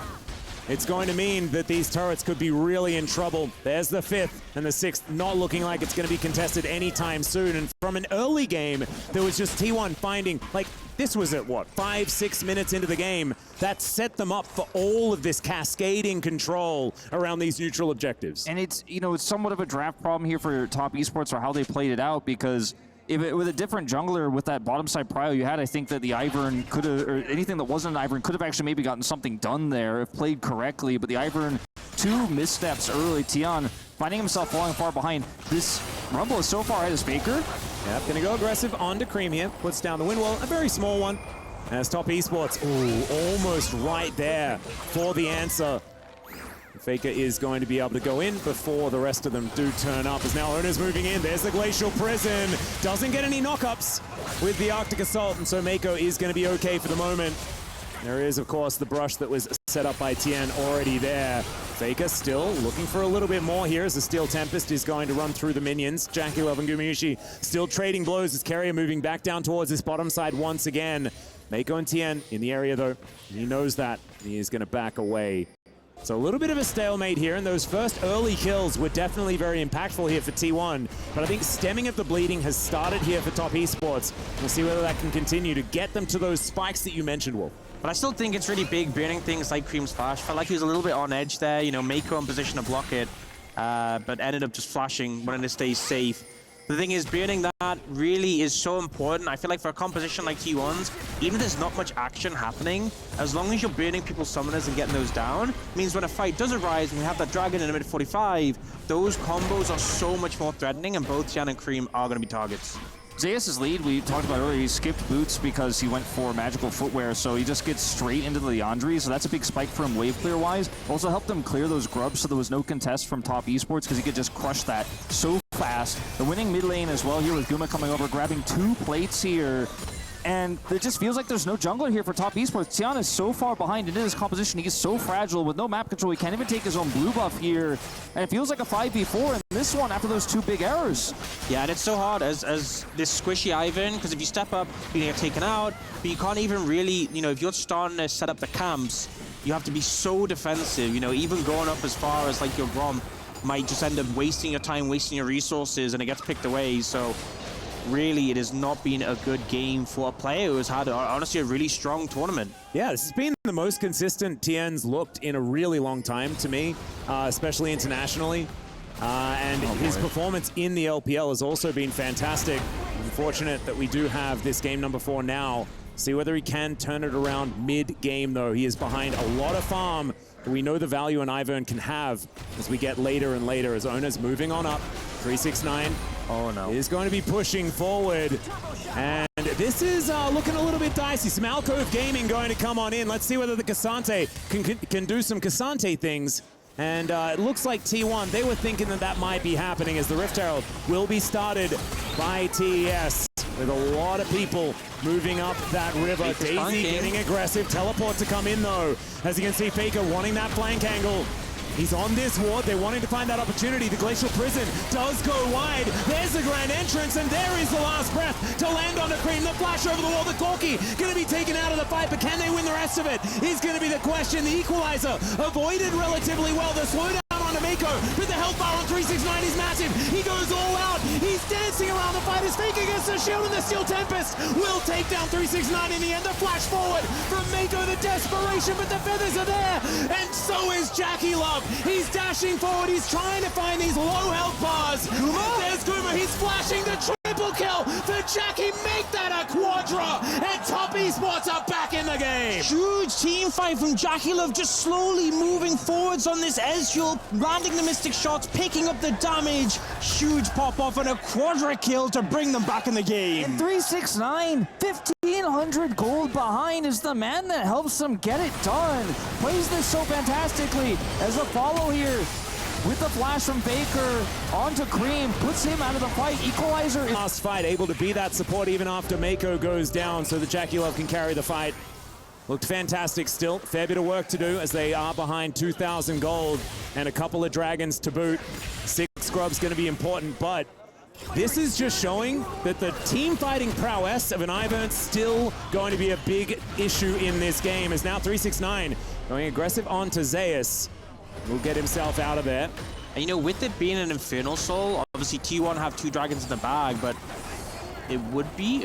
wait a second. Yeah, Ona's not going to be able to find the knockup. Yeah. Able to get himself out of the way. It would be huge if Top Esports get it, but also just the Cinders, the extra ability haste for Corki and Ezreal can be so massive. Yeah, Solar Flare coming on through. That is going to be Cream teleporting on top of an Equalizer that was put down for the minion wave. All out comes in. Carrier just quickness to make sure that everyone's Equalizer that was put down for the minion wave. All out comes in. Carrier just quickness to make sure that everyone's charged, but the double Q will connect. 369 likely to go down, but they'll take a 2-for-1 any day of the week in this game state. He also denies the kill there from Owner, meaning that Carrier is going to pick that one up, so walks out from the Sejuani. Faker will get a turret here in exchange, but it is going to be a turret for turret. First brick going, however, to T1. Instead. Sorry, that was a play T instead. Yeah, still a squishy Ivan. You know, nothing's changed there. Still vulnerable if you're caught out, and I think that kind of just reminds you of the risk playing against this T1 composition. The burst potential is there, but here the initial engage doesn't quite connect onto Zeus. 369. I mean, after the hero plays last game, which unfortunately wasn't enough, he's been doing so much work this game to keep Top Esports hopes alive. Gets that beautiful double knockup, finishes off the kill on a carrier, knows he's dead, refuses to approach Owner. And yeah, as you said, really far behind, but still making sure he's having a big impact. I mean, 369 is just never out of any game ever. Never. That's what I've learned from watching this player since what, 2018 or something like that, when he first started for Top Esports. Yeah, even if he rolls a 3 early, there's still the 9 potential later on. Exactly. This is the thing. Like, he's untiltable. You read it left to right. Sometimes he starts on a 9, but he always gets there in the end. Yeah, you just don't know which part of the order you're up to, right? Faker going to get rid of this top outer turret, and they're not out of the woods just yet. As T1 going to utilize this Rift Herald, try and get some work done on this outer turret. Should be able to get a charge out of Shelly. And the turret ripe for the taking, but isn't going to be giving that global gold over to T1 just yet. It's now backing away. The rest of TS just moving towards this top side as a unit, understanding that teamfight strength really is what this composition is good for, especially after what they just learned in that last one around the Herald. T1 need to continue to group like this and essentially 4-1 with Zeus, because without map control, this composition will fall apart very quickly as Carrier is making a big risk here. Will get out with his life. Well, really, it's a pretty fun way to get towards a Demolish proc as he sidesteps the True Shot Barrage. Gumayushi in a little bit of trouble as these big ones are starting to hurt from Cream. And you were talking about those 2-item spikes. They are here right now as the Dragon still a minute and a half away. Top Esports going to be very dangerous around that fight.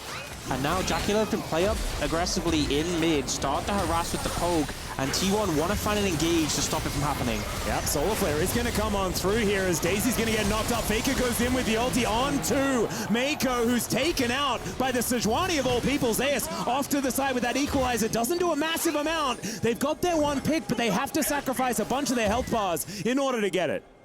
The big thing as well, a lot of ults used and giving TS the confidence, even though support down, looking to continue to be aggressive. You saw Jackie Love Arcane shift in towards the end of that play. He's still looking for angles. Yeah, gonna have to flash out of the way of that one as Gumayushi is so incredibly low. Has to Feather Storm, True Shot Barrage, just barely misses. And that is even Blade Caller value there from Gumayushi, but he has to go back home. He's on about 100 health. And you mentioned the ultimates used there. Zeus committing his just to make sure they end up killing Mako, but if he had it, I think it would have been a bigger deterrent there for top esports. Mako dies anyways without really much value there for Zeus on the equalizer. Luckily for Guma, he gets away, doesn't have to use either of his summoner spells, so moving into this first Infernal Dragon here, he's going to have both of those up. Faker sitting on 2 items, especially that second one going to be so useful. He's super tanky in this. He wants to just hold top esports players in the air as long as possible. Even if it's just one, get that pick, and this fight is definitely winnable. But getting on top of JackeyLove, that's something this composition cannot necessarily consistently do. This Ezreal was behind early, but now with those 4 kills coming through, he is a menace, and he's ready to carry these fights if the initial engage doesn't work out. I will say, though, his flash being down, definitely a big positive factor for them. So I think this fight is huge. We're on the mid-game spikes for top esports, and they need to deny this next Dragon from T1. Mako going to press that W, keep himself healthy, and you can see Tien just raining shields down on his team. Every single time anyone's moving forward, he has an extra one. And T1 wanting to get control of mid before they do anything else. Cream pretty dangerous with this burst damage. We mentioned the item spikes that did come in.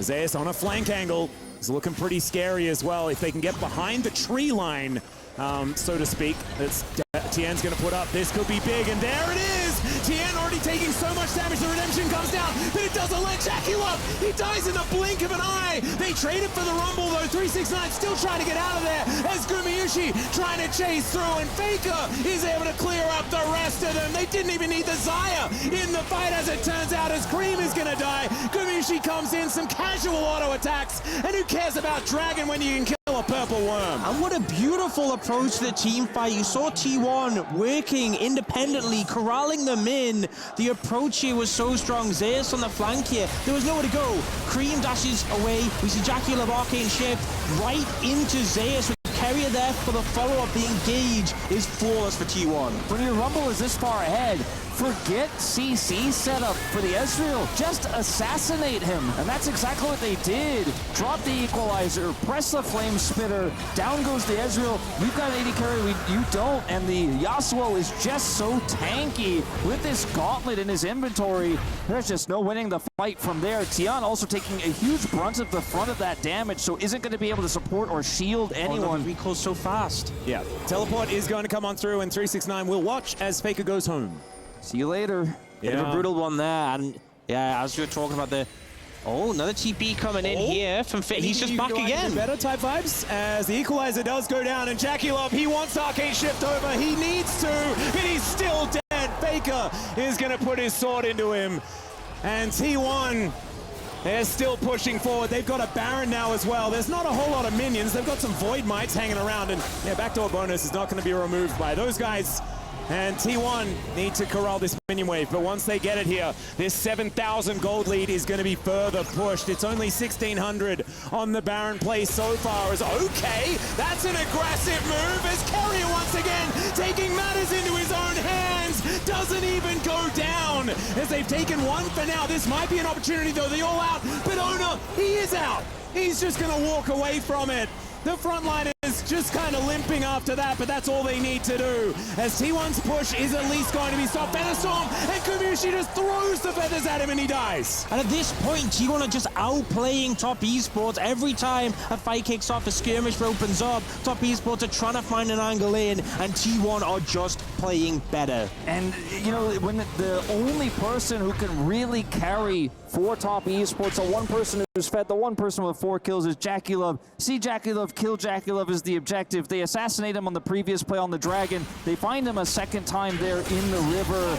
And then with this amount of control with Baron, these plays from Carrier become so much easier to set up. Even with the turret here, you just have so much control. Worst case scenario, you back out and take the turret.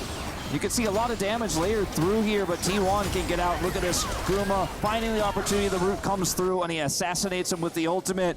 T1 with Soul Point in their hands now as well. A 9,000 gold lead. They're looking to close this tournament out. Yeah, Ona waiting off to the side. TS do get information about the fact that the Sejuani's here, but it's still not going to be one of these counter sieges that's going to look all that easy. As Daisy comes up, but she is likely to go down again.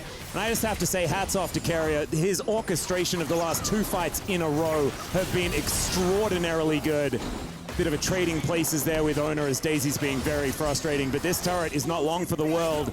And T1, they have that sieging tactic of put down a whole bunch of fire on the floor, and you can see Top Esports respect it. And, you know, Carry is a player who people sometimes look at as being more of a carry. You know, you're playing things like the Ashe, obviously was big for him, Kalista support. Caitlyn. I feel like so far this season, he's been a lot more about those traditional supports. And this tournament in particular, this series, he's been just piloting them so expertly. The Rakan and the Renata in particular, he's just been taking over games, but without being someone who's playing like, you know, the Ashe, the attack damage carry in the support role. And there's also the fact that it only empowers Faker to be even stronger with this ultimate as well as he gets the knock up onto 369 there. Keria gets himself out, getting the information here, but Top Esports immediately remove those wards. All 5 members grouped up, they're looking for the go. Faker not going to give his back to 369. There was a solar flare, lands on it too, and there is the Q, it's a follow-up. Gonna be enough, Keria says absolutely, and then gets himself out of there. Faker could be in trouble though, and Top Esports stand their ground because Gumayushi, he just wasn't there for that one. It is only 1 kill though for now, and they do send Cream home. So a 4v4 here in this mid lane as the action ends. They're looking for more though. They want to take out this turret. Bounty's up, only 2 minions here. Teleport to keep it alive as they really want this turret gold. Yep, they should be able to get it as well. Cream keeping those minions up, and with the 5-man, they will be able to get there. 45 seconds though, such an awkward amount of time before this Drake is up. They need to get some resets in quickly, but they're not going to be back on the map soon enough, so T1 will have control of the vision in the area. Taking out the mid tower is huge, but that Infernal Soul in a second will be big. You see 369 trying to get the angle of Fake, he doesn't quite find it. The ult from Mako is huge, but unfortunately Jacqueline fired his 2-shot barrage up to the side. The re-engage from Carry is massive, but again, Guma wasn't there, the damage just missing a little bit, and as a result T1 don't clean the sweep, but they are still 8,000 gold ahead, 15 seconds until they can secure Dragon Soul, and Top Esports need to stop that from happening. Teleport from Zeus here as well. The TS trying to play around these brushes, trying to force their way into Prio. It's just so difficult here to break through T1. Zeus' ult back up and available. Same for Faker. All it takes is 1 big knock-up. With this amount of Prio, this amount of vision control, you got to leapfrog those brushes forward as Top Esports. Give Jackulov a position to carry. Carry will be spotted on this flank, but it may be too late. Yeah, Gumayushi out of vision. Keria is going to walk over that controller as this Dragon is going down low. The ulti's going to go wide there from Owner though, as you can see 369 looking to keep Keria out. There's the Infernal Soul though, and the equalizer is phenomenal. The grand entrance from Keria once again as Faker is going to flash on top of TN. The all-out comes through from 369, but he's just dead because now there's a Xayah in the fight. It's a clean ace, and T1 are looking to take their last Nexus of EWC. The team fighting is excellent. The target selection is supreme. T1 have ramped up over the tournament and are looking to end this game. Such a great flank from Keria spotted, but this team is in position to follow up. No one can punish him. And the Rakan with a grin on his face is going to get it done. The Nexus will fall, and T1 will be your first Esports World Cup presenting League of Legends winners. High fives around for the team, and there is the huge grin that Keria deserves. Absolute dominant performance from Keria in this international. Coma goes directly to him. He's jumping up and down. He knows he's earned this win for T1. There were a lot of doubters coming into this finals, us included. Everyone was leaning Top Esports. The draft adaptation was fantastic. T1 bringing out the Yasuo in the final game. And they're going to get to lift that trophy. An incredible performance from the world champions, and I think a lot of people were doubting whether they were going to do it. Mako, of course, has sat across from Faker especially so many times throughout both of their careers. And T1, they will be victorious this time around with some amazing drafts, as now the key coming out, and they will be able to make this trophy complete. Out of 8 keys, the only one that will remain uncrushed for League of Legends. They've managed to stand tall, playing the maximum amount of games before the finals. They finished this one in 4. And Faker is going to move up, complete the trophy, and they will be the winners at the Esports World Cup presenting League of Legends, and there it is.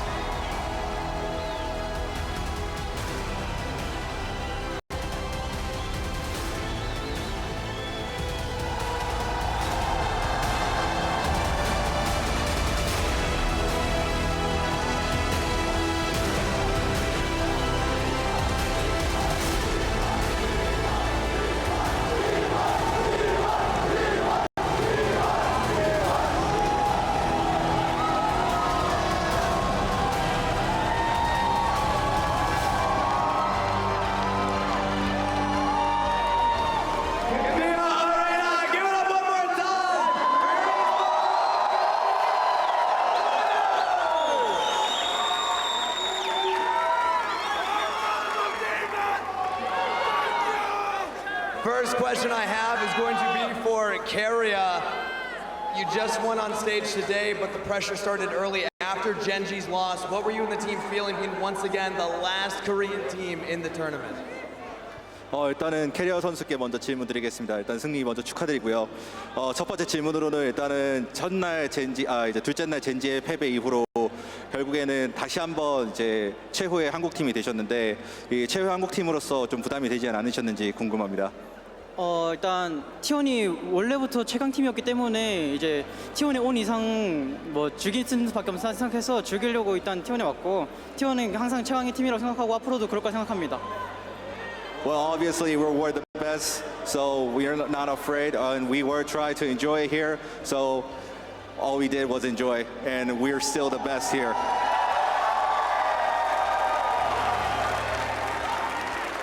And my next question is going to be for Faker himself. And I think the question on everybody's mind right now is why? And how, after so many years, are you still at the top of the League of Legends world? 이제 다음 질문은 이제 페이커 선수에게 드릴 텐데 이렇게 오랜 시간이 지났음에도 불구하고 계속해서 이렇게 정상의 자리에 유지하실 수 있는 그런 비결이 있으신지 그 이유가 너무나도 궁금하네요. 네,